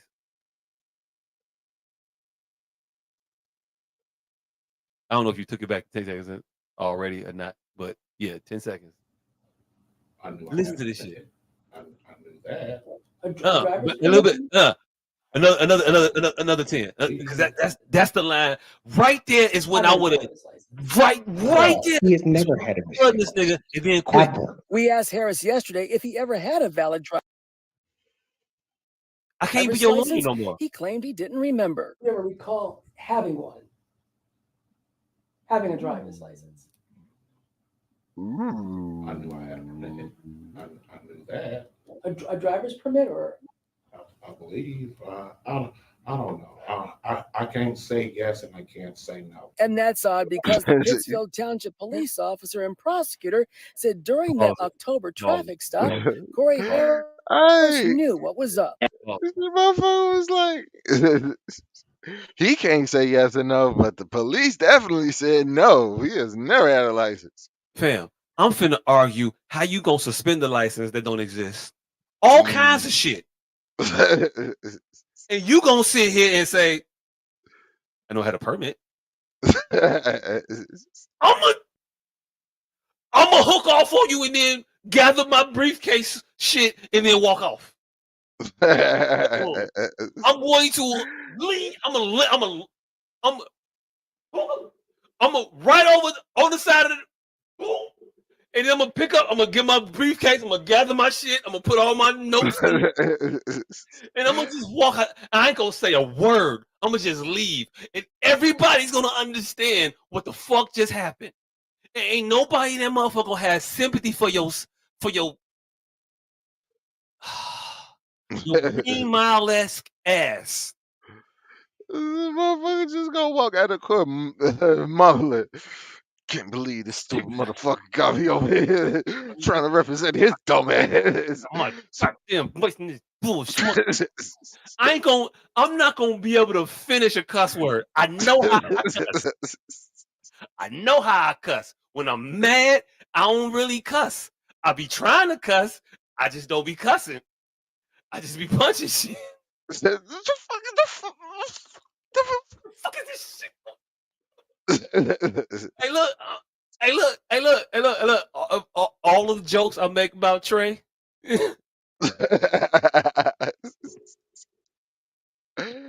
Oh shit! I'm not just punching air though. It has to be tactile. I have to feel it. If I don't feel it, I don't know when to stop. I'm gonna just punch the air forever.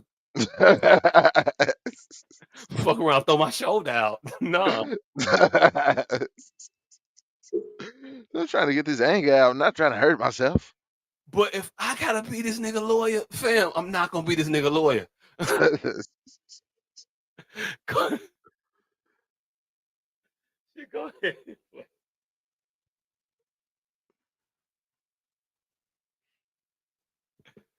Hey, you go ahead and play. Yeah, go ahead and hit play.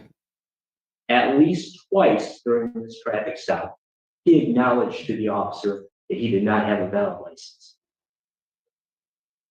Quote unquote, quote, actually, I don't have a valid license. Close quote. The question was, are you a valid driver? Quote, I am not. There was no error by anybody. Damn, this nigga is confessing and It was a failure on the grammatically part correct. of Mr. Harris to do certain things. Now, I grant you that sometimes that can be a complicated process, but it was certainly not anybody's fault that that didn't happen other than that wasn't paid. Then came the unexpected. He has a warrant for his arrest. Corey Harris was taken into custody for what appears to be a 9-year-old bench warrant out of Allen Park. So was I shocked? Absolutely. Did I want my client to walk in and then get escorted to the back? Absolutely not. Got this stupid motherfucker out here embarrassing his sister. Hey, look. How many times this motherfucker gonna go to court and then go to jail after court? He should have went to jail for going to court. You're in court for like not jail shit. Like going in, waking up that morning with this court case, you were bubbly. You ate regular breakfast. You knew worst case scenario ticket. Right, you taking dinner out the freezer. Worst case scenario, I gotta go to payment. Maybe I get on. I ain't got it bread right now, but I do payment plans. Oh yeah, I do. Bet. That was finna be your day. Had you not fucked around, sat there, got seconds at breakfast. Had you not fucked around and put your shit up last night, you wouldn't be looking for your fucking wallet now. But now you late taking your wife to this appointment that she got. I'm gonna just hey look, it's the black in me that wanna just say you was taking your wife to the doctor. Cause in the video you was at your doctor's appointment. In the video, we heard her tell your dumb ass to say a thing better than the stupid shit you said. Third, we know how this young woman right here, Dion Webster Cox, concocted a better lie for you out the blue in the fourth quarter with 2 minutes left. Like, really, you finna put Doug Greasy in now? Maybe Doug Greasy wasn't the right one. I don't know. I ain't have a black quarterback that was middling and didn't have the shot they needed in the moment. So I went with Doug Greasy. You finna put Doug Greasy in now, my nigga? No! And then you gon' put it with the motherfuckers who can't catch? Got him with third string. I'm miraculous. Ain't no O-line. I didn't dodge shit. I didn't got the ball off. I didn't check down. I got right in the flat, and this motherfucker let it bounce right. Nigga, you had 11 yards up the field clear. Easy first down. Easy first down on this 3rd and 10. She was looking at that 3rd and 10 like, I can convert this. Got the right play call. Ooh, they in this. Ooh, they blitzing. They're blitzing the linebacker. This is the right play call. We got the right defense going. All we got to do is snap the ball and get this play off. Hey, 52 hot. 52 hot. You see that right? Yeah. Check him out. Go ahead and chip him. I got to She know. identified the mic and everything. And hey, look, cause you know damn well she saw the video before she took this motherfucking case. Mm-hmm. And she thought of him what we all thought. Stupid motherfucker. You got to be the dumbest one. She said all that shit. And then, lo and behold, the motherfucker knocked on her office door. He walked in and she didn't recognize at first. And she was like, so, and then it was a, wait. Are you the one that had to, and then didn't show up? And then tried to, girl, you know what? I think I'm good enough though. Yeah, you a bad bitch. You could do it. Dion is regretting whatever the fuck she about to say after our producer unpauses this video.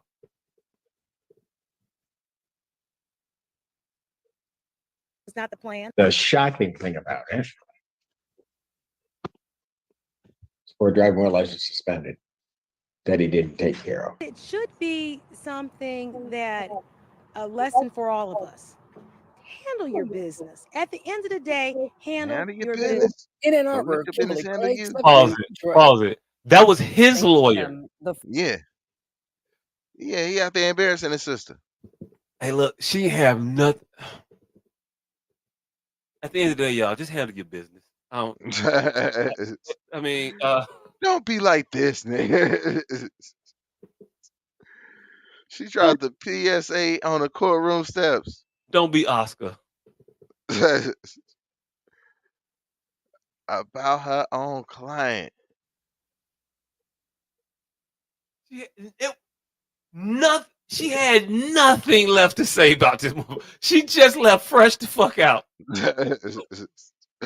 I'll completely wipe my hands clean in this case. Handle y'all business. Please don't make me do this no more. I don't want to do this. I'm only this nigga lawyer till 3:00. This is not what I signed up for when I said I wanted to go to law school. Gave that motherfucker my 2-hour notice at 1. I am out. G. I can't do it.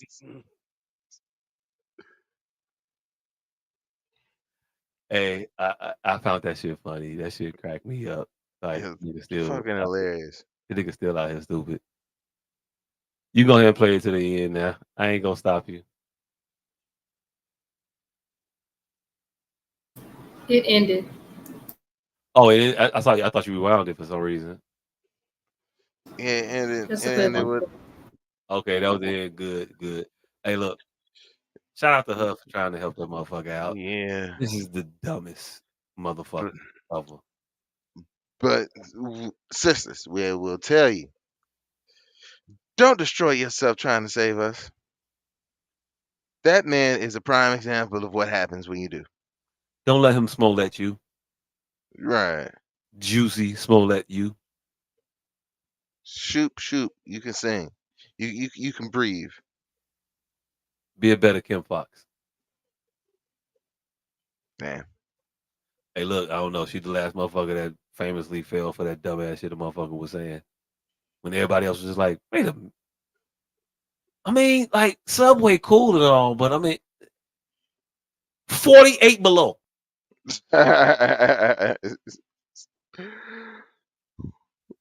Nah. Coldest day in Chicago history.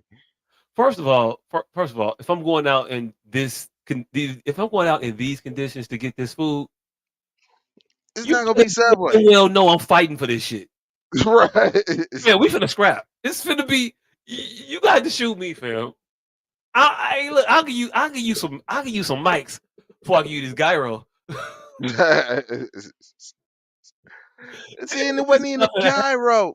The nigga fought in the 40 for Subway. Hey, look, goddamn cold cut. He definitely did not fight for none of that shit. That was already there before he left out the house.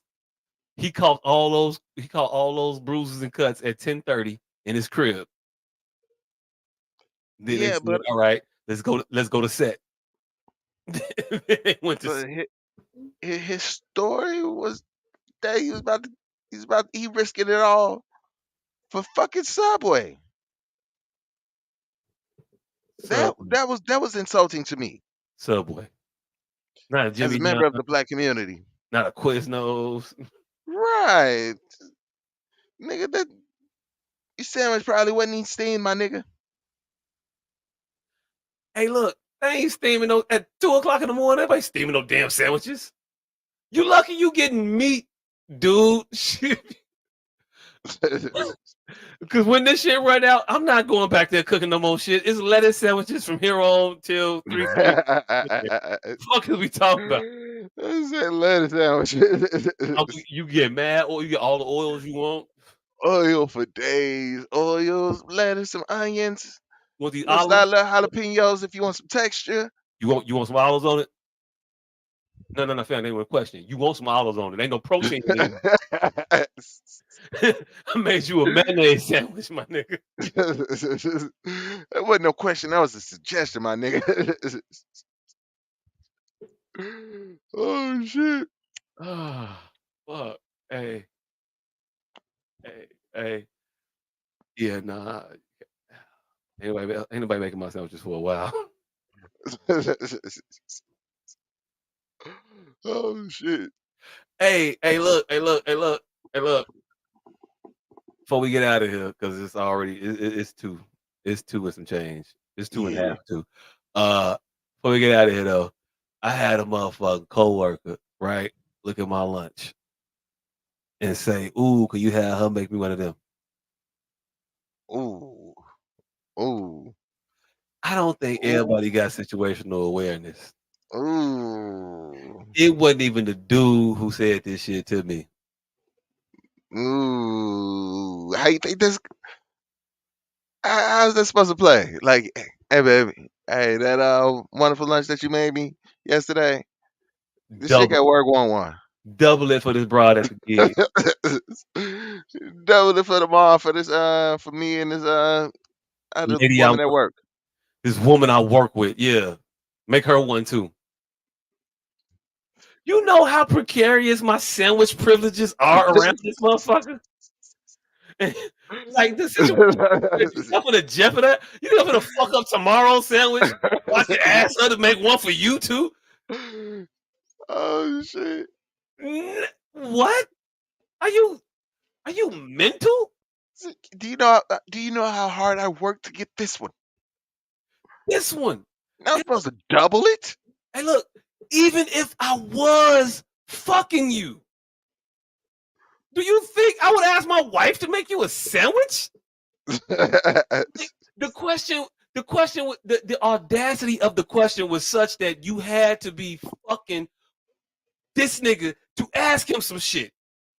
But then the audacity of some shit, not even a nigga you fucking you would think. Hey, shit. Hey, look. Hey, she was in my motherfucking room and she said that shit to me. I kid you not. I damn near choked on my shit. I said, how does a woman, how does a man get that off to his wife? To his wife. Make this woman at work a sandwich. Hey, look. First of all, I ain't even get my own sandwich by saying, "Hey, make me a sandwich for work." Go give me a sandwich. Give me a sandwich for work. I gotta insinuate how warm it is outside and the soup I'm eating daily, daily, to make it a thought in her mind. He shouldn't be eating soup, Ed. It's hot outside. Hey, you want me to make? I make the boys. You want me to make your sandwich too? Oh, You see, your sandwich came with with a backstory. it came with a preamble, fam. There's a whole. There's a character arc to this sandwich.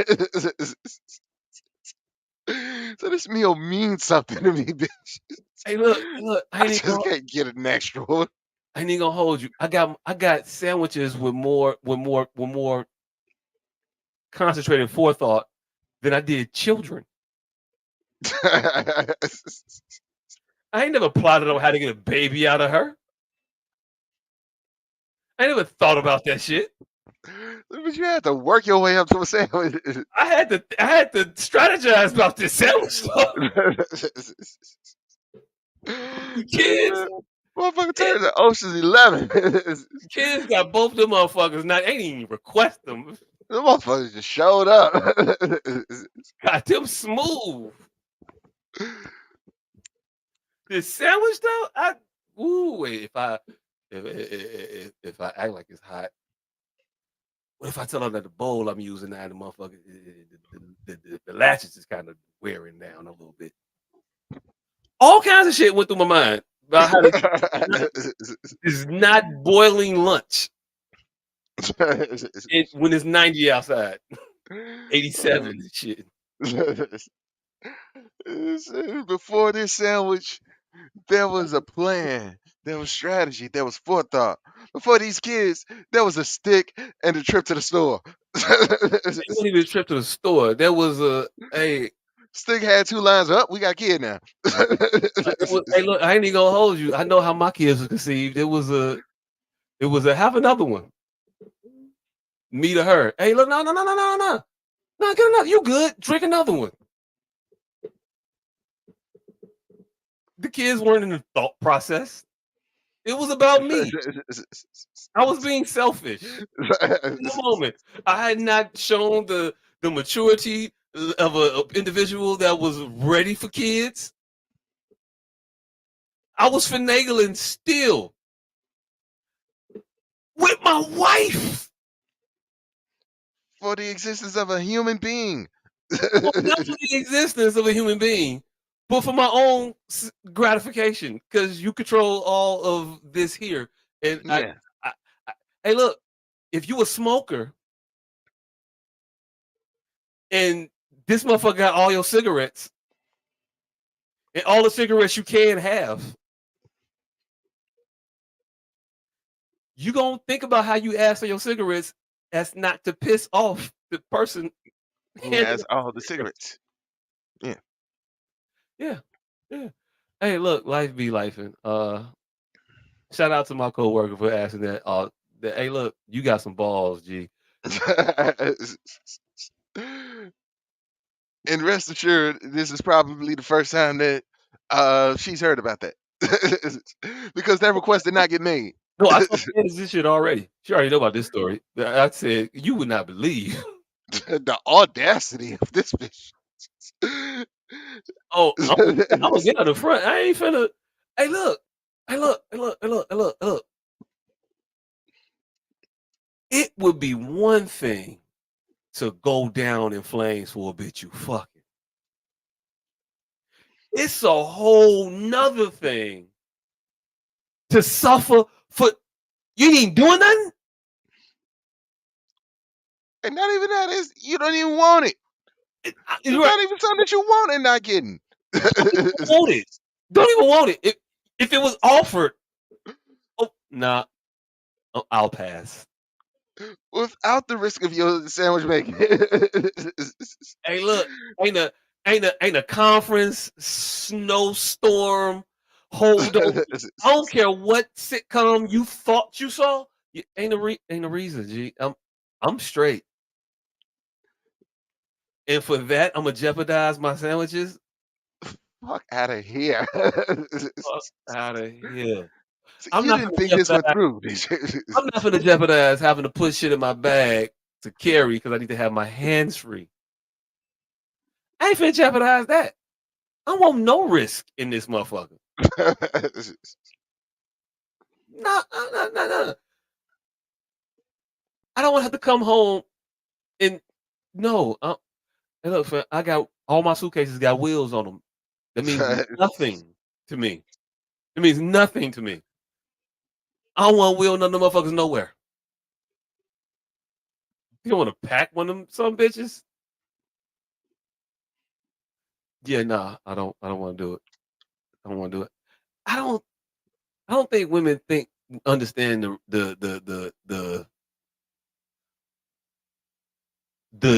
the leaps you all are asking us to take when you ask us to hit when you know we got a woman. Do you know the constraint you putting me under?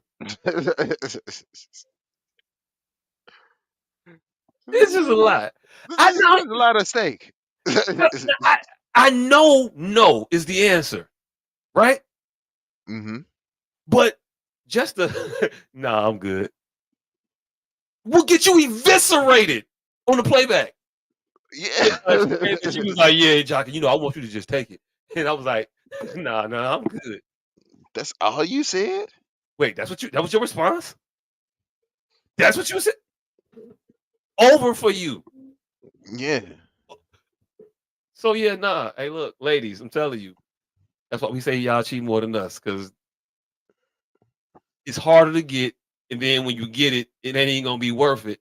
And then the act of even turning it down, to Gets even be judged. honest with the turning down of it is gonna get you in trouble. Bitch, do you know the burden you placing in my life right now by even batting your eyes at? Don't look at me, bitch. Oh, for some what? For some Oh, push? I don't know where the bathroom at. Don't ask me shit. I'm not giving you a napkin, nothing. I don't care if I'm right. No. They right there. I don't care if you dropped it. Can you hand me my no? I kick And that you better motherfucker wait over to you. before you pick it up too. I'm gonna kick it over to you just so that you don't bend over too close to me. Look. I believe that's yours.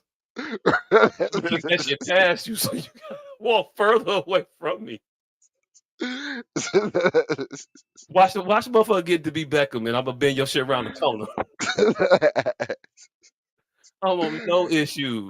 Fuck that shit. You know how hard life is out here for men? Fuck no, hell no.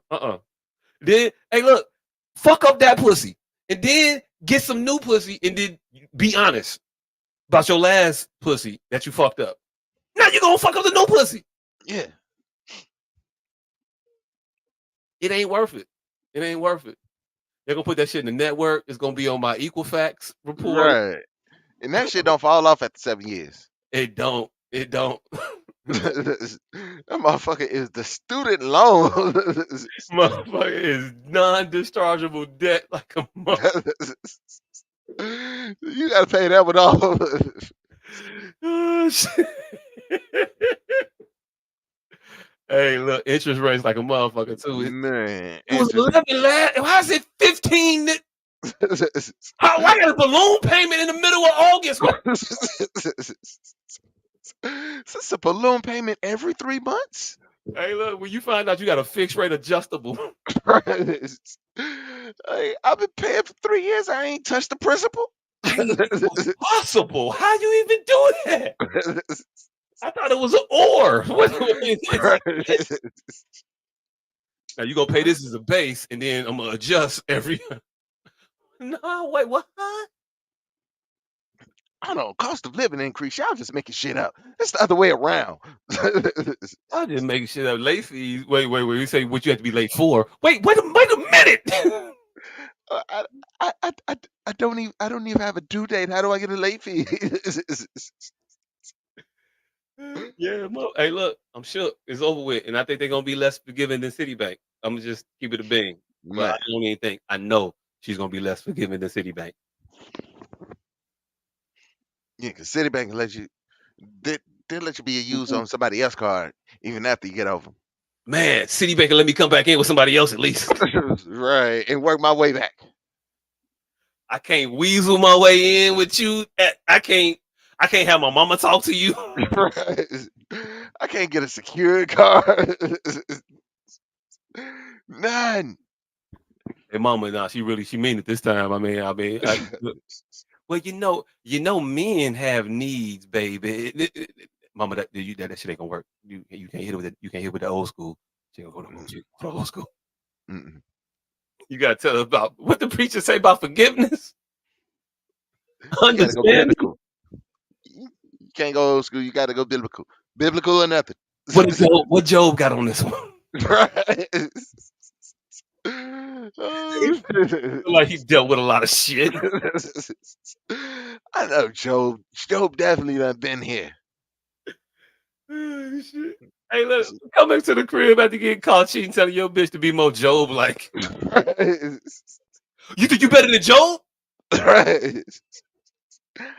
I ain't gonna never be Boaz unless you be my what I was don't the bitch know name? ever hit Ruth or somebody. I Ruth. don't Yeah, if you can't be my Ruth, I ain't gonna never be able to be Boaz. never. You gonna hold this against me because I was out there? Hey, look, all of it. It ain't gonna never. Yeah. Shout out to Fidelity. Yeah. It's a wonderful thing. Easier to master than infidelity. I'm telling you, way easier. Speaking of shit that's easy. I don't know what we didn't talk about this week. I don't know. All right. Let's see what we did not talk about. I'm just gonna go with the stuff that's in the private chat because in the group chat is a lot of shit. I don't even know what the But fuck is in there. video. A dad refuses to pay daughter the same amount as son. I feel like we Step talked about this shit. But hey, fuck it. You don't get the check, bitch. Oh well. Yeah. Stepfather dead. Stepson in jail after atomic wedgie.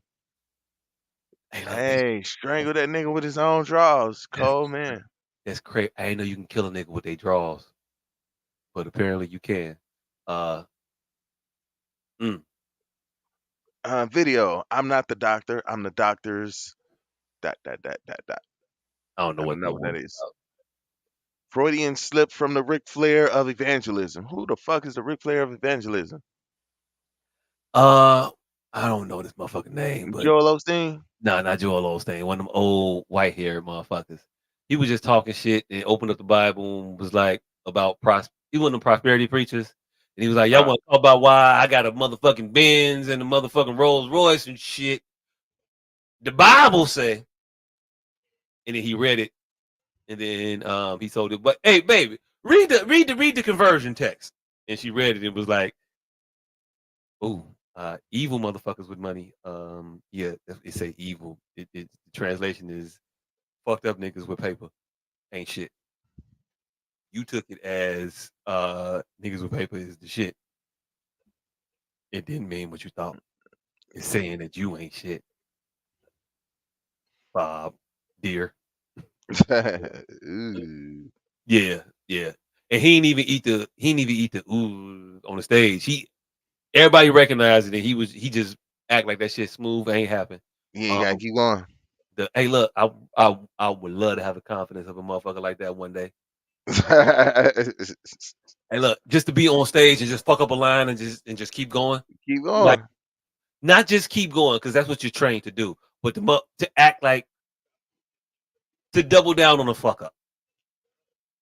Like, yeah, I know this ain't my line, but I'm gonna say it anyway. Now you act like this is what I was supposed to say. You like no, just say you planted the wrong shit. You gotta stand on it. Just stand on it. We need some more fertilizer. My crap ain't doing it. I don't know. Mm, And also, video 63-year-old pastor married 18-year-old teenage daughter of his minister. That's nasty. And if that minister don't do shit to that pastor, Yeah, you gotta beat the dog shit out that man. Like, did I see in the video where he say he had eyes on her since she was 14?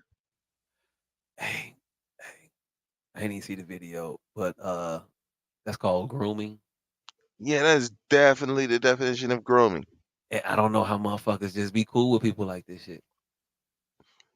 Because to a lot of motherfuckers, the pastor can't do no wrong. Hey, look, fam, I had a friend make an inappropriate gesture to a cousin. Me and that friend had to have we had to have an issue. He didn't even know it was my cousin. He did it and he was apologetic, but that was not enough. We had to have an altercation behind it. I don't know how that works in the church with the associate pastor finding out that the pastor is diddling his daughter. The daughter. My 18-year-old daughter. Then I found out you've been eyeing her since she was 4. Fam, the deacon meeting gonna be different. I don't know what to tell you. I don't know. Motherfuckers be nice in ways I don't understand why they be nice. Yeah, I definitely need the backstory on this because you can't you gotta beat dog shit out that nigga. I'm not gonna be sitting here amening you every fucking week, and you've been out here pedophiling my daughter. Right. And preacher, say it, speak.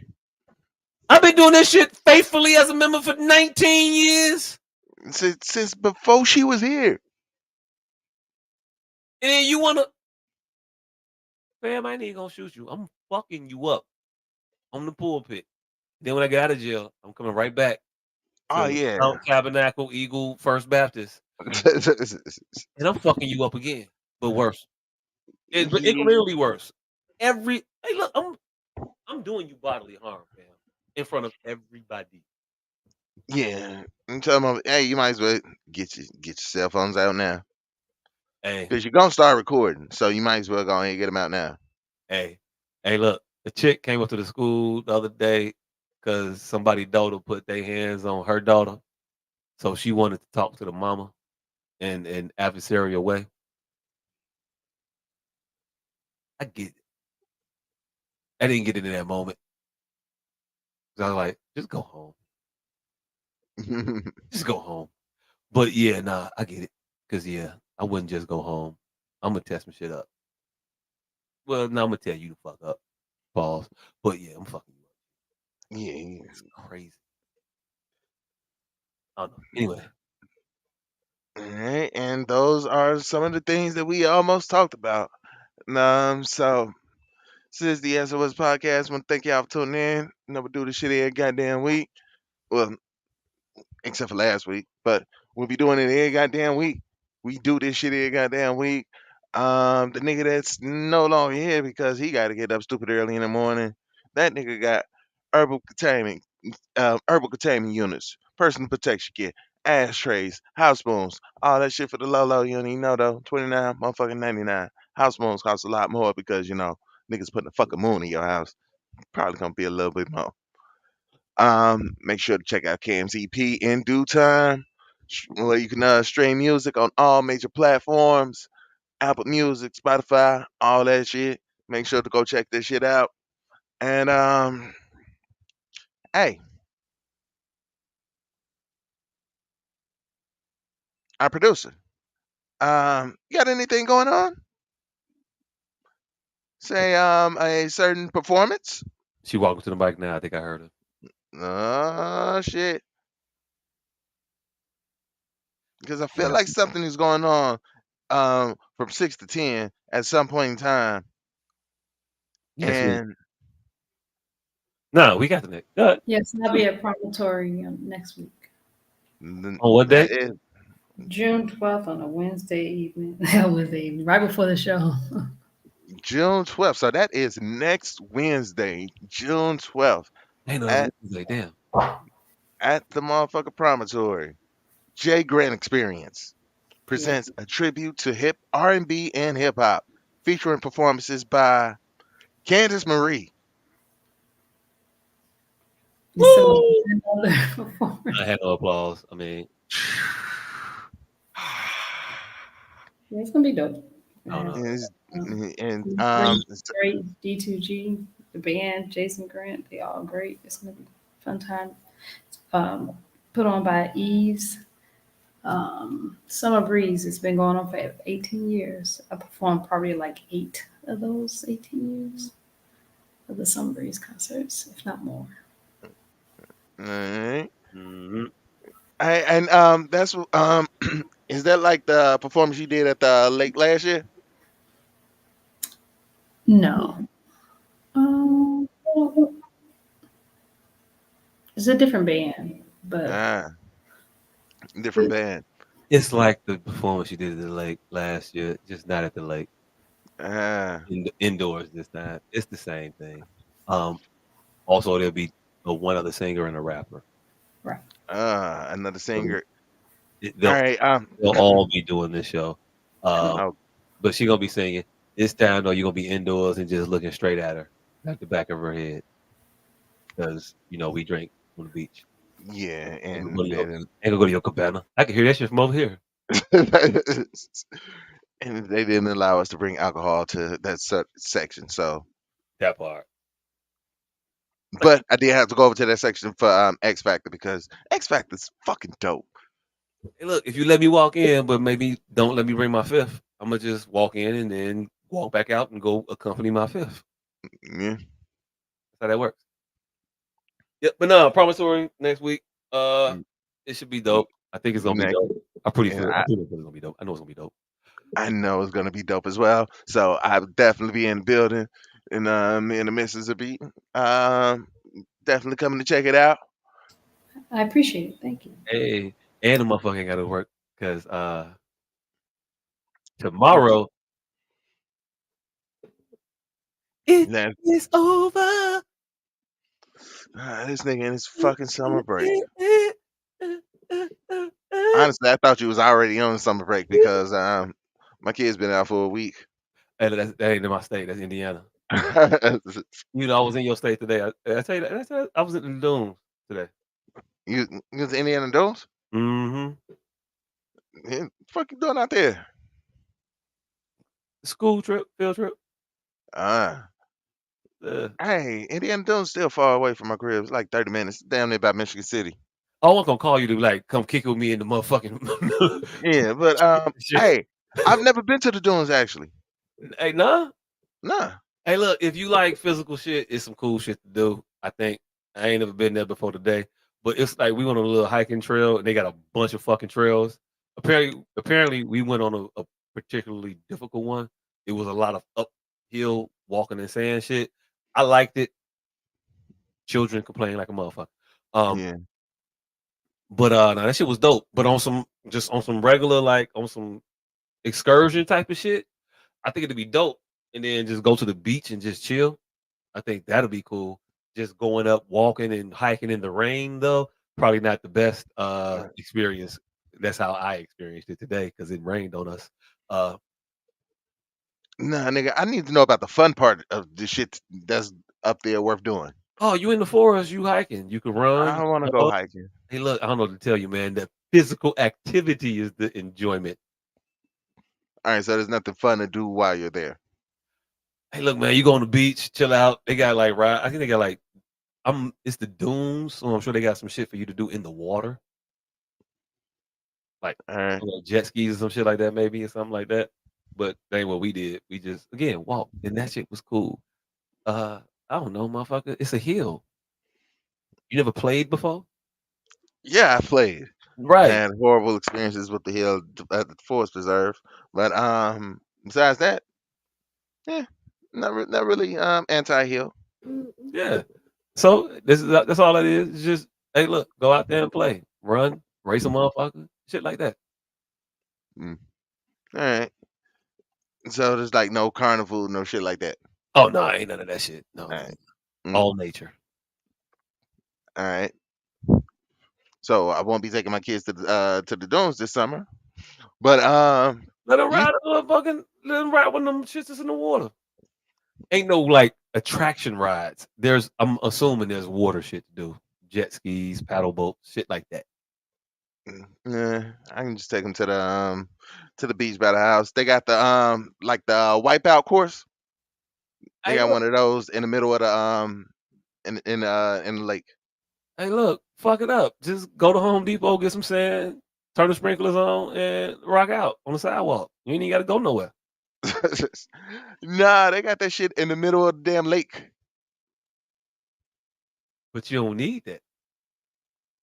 Yeah, That it's what you said. more fun watching kids fall in the water. Hey. But so promontory next Wednesday, June 12th, 6 to 10. Candace Marie and the Jay Grant Experience tribute to R&B and hip hop. Um, make sure to definitely get the tickets and come hang out. Listen to some dope ass live music. One thing I can say is all the live performances, music's definitely been dope. It's always a wonderful vibe. So slide through. It should be a time. Yeah, it should be a time. It'd be a And time. while you're Hey, there, hey, parking lot drinking. parking lot drinking. Yeah, it'd definitely be more parking lot drinking than indoor drinking because indoor drinking costs a lot more. I can't afford indoor drinking. Keeping Right. it being with you. Uh, the bottle was full when I came down here. Uh, it was just wine though. But hey, look, it is what it is. Uh, drink the alcohol too. And hey, look, next week I ain't got to get up in the morning. Hey, fuck you. Ah, Fuck you, nigga. I it's got a 9 o'clock conference summertime. call. God damn it. Stupid fucking work. And I gotta work Friday. Fuck you and your fucking summer break. Yeah. Hey, and so fuck his summer break. But during that summer break, you got anything coming up? I ain't got shit. I gotta do some. I gotta do some work. For some people, namely the one I'm married to, and Yeah. one of the motherfuckers that birthed me. Um, got me doing some shit.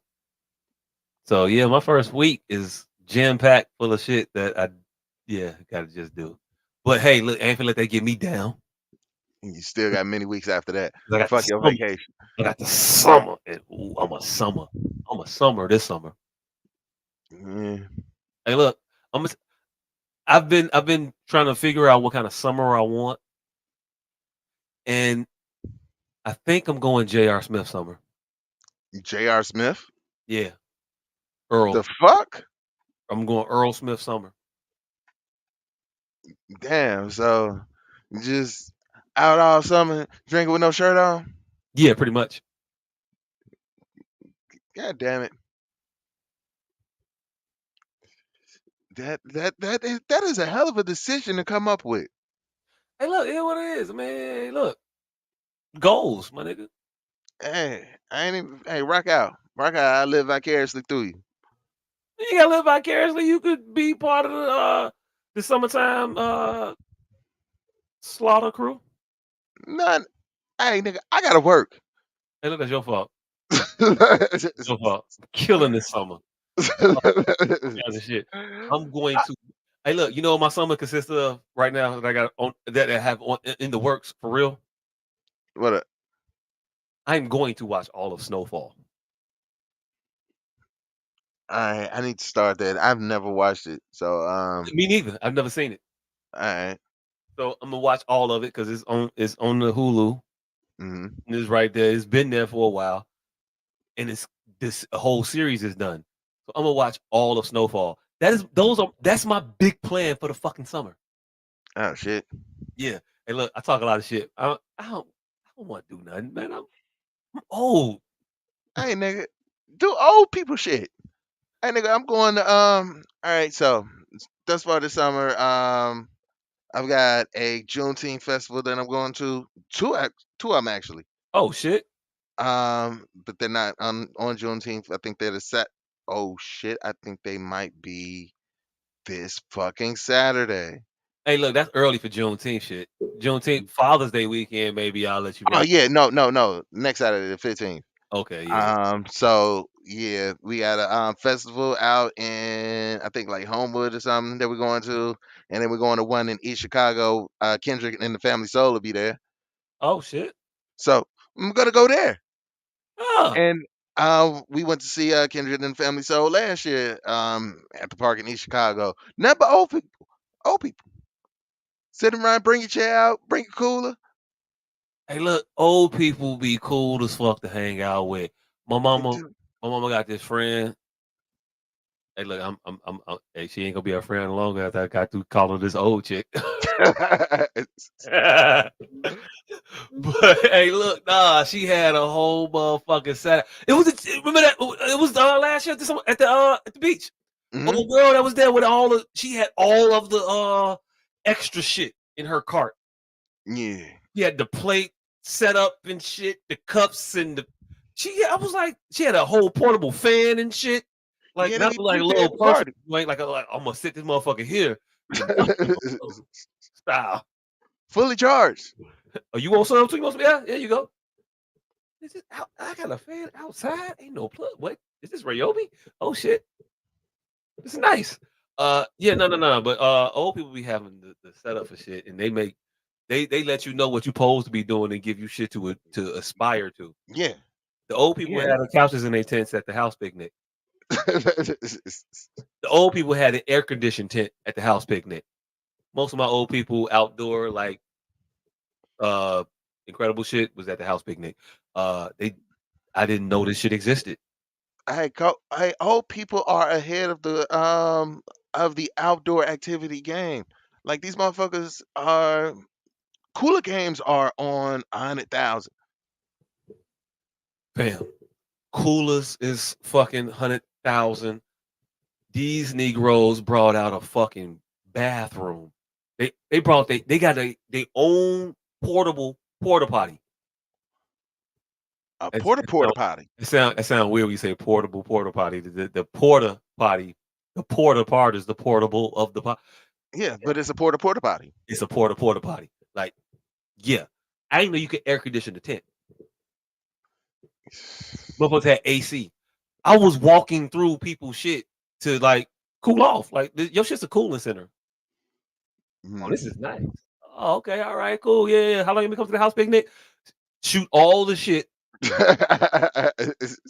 then go back out. And then all right, I stopped sweating. I'm cool now. All right, appreciate it. I'll at you. Yeah. Yes. So I'm telling, hey, y'all should come. And they be having like vendors and shit. Hey, I went to one of these goddamn festivals, got the greatest fucking barbecue sauce I ever had in my life. Of course, it was from black people because that's who I shop with when I go to these things. They put crack in it. Nah, but it's just some homemade black-owned businesses supporting black-owned business type shit. Hey, nigga, I'm telling you, I ain't I'm gonna doing hate. all old people shit like that. I ain't gonna hate on it. I ain't gonna say that they just putting tomato Yeah, sauce and they probably hot just put some sauce sweet and baby rays cinnamon. and some brown sugar in in a bottle and called it this. In open pit. Open pit is always the secret ingredient to motherfuckers barbecue sauce. Yeah, you definitely gotta have one bottle of open pit in it just to thin it out. Yeah. Open pit. They'll tell you Sweet Baby Ray's though. They'll tell you Sweet Yeah. Baby Ray's base. But Then that open I pit do my is there. other stuff. That's my little secret though. Little brown sugar. I do the orange peel, and then I ain't gonna tell you everything, but little honey. Nigga, you telling me everything you do to make Sweet Everything, Baby Ray's your own while mixing open pit in it. everything except open pit. That's what gives your shit the kicker. That's the differentiating factor there. You just stealing two motherfucking shits. I put some sugar in it though. Yeah. So yeah, I'm doing that. I'm doing Vegan Dale Fest. Well, Vegan Fest. Yeah, I reject. Jadakiss, I reject. Fab, 2 Chains. Yeah, I'm not. Hey, look, fam. I'm gonna sound like a hater. That shit ain't gonna work. You don't think Ain't it's gonna gonna do work? that. I don't think I'm gonna do that shit. Oh, I definitely am. Hey, look. Um, No, not you going to it. I mean, I'm getting a lovers and friendish vibe from the Vegan Dale Fest. I don't know why. hmm. I don't know why. Also, and I do want to see Jada, but I don't want to see none of the motherfuckers. I don't want to be around none of the other people that want to see the other people. Yeah, that I give you. Yeah. That I give you. Like I'm just there for Jada and Fab, maybe 2 Chains. And for me, it's maybe a Fab, and maybe a 2 Chains. Cause it's like, but Jada, yeah, I would definitely love to see Jada. It's just, Fab be trying to dress too well for me. Can't. Come on, fam. I feel like we grew up together, and you still like matching your socks with your t-shirt, your under t-shirt shirt. And got to coordinate. Yeah, but you don't got to though. Yeah, I tend to. I ain't never seen your socks matching your undershirt shirt color.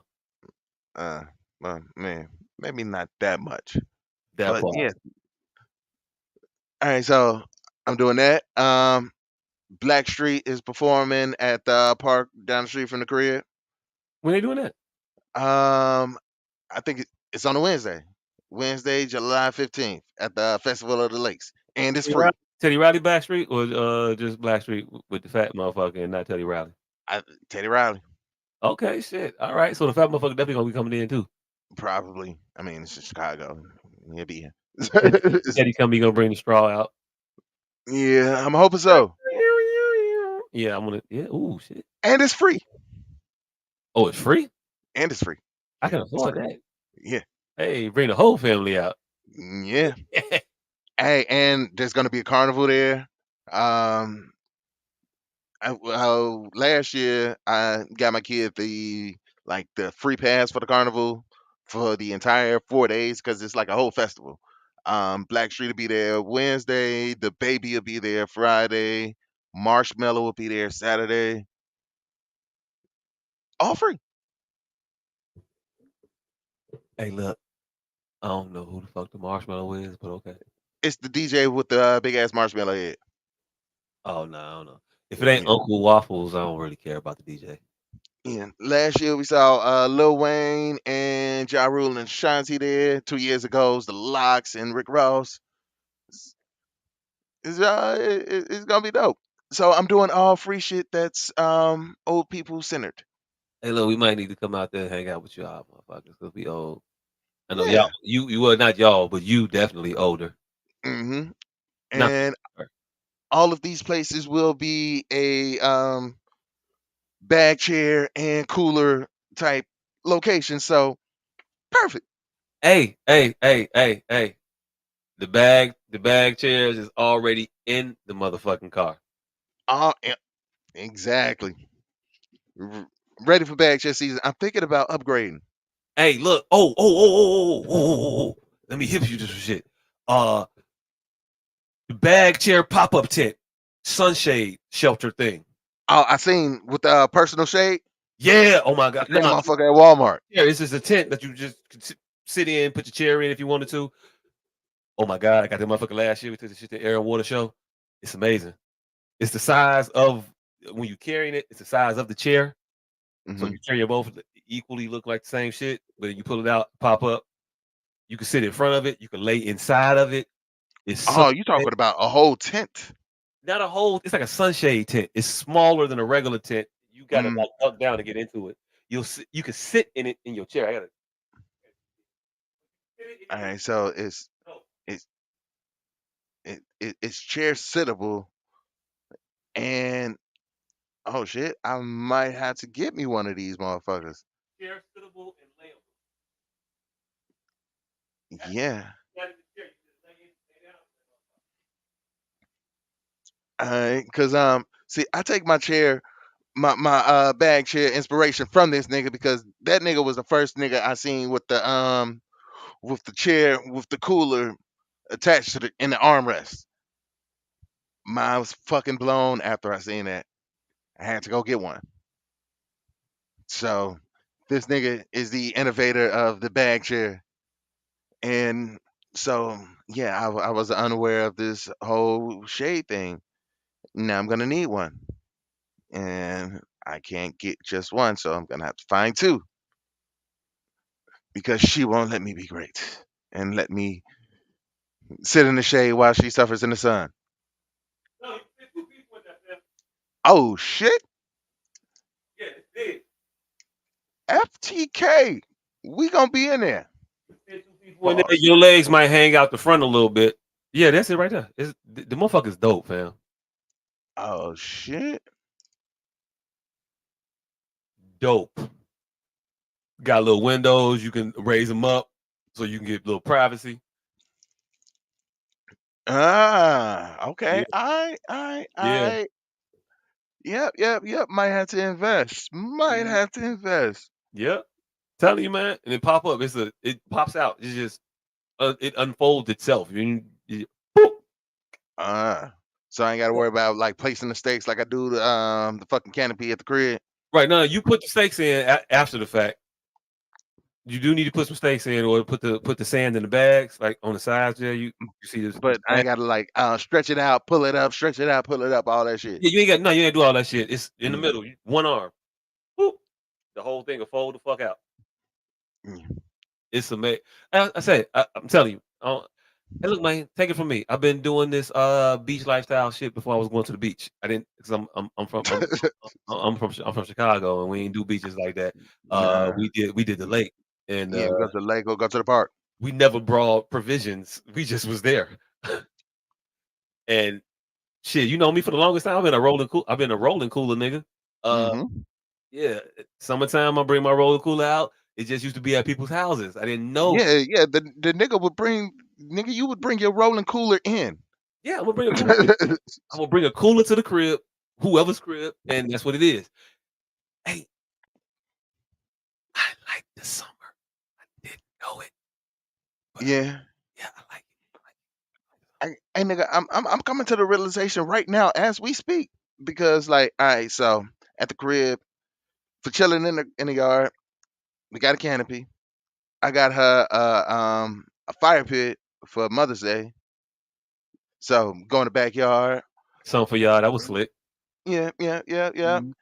And I We officially keep it at we keep it at our house though, but it's yours. mm, and I got a TV for the garage. So that I can pull it out if we decide to go in the backyard. Stretch it out just enough. The internet connection is just good enough that the fire stick works. Hey, you gotta set up. Yeah. Pull a grill out, put a couple burgers on it. And the fire pit has like the little grate, so you can like put little stuff on it and cook it. Get your marshmallows on, Yeah, s'mores. yeah. I'm I'm I'm all about old people shit now. Old people shit, cause we old people. Yeah, yeah. And the only thing that I'm missing for my backyard setup is a goddamn table. I wonder where could I know where I could get a table from. I can go on Facebook and find M8180 and get some amazing hand carved tables. Hand carved. 8, 6, 10, 8-foot folding tables. Folding tables, easy to put away, easy to travel. Hey, it's summertime, so I'm feeling sorry. I have not. Hey, look, I feel kind of fucked up. I bought this table saw. I have not used it for anything real. I cut like a little bit of like nothing on that motherfucker really, but it was small shit. I ain't really like cut nothing with that shit yet. And I had this motherfucker for over a year now. You ain't had a chance to put your foot in it yet. I ain't got my foot in it. So I need a nice table saw activity. But yeah, I'm gonna take this motherfucking skill table saw out there. I want to see what it do. It's a nice table saw. You know how you play with toys, but you don't get to play with the toys. Yeah, you can't really play with it until like somebody come over, and then you can like really When you like got a remote control car, like racetrack. right, The you can't do racetrack. racetrack till somebody there. You can't Yeah. really play with your saw until you got something to build for real. Mm-hmm. Yeah. So I need to And get that motherfucker wet. so these wonderful handcrafted tables can be yours. Go on Facebook M8180 and get in contact with them. Find out how you can order one. Better carpenter than Jesus. Tables are definitely going to be way better than Jesus tables. Not only is it way more wood, also advanced in technology. Hey, look, Jesus didn't have no meter stick. I'm just saying. When no tape measures in Jerusalem. Mm-hmm. I don't know how many trees they had in Bethlehem, but I'm pretty sure they wasn't just allowing motherfuckers to go chop them down to make desks and shit. Right. Saying. Oh shit, I don't know. Oh shit. So god damn it, I forgot. All right, so I You was ain't hoping to got install low enough to don't even worry about find one. it. But Let me know if it's a part of the setup or you want me to stall. Yeah, can you stop for a second? Hey, look, yeah. I feel a little bit more blasphemous every time we run the I'm a better carpenter than Jesus joke. Just a little, I mean, it was cool at first, and it was cool up until about like 3 weeks ago. And then I don't know what happened. I don't know if one of my deacon-esque parents got a hold to me. I felt a little Man. blasphemous. Just a tinge of it. Like, wait a minute. Then I realized, like, but there wasn't no wood in the desert. One. Hey, look, I say the rationale part out loud all the time just because I need to make it clear that I don't think I'm better than Jesus. I just No, don't think definitely not. the opportunity or the time to really like get this shit off the ground. Also, ain't no wood in the desert. Yeah, and The he had desert. other shit to worry about. What? Hey, look, if Jesus was around when Eden was around, he probably would clean my clock, but he wasn't. And also, hey, you gotta think about it. Jesus had a lot. Jesus had a lot more things going on to worry about. Than worry about making tables. Nigga going to weddings. People, fucking Lazarus dying all over the place. You got to worry about that shit. You ain't got Man. time to be worried about nobody's 6x8 table. At all. And hey, look, we ain't gonna talk about the apprenticeship program that Jesus flunked out of. I mean, he Father got had him other into it. places to go. But he couldn't maintain attendance. Father got him into it, and he told Joseph, "Hey Jay, hey look, I got some other shit to do, fam. I ain't even gonna be able to help you with the family business, man." Hey, what did Jesus call Joseph? Ooh. Definitely wasn't dad. Hey yo, Not pops. hey look, he ain't want to be disrespectful. He just got that motherfucker attention. Excuse me, sir. Excuse me, sir. Hey, he just wait till he made eye hit the table. He gonna turn around soon. Oh, hey. Can you take me to school? Yeah, because Jesus definitely wasn't gonna disrespect Joseph, but you can't call him dad.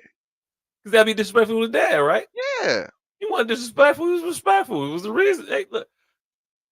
Hey, look. Hey, I don't care. I don't care. I don't care how pious that motherfucker is. Your stepson calling you Joseph is probably gonna wear on you a little bit. Don't call me Joseph. Don't nobody call me Joseph, and you too young to call me Joe. So, so we ain't that formal for him to call me Joe. I just don't like this Joseph. Hey, look, call me Mr. Nazareth from now on. Just call me Mr. Nazareth. We just call it. I don't even know where the fuck Joseph was from, though. Tell you the truth. Yeah, I mean, he had to be from Nazareth. Jesus was in Nazareth.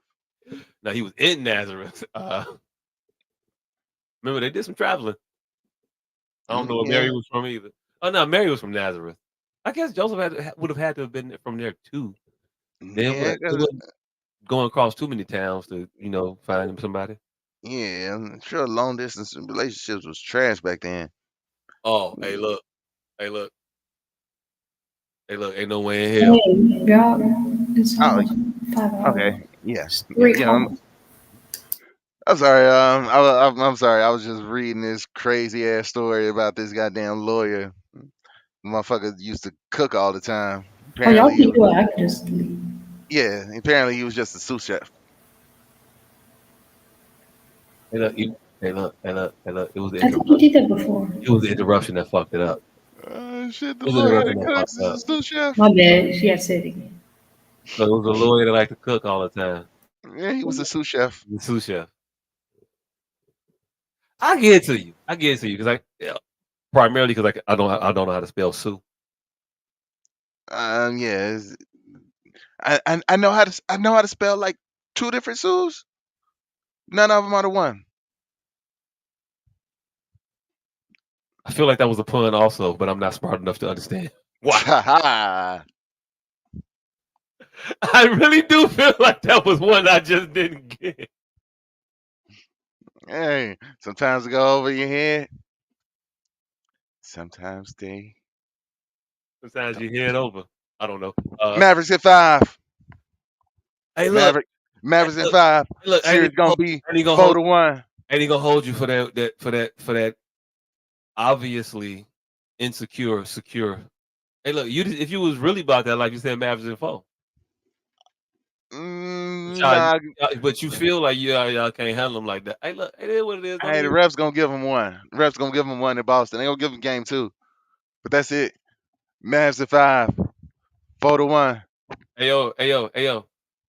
After the game, you want to do some Shannon Sharp, Ocho Cinco shit to express your feelings and get it off. You can. I'll be available because I ain't got to work Friday.